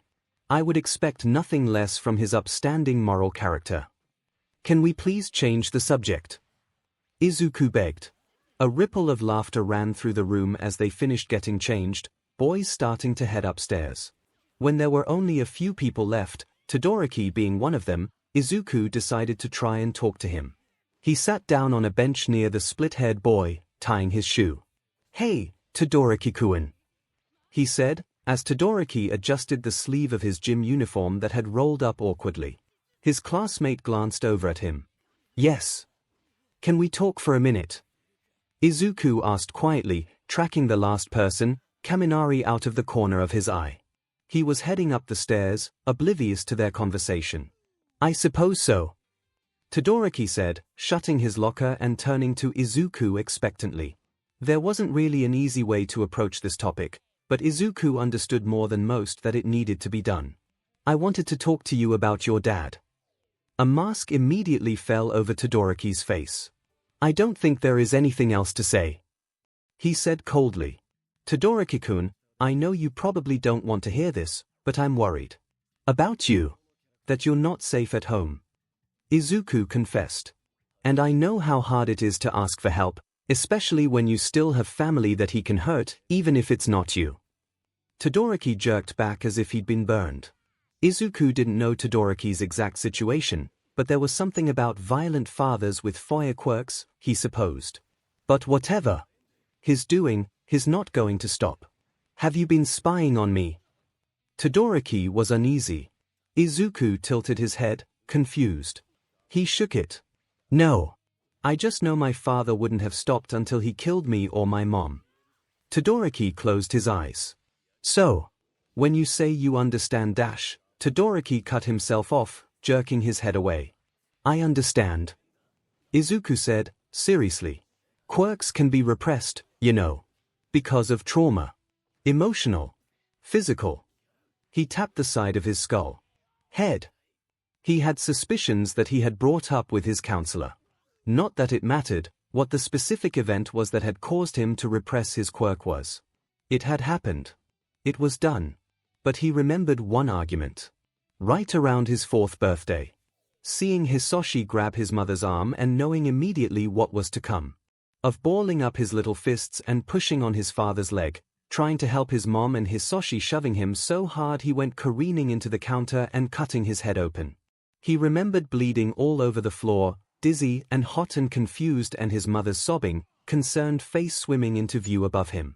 Something about that night felt pivotal to him, in a way that was hard to put his finger on. His counselor had told him that ultimately, the repression of his quirk was a psychological response. If he felt it was pivotal, even at the time, it probably was. She didn't brush him off or tell him it didn't matter, but talked to him about it seriously. What did happen? Todoroki asked quietly. To him. He was arrested, Izuku said honestly. For dash comma. Izuku shook his head. No, he killed 6 people, Izuku said, and Todoroki stilled even further, if that was possible. He wasn't a villain, really. If that's what you're wondering. He was angry. And a bad person. But my mom never told anyone, and he never would have stopped otherwise. Izuku stretched his legs out. He's the number 2 hero, Todoroki said numbly. I don't think anyone would believe me. Aizawa would, Izuku said. When all this started happening, he gestured at his throat. He knew that it had something to do with trauma, and he suspected my mom. He came to me and offered me quirk counseling and therapy through the school, completely confidential, and I think he started building a case about me. In case it was her, so he would have everything needed to take legal action. Izuku said, trying to get all the facts out before Todoroki could shoot him down. And I mean, he didn't need to after all.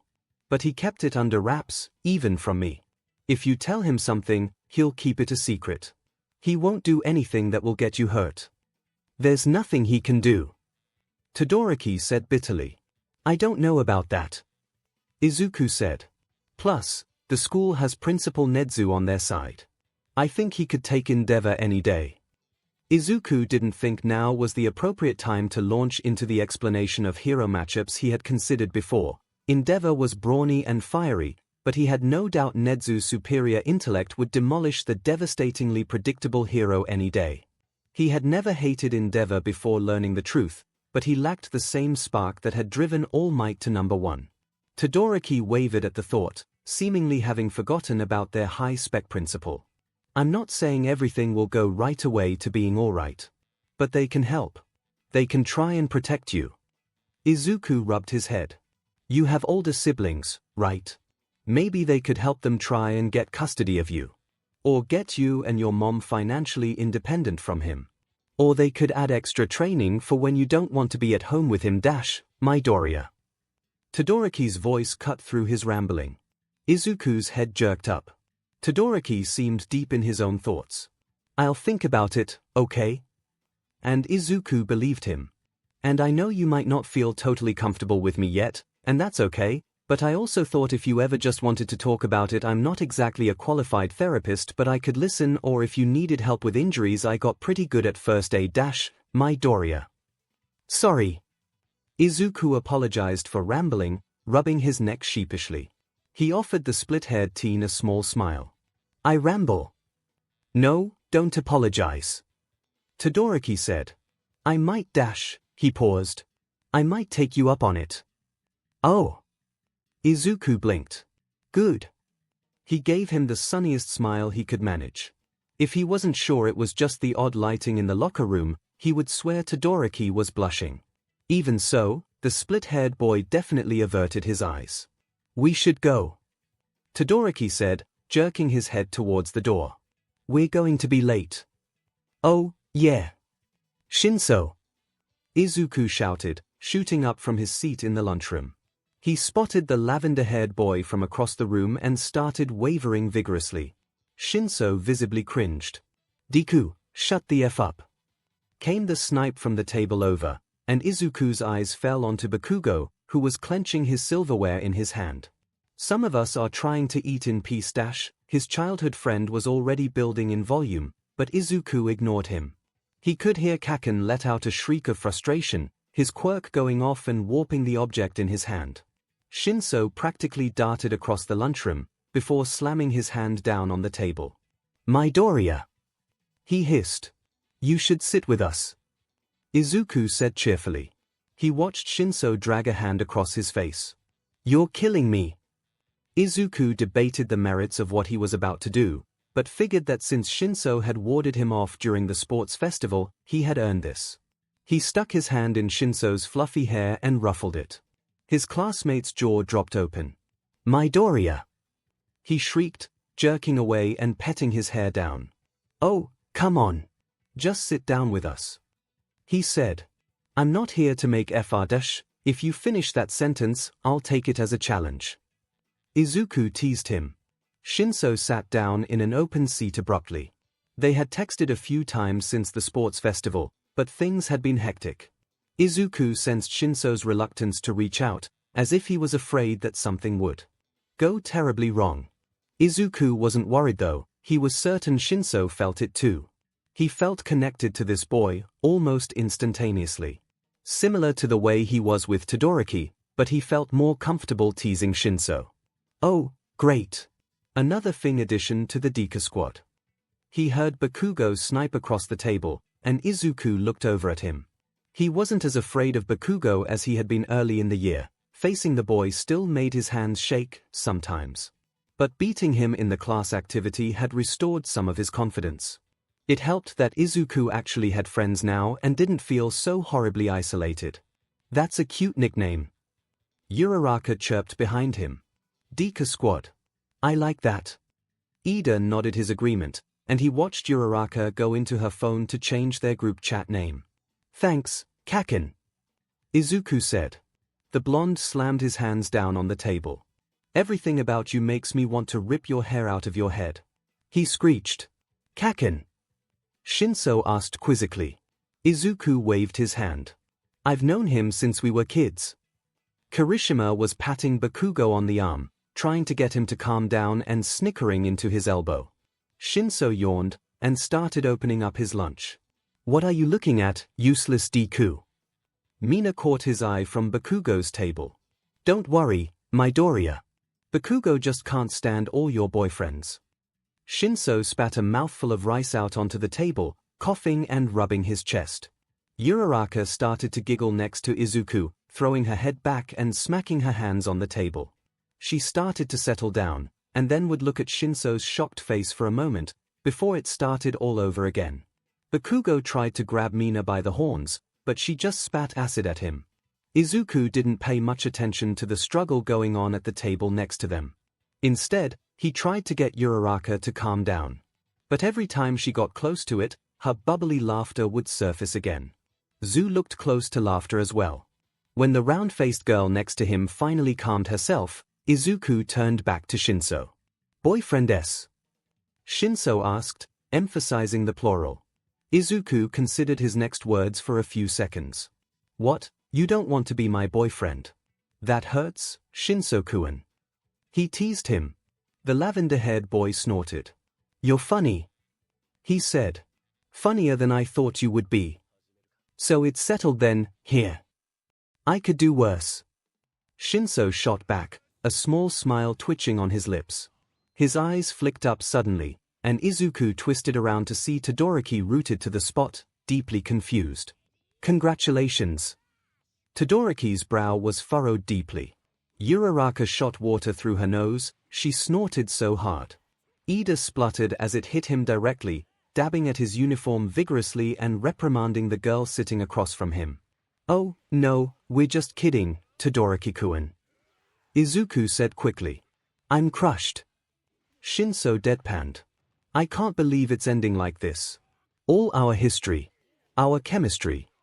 Izuku flicked a piece of rice back at ♀♀, ignoring the fact that it definitely came from ♀♀'s mouth. "Are you related to Aizawa-sensei, Ribbit?" "That makes more sense," Todoroki said, ignoring the lavender-haired boy. "Did you two know each other prior to the sports festival?" The split-haired teen shifted his book in his hands, brow still furrowed. "Nope." ♀♀ popped the pea. "I actually think I saw you at the entrance exam." Izuku said. "Your hair is very distinctive." "That's an incredibly bold statement, 1A. Izuku touched his curly green hair self-consciously. "Hey," he protested, before turning back to Todoroki. "Why do you ask?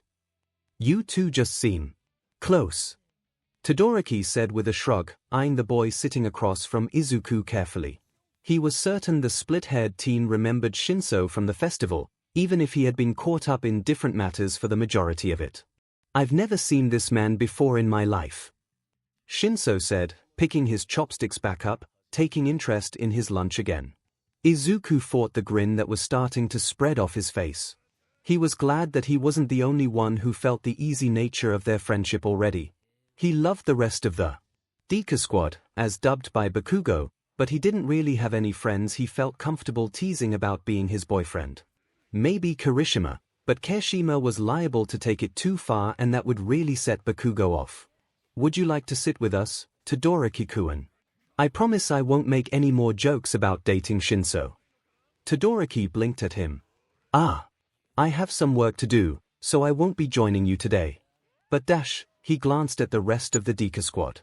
"Thank you for the offer. I may join at a later date." Izuku beamed at him. Todoroki squinted. "I'll see you in class," he offered, while Izuku nodded back vigorously. When Todoroki departed, Izuku twisted back to see ♀♀ raising an eyebrow at him. "What?" Izuku asked. "He's one of your many boyfriends, I'm guessing."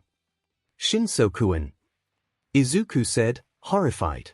The lavender-haired boy shrugged back and continued to eat, the same flat, nonchalant look on his face. "I like you, 𝐭𝐚𝐲-kun," Uraraka said. "You should sit with us more often." A smile tugged at the corner of Shinso's mouth as he dipped his head at Uraraka. "And Todoroki-kun is just a little shy," Izuku insisted. "He launched you out of the stadium," Shinso said incredulously, staring at Izuku. "Shy? Midoriya has a big heart and even Todoroki-kun can't resist it," Zu offered, leaning around Ida to make eye contact with Shinso. She and Ida introduced themselves to the boy, even though they were all generally aware of each other through the sports festival.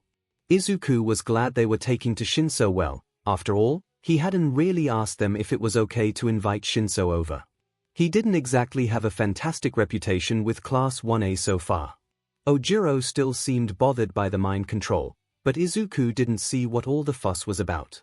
After all, he had shot a claw hand onto Kaminari's face during the festival. They had to forgive and forget, right? "Oh, I'm aware. I saw the flames." Izuku cringed and Uraraka knocked her shoulder against his playfully.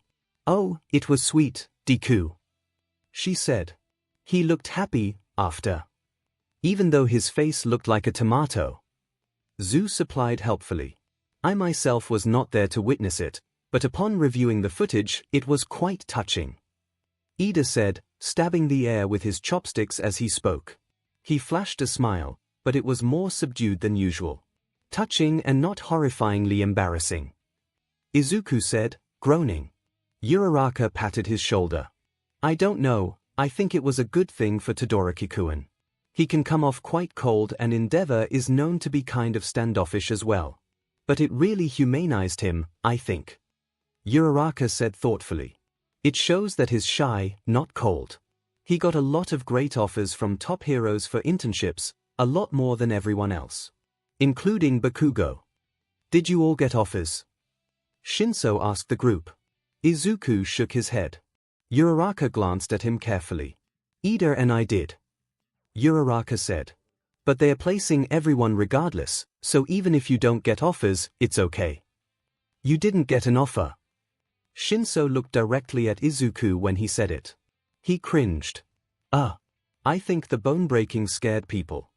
He rubbed the back of his neck sheepishly. "I got one offer. But it was really All Might's connection that got it for me. He had spoken to All Might about Gran Torino, he'd never heard of the pro hero. That didn't mean he had any doubt in his mind about taking it. It was All Might's mentor, after all. And given the way the tall, imposing man had literally trembled at the thought of his former mentor, a teacher who would put Izuku through the ringer. Frankly, that was what Izuku wanted. Especially after the sports festival. Everyone was right. He couldn't keep breaking his bones whenever he needed to fight. Having the fire breathing was a good backup, and between Aizawa and his quirk counselor, he was improving stamina and control rapidly. But he was given one for all so that he could use it. And while on the surface, breathing fire seemed like an excellent combat quirk, it wasn't as good as it seemed. He was limited by his own breathing, and using it in anything other than short bursts affected his mobility, his breathing, and his vision. The smoke in his eyes and the lack of breath in his lungs would certainly drag him down during long-term conflicts. Not that it wasn't useful. In short bursts it could be overwhelming and effective. But he needed to do more. "It's one of our teacher's old mentors," Izuku confessed. "I think that's why he took me on." "Gran Torino, right?" Ida asked. He tapped his chin. "I am very up to date on all active pro heroes, but I have never heard of him. He's retired, I think. And he used to teach here at UA," Izuku said. "I couldn't find much about him. He was kind of from a different era, you know. Before all the fanfare, I guess." "Whose mentor was he?" Zu asked curiously. Izuku debated his answer, but he figured that it wasn't that hard to find out who exactly Gran Torino had taught. When he Googled the old hero, he found an interview with All Might where he listed him as a mentor and influence. All Might's?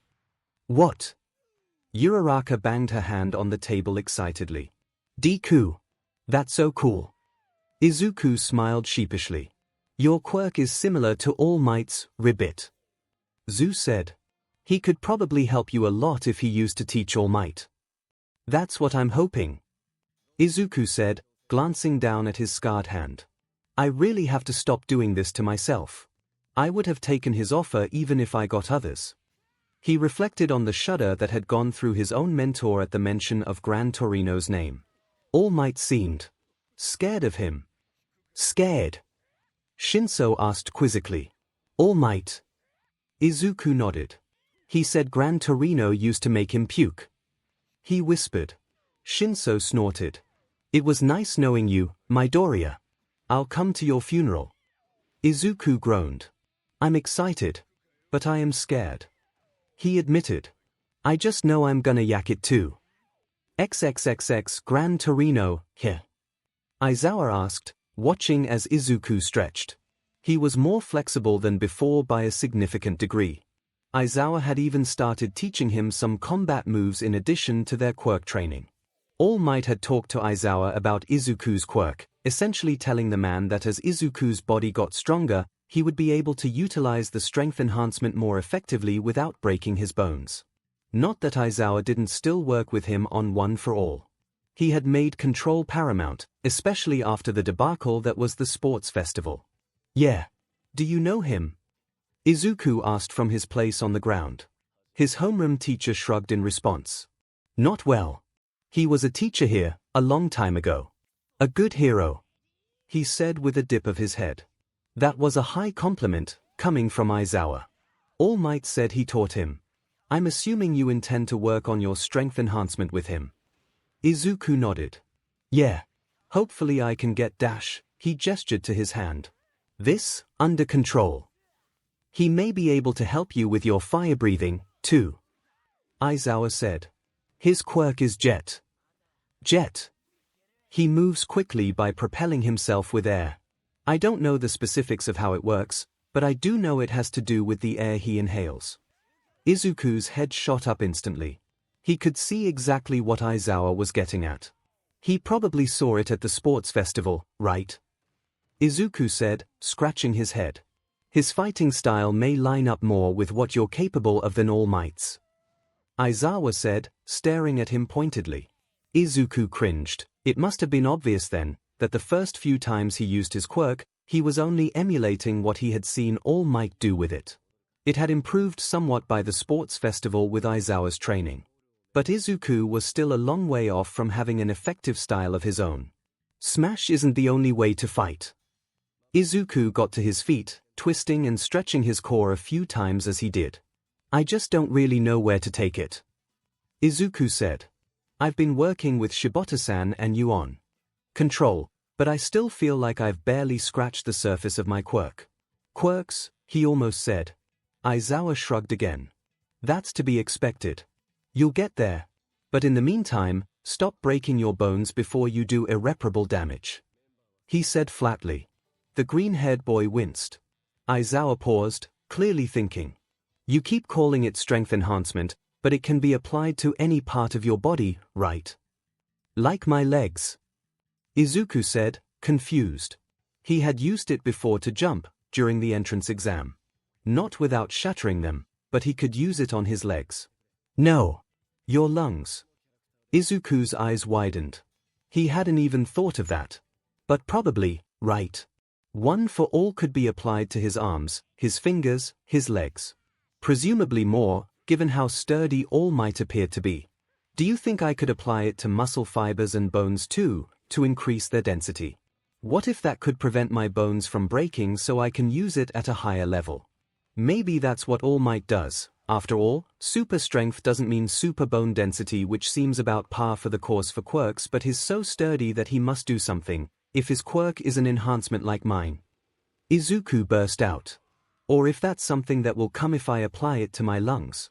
After all, if I apply it to my lungs I could probably absorb more oxygen, which would naturally make me stronger and faster anyways, since I could increase blood flow, oxygenation, maybe even brain activity dash, Midoriya. Aizawa's voice jerked him out of his thoughts. His face was unreadable, but he reached into his scarf and pulled his goggles up, snapping them onto his face. We won't know until we test it, right? XXXX. The thing about Izuku's quirk was that it wasn't a form of pyrokinesis that was generated in his mouth. His lungs actually produced a gas, similar to propane, that was exhaled along with the carbon dioxide. Izuku had an extra piece of anatomy, deep in the back of his throat, that could rapidly increase in heat, providing the spark necessary to ignite the gas. Izuku's lungs were naturally enhanced, anyways. After all, even if he could ignite the gas, he needed to be able to propel it out of his mouth. His lungs were larger and more powerful than a regular person's in order to provide that extra push necessary. Once the spark was lit, the fire could grow from the oxygen in the air. Though, that meant several limitations. It meant Izuku was vulnerable to exhaustion and running out of accelerant in his body. There seemed to be a limited amount he could produce at once, it wasn't endless. Sure, through training and constantly feeding his wildly overactive metabolism, he could produce more for longer. But if it was raining, or humid, that would limit him as well. If he exhausted his lungs and couldn't propel it, he would just end up with a mouthful of fire. It also meant that once the fire left his mouth, he had no control over it. If it started to spread and get out of hand, there wasn't much he could do to stop it. It was fundamentally anatomical and limited by what his body could realistically handle. Thankfully, with an enhancement quirk, he could stretch that limit quite a bit. On the other hand, neither of them were quite prepared for the massive white-hot fireball that scorched the ground as it flew from Izuku's mouth and immolated the target on impact. It burst apart, flames shooting everywhere at once, a stream of fire still hissing from Izuku's mouth and dripping down his front as he stared with shock. He vaguely felt it burning through his clothes, but he was more concerned by the roaring fire that was beginning to spread from the target, so hot he could feel it from there. The flames from his mouth abruptly stopped, and before he knew it, there was foam everywhere. He shut his mouth, with a click, testing the spark mechanism at the back of his throat and finding that it could no longer get hot.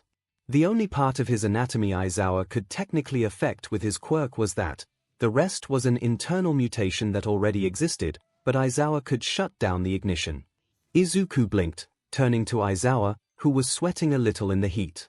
He was holding a jumbo-sized fire extinguisher. It was almost as large as Aizawa himself, with a gigantic nozzle attached to it. Though, that wasn't surprising, seeing as it must have shot at least 50 feet of foam to smother the flames. He had seen it wheeled around the training room before, but hadn't thought much of it until now. "I commissioned it from support," Aizawa said, pulling his goggles off his face and blinking at Izuku curiously. He had released Izuku from his quirk as soon as the ignition had been cut. "I should get myself one of those," Izuku heard himself say, still shocked. "Add something like that to my costume." "I would recommend that, yes," Aizawa responded flatly. Izuku shifted, turning back to the target. He waded over through the foam, brushing some of it off to get a good look at it. Whatever was left crumbled to ash at his touch, leaving nothing but the post it was attached to, burnt and warped at the center. "OSHT. It slipped out before Izuku could stop himself. He could swear he heard Aizawa snort behind him. "I don't recommend doing that again when I'm not around," Aizawa said, padding over. He stayed on the outskirts of the foamy mess. He peered over at the target. "We make these things fire-resistant." "Couldn't tell," Izuku admitted. "Can you go bigger?" He gaped at his teacher. He was still strict and demanding, like he was in class. But there was almost a gleeful longing for destruction behind those words. Normally, Aizawa would be beating it into him to control his quirk, berating him for going so destructive so quickly. But now he was egging him on, pushing him to increase the destructive power. "Are you sure I should do that, sensei?" Izuku asked timidly. "This seems not like you at all." Aizawa grinned. "Midoriya, the purpose of this is to figure out your limits. Every other student grew up with their quirk. They already know what their limit is and how to avoid hitting it. We have no idea what yours is. You're here to learn to be a hero. That doesn't always mean hitting every challenge at 100%. Sometimes, you're only going to need 50 or 60 or 70%. But we don't know what that looks like for you yet." Aizawa poked the twisted stand. "And there's only one way to find out. Is it really okay for me to be destroying these like this though?" Izuku felt bad about the damage he was doing to the school's property. We made them for that exact purpose. Aizawa walked back to safety, where he had been standing before. Take a deep breath and let's try again. If you think you're gonna blow your lungs apart, stop. 𝐿𝐿𝐿𝐿. Izuku shrieked when he stepped in to see the shriveled figure on the ground, what looked like blood and guts leaking out of him. He took a moment to recover from shock, the blood rushing in his ears, as he ran forward and crouched next to him. Sir, can you hear me? And then it shot up and a small fist caught him in the throat, a garbled noise coming out of his mouth and his head snapping back. The man hit something he shouldn't have because a jet of flames shot out involuntarily, straight for the old man. Izuku jerked his head back down, trying to blink through the flames. Oh my god, are you ? Izuku twisted around with a shriek, to see the small figure standing behind him. It was an old man, wearing a grey and yellow hero suit that seemed a little baggy on him, black mask over his eyes. He was rubbing his chin thoughtfully. Toshi! Since when can you breathe fire? What? Toshi! Is that you? Izuku rubbed his eyes, and glanced back down at the bloody mess that was in front of him. Sausages and ketchup. He let out an audible groan. You're going to hit me until I puke, aren't you? 𝐺𝐻𝐿 actually cackled. XXXX 𝐺𝐻𝐿 made Izuku's head spin. He scolded him thoroughly for his use of his quirk during the festival, ripping on Izuku non-stop and then taking on All Might next. The entire time he bounced around the room at a speed Izuku could barely keep up with. Occasionally, he would fly past Izuku and catch him with a hit that would take his breath away. It was a nightmare. I saw you breathed fire at the festival too. Interesting quirk, here. He said, zipping from the floor to the ceiling and back at a speed that made Izuku dizzy. Try and land a hit on me. Try not to burn the house down while doing it. Izuku really wished he had time to get a fire extinguisher. Tell me about the fire, I already know about one for all. 𝐺𝐻𝐿 demanded as he jumped back and forth. Izuku was trying to keep up and take a swing at the old man, but he was just so fast. I breathe fire. It's an anatomical mutation type quirk. Izuku breathed out, ducking and stumbling. He lurched for 𝐺𝐻𝐿 when he seemed close enough, but once again, missed. I can breathe out a jet of flame about 15 feet of varying dash, he grunted. Heats and widths. He took another swing and another miss. A few days ago, Aizawa-sensei had me try and use one for all on my lungs dash. 𝐺𝐻𝐿 was too fast for him to hit head-on. There was no way Izuku could keep up with him. Maybe with the full use of one for all like All Might could, but he was nowhere near that yet. If he was going to hit 𝐺𝐻𝐿, he was going to have to figure out where 𝐺𝐻𝐿 was heading. Even then, the old man was fast enough to dodge a strike, so it had to be quick. And in between talking and 𝐺𝐻𝐿 kicking him in the back and sending him stumbling, he could hardly keep up with his movements, barely able to see a pattern. The only common thread was that whenever Izuku almost had him, whenever he was right in front of Izuku's grasp, he always ended up behind him. It wasn't just a trick. It meant that he was totally out of Izuku's view and Izuku's reach, even for a few brief seconds. In whatever time it took for Izuku to turn around, even if he was anticipating 𝐺𝐻𝐿's movements, he was still too fast. The old hero was undeniable. Even if Izuku knew how his quirk worked, knew what he was likely to do, it didn't mean he could defeat him. But it was the closest thing to a shot Izuku had. If he could use his fire to force 𝐺𝐻𝐿 to dodge when he wanted him to, maybe he could graze him. And I almost blew up the gym dash. He shot out a jet of flame in front of him as 𝐺𝐻𝐿 shot towards him. The old hero quickly changed directions midair, bouncing behind Izuku, who already swiped his leg out to try and catch him off guard. He couldn't even see him, except out of the corner of his eye as he whipped his head around, hand shooting out blindly towards the pro. He saw him in enough time to watch 𝐺𝐻𝐿 change directions just before Izuku made contact dash, and then he was flat on his back on the ground, 𝐺𝐻𝐿 crouched on his chest and poking him in the forehead. Ooh! He groaned. Not half bad, kiddo. The old man observed. Still couldn't hit me though. He punctuated his statement with a laugh, hopping off Izuku's chest. He slowly sat up, rubbing his sore ribs. You tracked my movements and tried to force me into a corner. 𝐺𝐻𝐿 said. Izuku nodded back. Would have been better if you literally tried to box me into a corner. Izuku slapped himself in the face. Why hadn't he thought of that? Not that I would have let you, kid. 𝐺𝐻𝐿 said, patting him on the arm patronizingly. Backed into a corner is a bad spot for me and I would have avoided it. You're so fast. Izuku breathed out. No wonder All Might is scared of you. Oh, you are sweet.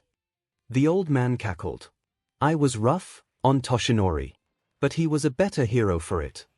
He wandered over to start writing furniture, as Izuku got to his feet, wheezing. So, used one for all on your lungs, ℎ𝐿? Yeah. Izuku rubbed the back of his head. I don't think I should do that indoors. Oh, I bet not. It lets you increase the breath on your inhale and exhale more powerfully. So, what? Increases range, heat, length of burst. Izuku nodded back. Yeah. Aizawa-sensei said that you might know something about it, given your jet. Izuku answered more timidly, trailing off in confidence. He wasn't sure. If he was supposed to know about 𝐺𝐻𝐿's quirk, though he guessed given his status as a former pro-hero, it was already within the realm of public knowledge.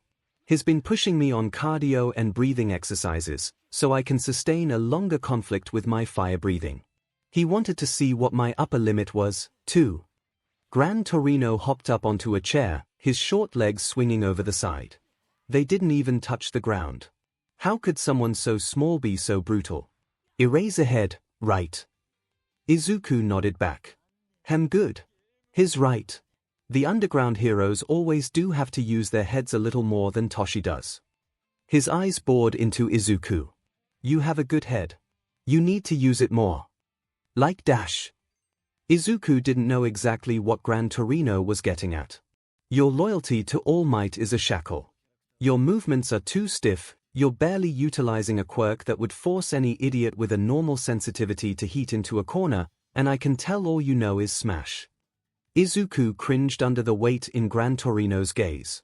It was like hearing it from Aizawa all over again. Toshinori took to one for all right away. He didn't have any of the troubles you do. You can't follow him off a cliff. I know. Izuku said, looking at the ground. I'm trying to figure out where to go with this. Aizawa-sensei has been helping me. I feel like I'm so close to figuring it out but I'm just not there yet. He admitted. 𝐺𝐻𝐿 hopped down from his chair. I'm going to go get us some food. Clean up and think. You have a better head on your shoulders than Toshi did. A better head for analysis. The old man picked up a cane from the side as he hobbled towards the door. Izuku watched him, incredulously. There was no way the little old man needed it. He rubbed his chin, his mind starting to go a million miles a minute. You're right.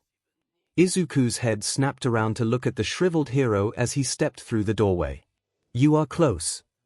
He winked at him, closing the door behind him. XXXXO. My God. Izuku was so stupid. All the pieces were there. Aizawa had spent all this time teaching him to strengthen his body, his legs, his core. Flexibility. Throws and holds that came from the strength in his legs and his core instead of his arms. The distribution of force across his whole body to lessen the impact in his joints. He had made him practice calling up his quirk just to send it back, to give him some more control, to practice being able to pull that destructive power to his fingertips in seconds. To help make it his. The last piece was using it on his lungs, the final key. If one for all could be used on any body part at once, why not his whole body at once? If he could use it on everything all at once, to increase muscle density, to strengthen his bones and joints, to increase blood flow and cardiovascular capabilities to go harder for longer, he would be able to take a lot more without less injury, as long as he didn't push his entire body past his limit.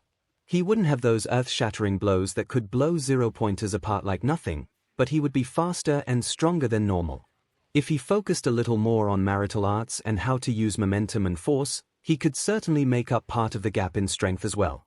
And top it all off, he could breathe fire while doing it. Maybe he could even propel himself, like the way Bakugo and 𝐺𝐻𝐿 did.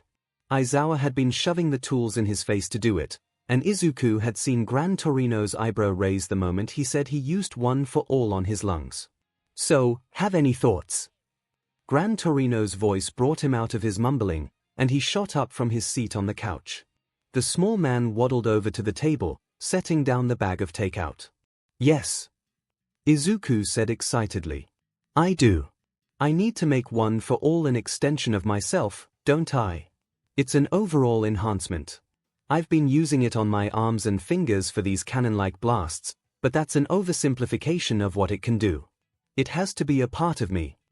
𝐺𝐵 cackled. You are a smart one, he said, hopping up onto a chair. He tapped the table. I'm glad you put that big brain to use, but come eat. Gotta replace what you burnt off earlier, don'tcha? Izuku shuffled over to the table, taking a seat and opening up the container 𝐺𝐵 pushed towards him. This seems a little far-fetched right now, but do you think one for all could technically be used to increase brain activity? I mean, it can enhance your body to run better, be stronger, so theoretically you could push your limits in all sort of ways, but I feel like that runs the risk of causing irreparable damage to your nervous system kid. Izuku closed his mouth. How many calories do you think you burn in a day? Izuku didn't know how to answer that. Between using a massive stockpile of energy that can break your bones, the cardiovascular power of your lungs, and the gas you produce that can be ignited. 𝐺𝐵 continued, chewing on some food. How many calories do you think you burn in a day? More than I'm currently consuming per day. The green-haired boy squeaked out. Yeah. Eat your food. And ask Toshi about seeing a nutritionist when you get back. Izuku shoveled some food into his mouth, thoughts on whether or not he could technically increase cell turnover in his body to potentially heal faster, or if that kind of small-scale technical adjustment required more brain power than was possible.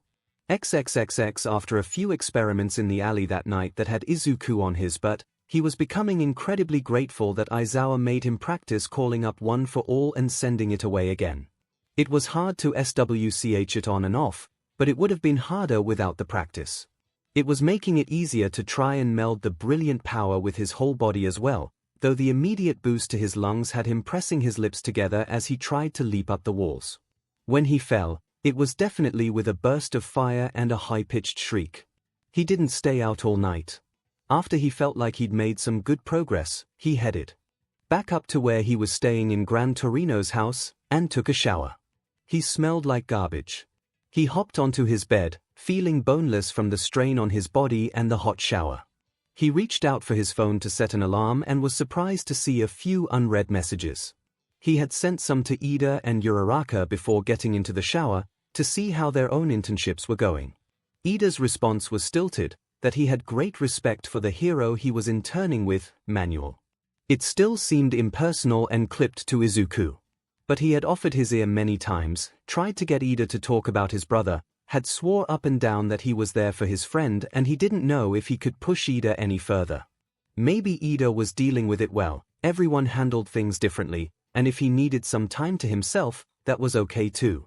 Uraraka's response was a selfie of her with Gunhead in the background. He had caught her just as she took the picture and flashed a thumbs up at the photo, the moment of shock caught on her face. I was so embarrassed.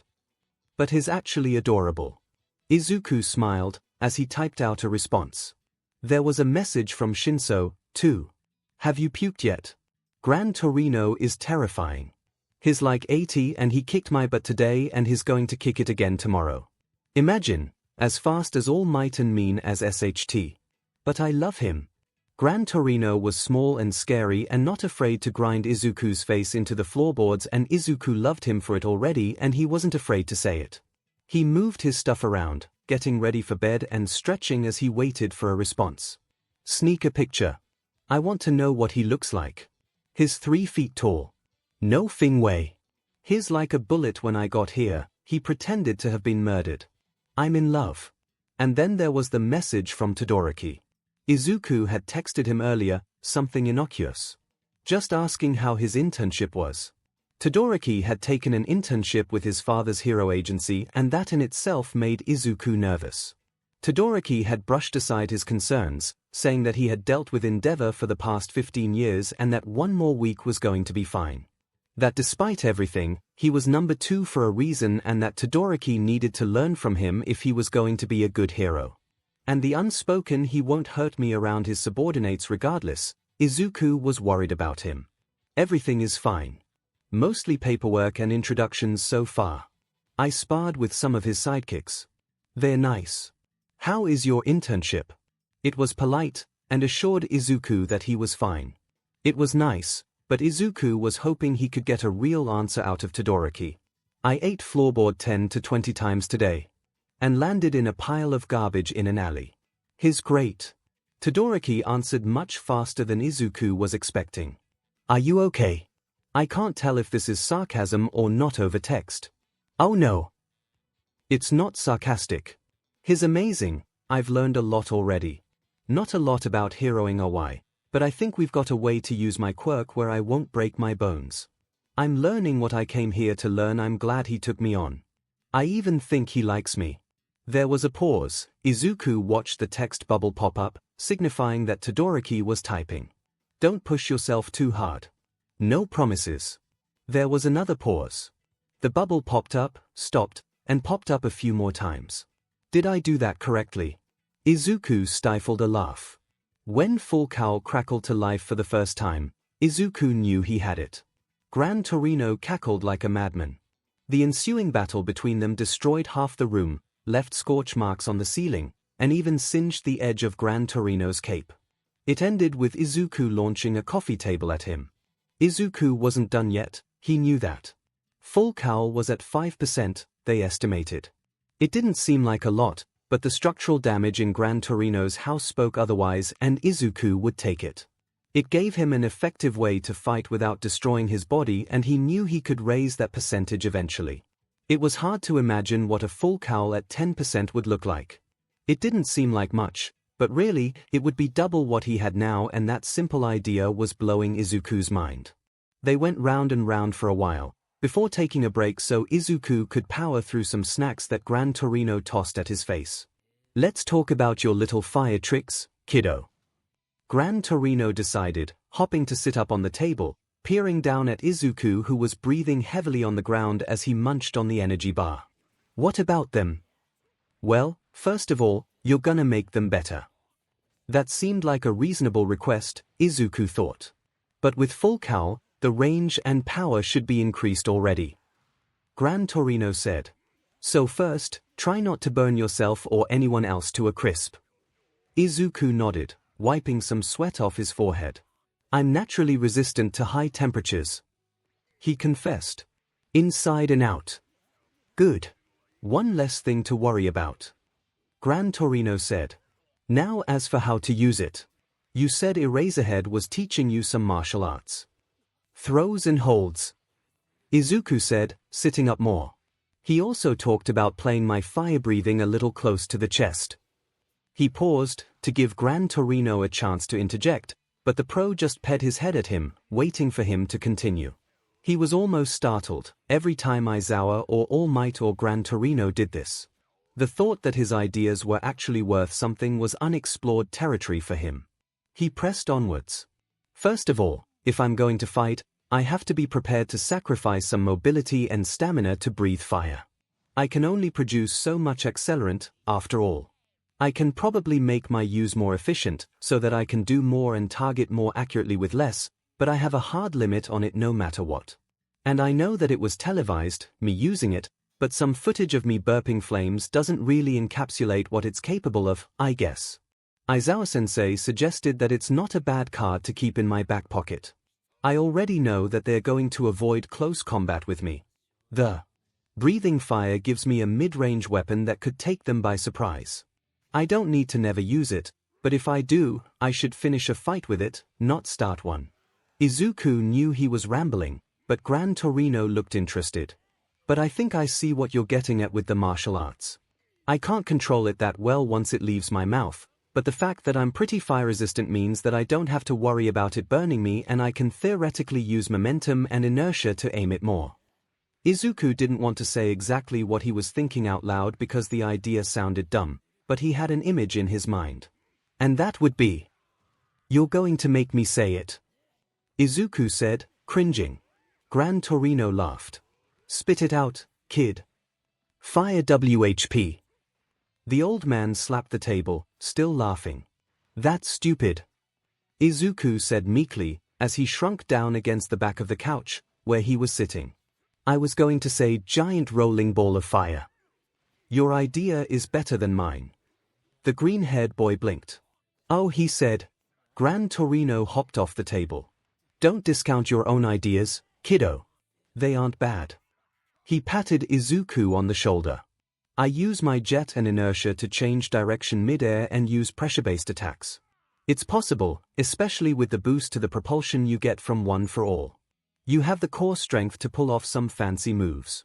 You just have to learn them and figure out what works best to redirect flame. It's going to be hard. You're not pyrokinetic, like the Todoroki kid you fought during the festival. So I should try it." "Kid, if I was a villain and I saw a WHP made of fire coming from the mouth of something moving fast enough I could barely see it, I would SHT myself." Izuku blinked. He felt hands grabbing his cheeks, pulling the skin apart and moving it up and down. "I can't believe you have this baby face and you breathe fire."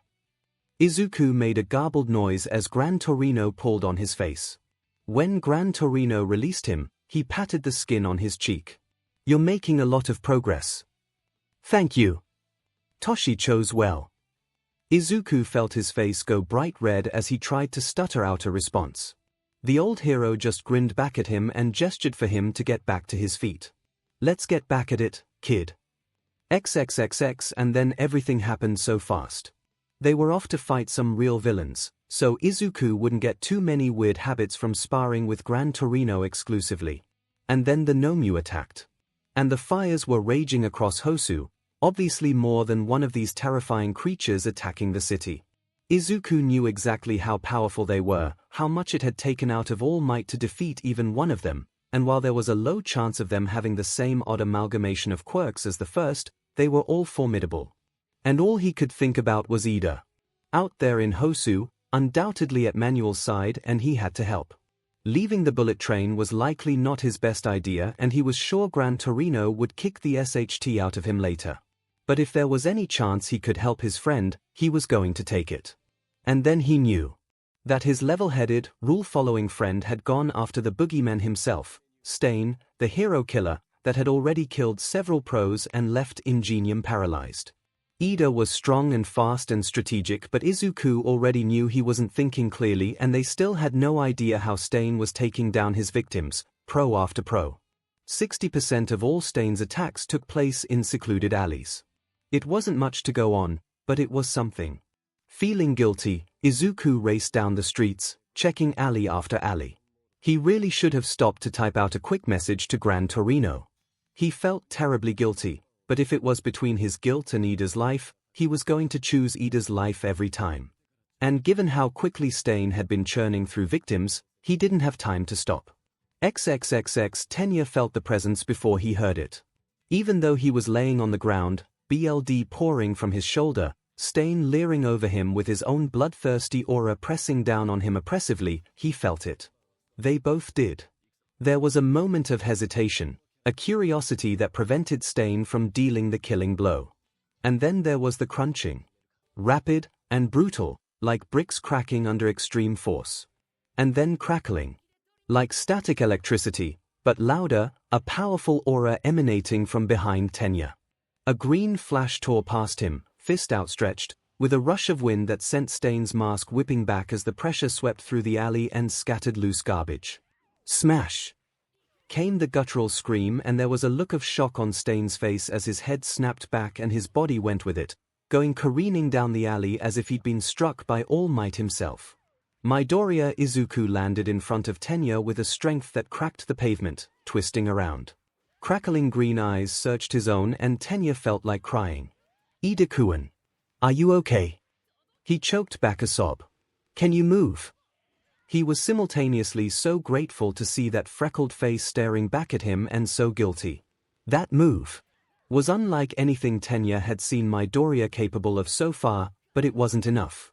Midoriya couldn't have made enough progress in only 3 days to be able to take on a serial killer who had left Native paralyzed in the alley next to him, slumped against the wall. That had left Tenya at his mercy. That had already killed pro after pro. Tenya was about to get Midoriya killed. And no. If he consumes your BLD, he paralyzes you. You have to leave, Midoriya. He shouted. Get out of here. The green-haired boy glanced back at him, and Tenya could see he was doing something behind his back on his phone. Okay. Tenya felt like he couldn't get enough breath in his lungs.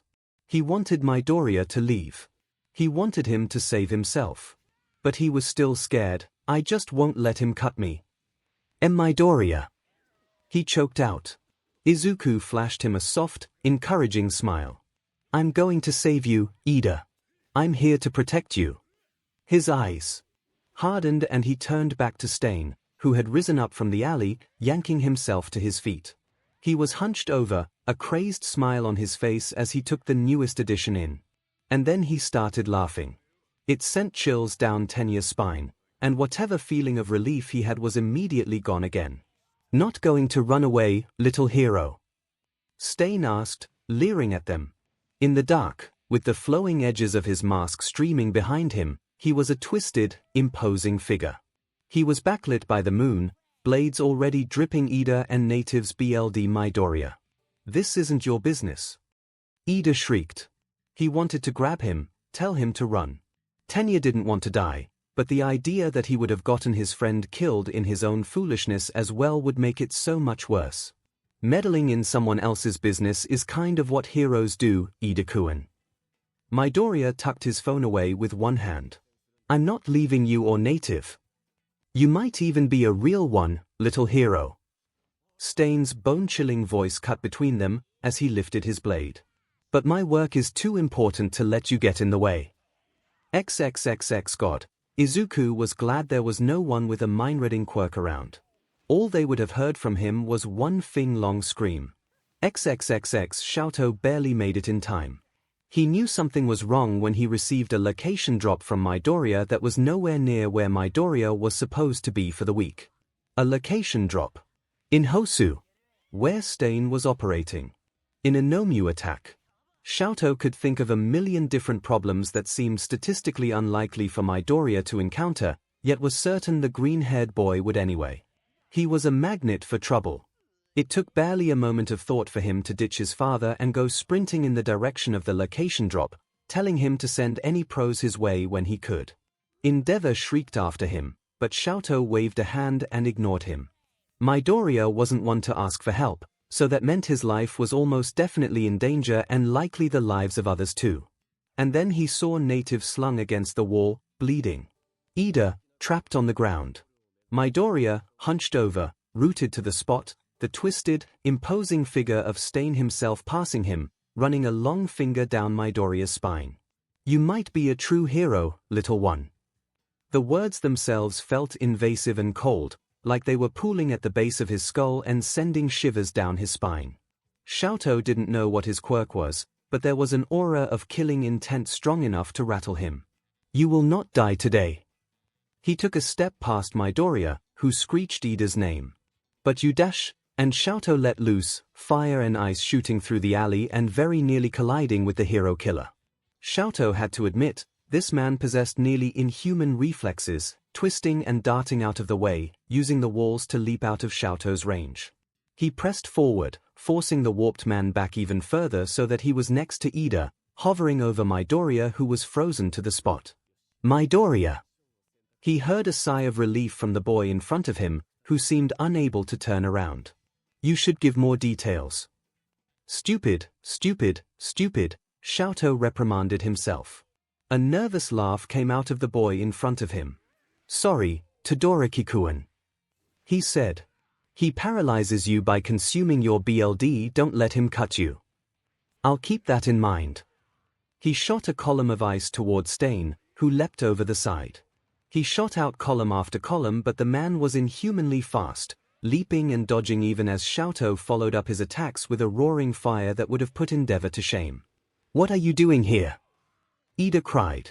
Run. If that was an option, 𝐿𝐿 would have taken it. But not without Midoriya, Iida, and Native. And there was no way he was strong enough to carry them all out on his own, especially with Stain pressing forward relentlessly. They would have to hold their own until a pro could get here. 𝐿𝐿 could do that, right? He thought back to Midoriya during USJ. A demon of ash and BLD, jagged bones sticking out of his arm, screaming and spitting to stay in the fight because he had seen what the rest of them didn't.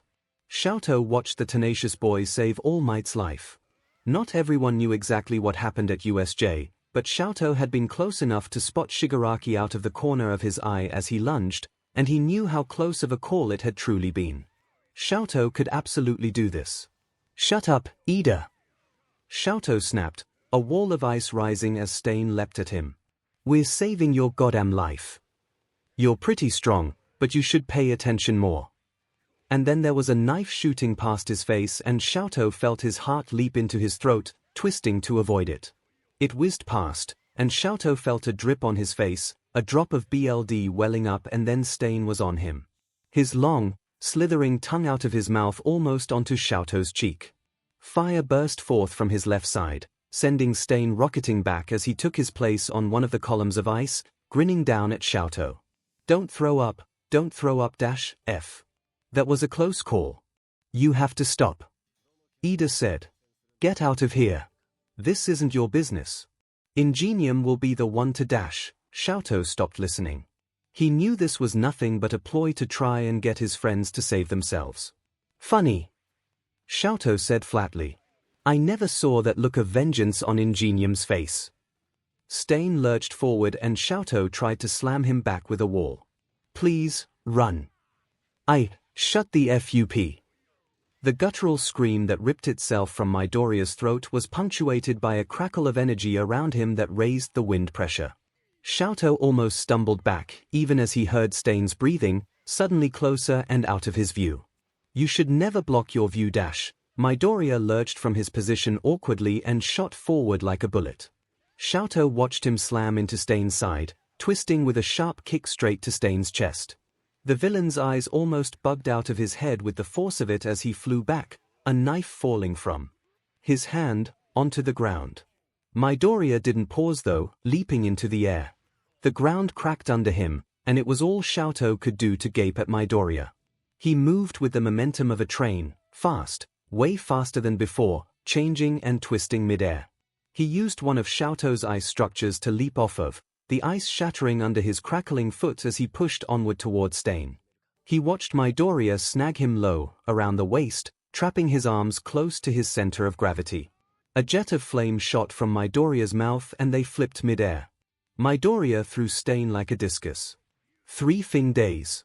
𝐿𝐿 was dimly aware of the realization hitting him, that if Midoriya had been fighting like this at the sports festival, he might have crushed 𝐿𝐿. The green-haired boy zigzagged along the walls with a force strong enough to crack the bricks under his feet, skidding to a halt at 𝐿𝐿's side and twisting to face Stain, who had been flung down the alley. Midoriya! 𝐿𝐿 said. What the F was that? I told you I figured out how not to break my bones, right? Came the answer next to him, Midoriya sking in breath rapidly. Can you control fire that's not your own? Or at least, protect yourself from it? The answer to the control part was no, but he could protect himself, certainly. Yes. Why? I'll be extra careful, I promise. What was he planning? Did his quirk wear off? 𝐿𝐿 asked instead, brow furrowing. He was the last one paralyzed. Native shouted from his position down the alley, still trapped by his own body. It should have worn off him last. The only thing I can think of is that it must come from amount of BLD consumed, amount of people he has under paralysis, or -BLD type. 𝐿𝐿 finished for Midoriya. Congratulations. Stain was rising to his feet. It's BLD type. Won't help you. Try and keep him away. I'll fight close combat, you fight ranged. Midoriya said, eyes tracking Stain with an intensity that was making the villain grin. 𝐿𝐿 had heard enough to realize that this frightening figure in front of them had already formed an odd attachment to the little green-haired boy next to him. The little, fire-breathing, terrifying green-haired boy next to him. This wasn't the time for it, but he was hot right now. Maybe it was the fear of death addling 𝐿𝐼𝐻𝐻's brain. He didn't exactly like the plan. He would much rather just get the wounded out of here, but there was not a shadow of a doubt in his mind that 𝐶𝐴𝐻 would pursue, and turning their backs on him for even a second was not a risk they could afford to take. There are pros on the way, 𝐿𝐼𝐻𝐻 said. We have to hold him off until they arrive. If you get cut, ice over the wound, Midoriya suggested. 𝐿𝐻𝐻 nodded. It was a good idea. 𝐶𝐴𝐻 seemed to have mastered those Fing blades, and if he couldn't avoid them, he could at least do his best to keep his BLD away from him. You're clever, little hero. Lots of ideas in that little head of yours. 𝐶𝐴𝐻 hissed. Shut up, Midoriya said. And then he was gone. XXXX Izuku shot forward toward 𝐶𝐴𝐻. Thank God for 𝐵𝐵, because imitating his zigzag of movements was the only thing keeping Izuku alive right then. He bounced around him, ignoring his creaking bones as he ducked and swerved around 𝐶𝐴𝐻's blades. He managed to distract him enough to force the katana to swing towards Izuku instead of Todoroki, but couldn't stop the blades that shot from 𝐶𝐴𝐻's hand and embedded themselves in Todoroki's arm. To his credit, the split-haired boy didn't even flinch, and iced them over, even though they were on his left side and would almost certainly melt in a few seconds. Seconds counted right now. Izuku zigzagged out of grasp and then surged forward, trying to catch 𝐶𝐴𝐻 off guard. In this moment, he desperately wished he had more martial arts training, especially against 𝐶𝐻, who was clearly a MSTR of it. 𝐶𝐻 twisted and lifted the katana, as if he were about to slice Izuku apart. He heard a cry of alarm from behind him, but Izuku dropped his jaw, sparked the ignition at the back of his throat, and breathed. He heard a shriek from the hero killer as he flung himself away from Izuku, having to JRK back as a pick of ice shot straight for his head. 𝐶𝐻 screeched to a halt against the ice, shoving the ruined katana into it to slow his skid. The metal was still so hot it melted the ice on contact, 𝐶𝐻 bumping into the wall. Izuku sprang back again, grabbing a fire escape and hanging onto the side of the wall. He took a breath, trying to make sure he didn't run out of steam halfway through. He watched the twisted figure raise the warped, ruined, smoking hunk of metal that used to be his katana to his eyes. It was useless and blunted. SHT, kid. Izuku took a deep breath. He was about to cause some property damage. At least it wasn't 𝐵𝐵's house. He leapt off the wall, letting out a stream of flames, holding his mouth like he was whistling. He made it white hot and thin, nothing like the conical jet he'd used before. As hot and dense as he could make it. Put some spin on it, kid. He couldn't tell if the voice in his head was 𝐵𝐵's or Aizawa's. But he tightened his core and twisted as he shot through the air, the thin stream of flame twisting around him like it was liking him. It managed to stay connected, a fiery WHP that was flaring and burning, scorching the bricks and gaining speed as it twisted. Izuku ducked his head, and flung his legs over his lead, not graceful, but keeping the rotation as best he could, still letting out the flame even as he could feel himself running of air. The effect as he collided with 𝐶𝐻 was the best he could hope for. The WHP of fire ripped along the alley, cutting through ice structures and scorching the walls. It was wrapped around him, almost protectively, but the end whipped out, at the mercy of the rotational force Izuku put on it, rushing towards 𝐶𝐻. The hero killer attempted to dodge, distorting his body to try and avoid the ever-changing motion of the WHP and let himself get bowled over by Izuku. 𝐶𝐻 screamed, as the fire surrounding him burned. His skin and Izuku's weight collided with him. He tried to keep his own yelp silent, fully aware of how ungraceful this attack was, smoke and flames still billowing out of his mouth like a furnace. He heard something snap as his body hit 𝐶𝐻's and he went skidding along the ice, feeling something catch and rip skin as he hit the alley wall. When he finally stopped, he immediately tried to shoot to his feet, even though 𝐶𝐻 was laying limply against the icy ground. And couldn't. I'm paralyzed. Izuku immediately shouted to Todoroki. I'm sorry. He glanced down, to see where his leg had caught against one of Todoroki's ice spikes, ripping through the skin. But he couldn't see where the villain rose up, groaning and smoking. Izuku could see burnt, blistered flesh, smoking, twisted burns zigzagging across 𝐶𝐻's torso and arms as the man breathed raggedly. He was holding a small knife to his lips, and it was smeared with blood. Izuku flicked his eyes down again, and spotted where his suit was sliced open along his arm, a thin, shallow cut that wouldn't have stopped him in a normal fight. But any cut was one too many in this one. He still couldn't figure out what caused the snap he had felt so violently under his body. He felt okay, other than the stinging pain in his leg, the wound deeper than the one in his arm. Sore, but not like anything was. Stain took a pained step forward, his hunched motions familiar to Izuku. Oh. Izuku realized. Those were his ribs. Nice move. The ragged compliment came, and it drew Izuku back to reality. He stared, stunned at the villain, who was grinning. Need some work, though. Izuku had never been more convinced that the entrance exam was bullshit than in this moment. If it were ♯in this alleyway, the fight would have been over in 2 seconds flat. Stain would have walked himself into a police station by now. Were all villains incapable of shutting the F up? XXXX. When the smoking villain took a step toward the frozen figure of Midoriya, a spike of ice so large it surprised 𝐿 shot towards the midsection of Stain, who leapt out of the way, despite his clearly injured state. The man was still smoking, skin burnt and warped by a WHP made of fire that had gone careening through the air, twisting around the small figure of his classmate. It had sheared his ice structures apart, sending debris flying. 𝐿 had ducked as it ripped down the alley to be certain it wouldn't hit him. 𝐿 was jealous. Endeavor would never teach 𝐿 how to make a WHP made of fire because he was stilted and boring with absolutely no creativity. His flames were effective, that much was undeniable. But goddammit, 𝐿 wanted to learn something that would cause the breath-shitting shock he saw flit across even Stain's face as it came for him at a speed that was too fast for anything but instinct to dodge. It had been messy and inaccurate, but with some tweaking, Midoriya could have probably taken Stain's head off with that thing. Not that the green-haired boy ever would. But a deterrent for whatever idiot tried to cross Hero Deku in the future. Stay away from him. The words came from 𝐿's mouth before he could stop himself. Stain turned back around, grinning. I wasn't going to kill the little hero. Just wanted a closer look.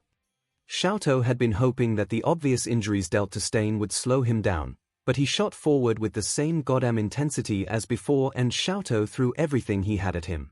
Please. Stop. He could barely hear Ida's voice over the roar of the flames, all his attention devoted to keeping Stain at bay. Whatever qualms he had about using lethal attacks, he let go of, shooting spike after spike at the man.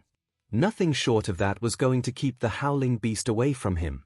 It leapt from structure to structure, taunting him. Words, spilling forth from a mouth that was too wide, rolling across a tongue that was too long. Inhuman and warped, every feature saturated in sick intent and a longing for blood stop. It was close to a sob. No. 𝐿 said, eyes tracking Stain, delivering attack after attack.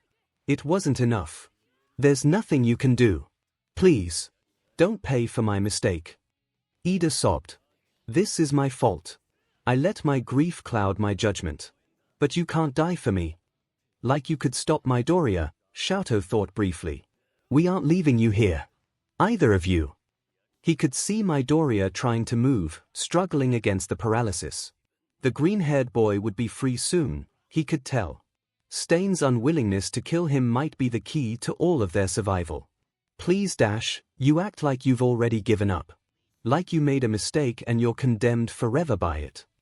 𝐿 shouted. He wanted to shake Ida, he could tell how rattled Ida was by grief. He had sensed something was wrong. But he had never guessed the path it would lead him down. 𝐿 was no Midoriya. He didn't have a gift for inspiration, a way with words like the green-haired boy did. All he had was his own experience, the memory of the way Midoriya made him feel. The Indomitable will present that lit a fire in everyone around him. He couldn't copy him, but maybe he could channel him. This was a last stand. The moment 𝐿 was defeated, every single one of them would die. His friends would bleed out in front of him. To survive, they all had but one option, to fight. I'm not going down until he puts his knife through my throat. You can't dash. If you want to stop this, then stand up. 𝐿 shrieked, flames bursting from his body, peeling down the alley in a rush of heat. Because I've got one thing to say to you. Never forget who you want to become. XXXX It was time to get up. XXXX Stain was slowing down. It had taken him a second, but Izuku could see the effect of his injuries getting to him. It was remarkable, the way his indomitable will pushed him forward. But when it came down to him, no matter how demonic and warped the twisted figure seemed, he was human. And he could only take so much. But he was still too fast for them. Izuku saw him leap through the air, finding the smallest opening in Todoroki's nearly impeccable defense, his knife out and aimed for the split-haired boy's throat. Izuku let out a cry, trying to rip himself from the last dregs of the paralysis that held him back, but he couldn't, and his friend might die. And then Ida stood up. Reciproburst sent Stain shooting backwards, his knife dropping from his hands and blood spurting from his mouth at the impact. He flew past Izuku, away from his two friends, and Izuku almost cried, he was so relieved. He could feel the tears smarting at his eyes, but he blinked them away. Now was not the time to break down into a blubbering mess, even as it started to hit him how truly close to watching Todoroki bleed out in front him he was. He could see Ida hunched, one arm at his bleeding shoulder, his engines sputtering from the force of the kick he nailed Stain with. But it wasn't enough. Somehow, Stain was still getting back up.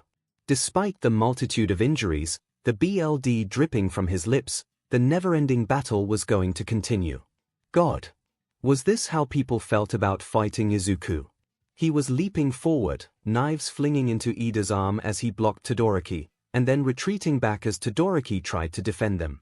He could only hear Ida's booming voice echoing through the alley, as he pulled and he pulled. He could feel how close he was to being free, and yet he was stuck while his friends fought. My friends have bled enough for me. It was resolute. Stain shrieked back, his logic impossible to follow. He was losing it. Becoming overwhelmed. His fights probably didn't go this long, Izuku realized.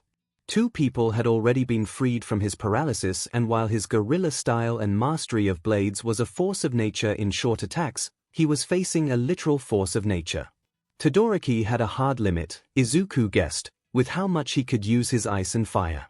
But since he was using both halves to keep his temperature regulated, Izuku was guessing that limit was a lot further off than it was at the sports festival, and his attacks were bordering on lethal now. They weren't going to hit his limit anytime soon, and Stain was becoming flustered, shrieking and howling. And then Izuku was free.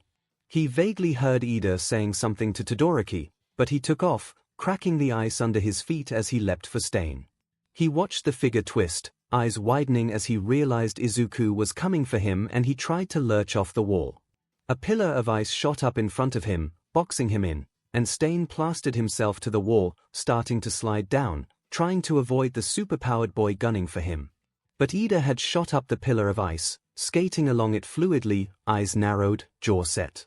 In an unspoken moment of harmony, of coordination that seemed almost unmatched, Ida twisted along the ice, spinning and aiming a powerful kick up, catching the sliding Stain and forcing him back up towards Izuku. Izuku zigzagged forward, using the ice to kick off, twisting just how Gran Torino did, rotating in midair to aim his kicks. And drove Stain straight through the brick wall. It crumbled around him, and he heard a garbled yell come out of the soft body under his foot. Izuku tried to shield himself from the falling bricks, but the moment he felt his foot touch something solid, he jumped back. A little more force than he intended, bracing his back against the thick ice pillar that shattered on contact. Gah! He shrieked as he went careening towards the ground, shards of ice flying around him and scraping along his arms. He hit something cold and solid, but slid to a surprisingly smooth stop. Izuku hadn't even realized, but he shut his eyes as he had caught nothing but air, shooting backwards through it and unable to find any footing. The moment of panic that shot through him had him involuntarily closing his eyes. Which, in retrospect, was an incredibly bad instinct. Midoriya! Izuku opened his eyes, peering up at Todoroki. His friend had made a ramp of ice, so he had slid down harmlessly, instead of crashing into the ground. When the familiar heterochromatic eyes swam into view, he grinned up at him, sitting at his feet. You're kind of scary. Me. Izuku squeaked. XXXX. They dragged Stain out of the building.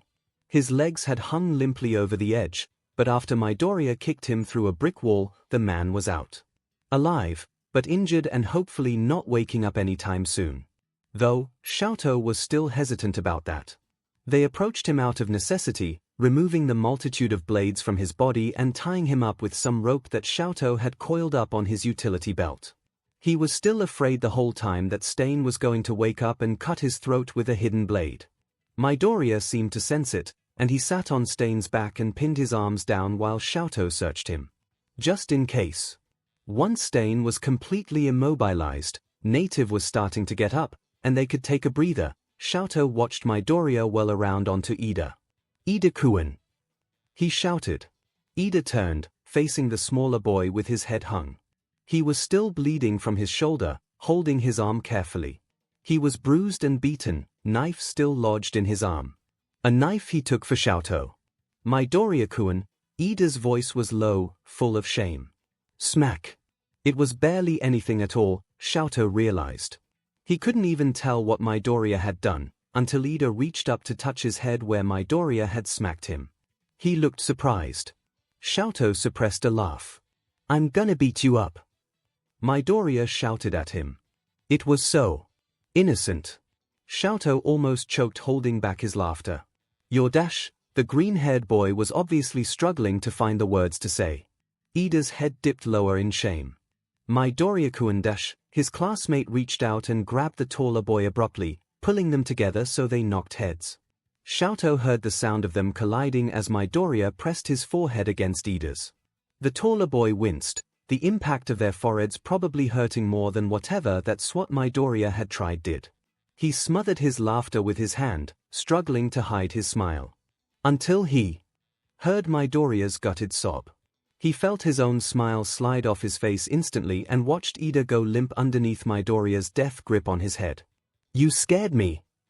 The shorter boy lifted his head, pressing a teary kiss to Ida's forehead, tears streaming down his face silently. I am sorry, Midoriya. The voice was muffled, but the shame in it was audible. I have made a terrible mistake. And it is only through your intervention that I survived it. You know I'm here for you. His voice was frail, the words almost like a question, spoken hesitantly. I do. It was never your kindness or your heart that I doubted, Midoriya. But my own. The green-haired boy held Ida close for a few more moments, gripping him tight, before he finally let go. When he did, he watched Midoriya turn on his heel, looking straight at 𝐿𝐴𝐽. Oh! 𝐿𝐴𝐽 realized, as Midoriya made a beeline. It was his turn. Strong arms wrapped around his waist, pulling him into a hug that made him wheeze. A fluffy head of green curls pressed against his chest, tickling his nose as he peered down at the smaller figure locking him down. He was pretty sure he couldn't escape Midoriya's hug even if he tried. The shorter boy was disturbingly strong, even without his quirk. He informed him so, as he hesitantly laid an arm over Midoriya's shoulder. Midoriya sniffled against his chest. It's so I can give better hugs. 𝐿𝐴𝐽 laughed. It gave him a warm feeling in his chest, being held so close, and 𝐿𝐴𝐽 could have stayed there forever, he thought. Eventually though, the green-haired boy released him, wiping tears from his face. He took a step back, limping slightly, but eyes full of determination. 𝐿𝐴𝐽 would never stop being amazed by Midoriya.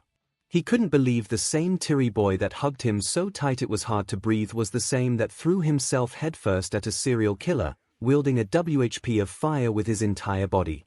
They got ready to go, 𝐿𝐴𝐽 and Ida dragging Stain behind them jointly, Midoriya being carried on Native's back. It was nice to take a breather, to relax for a moment. The fight against Stain couldn't have been more than 10 minutes, really. But it felt a lot longer to 𝐿𝐴𝐽. He couldn't even count how many times he'd been close to death, every single second counting. A blur rocketed through his vision, zooming straight for Midoriya. I told you to stay on the train. It yelled, a foot colliding directly with Midoriya's face and knocking him off Native's back with a grunt. 𝐿𝐴𝐽 blinked. In the second before the foot smushed Midoriya's face, he had caught a glimpse of his classmate's expression.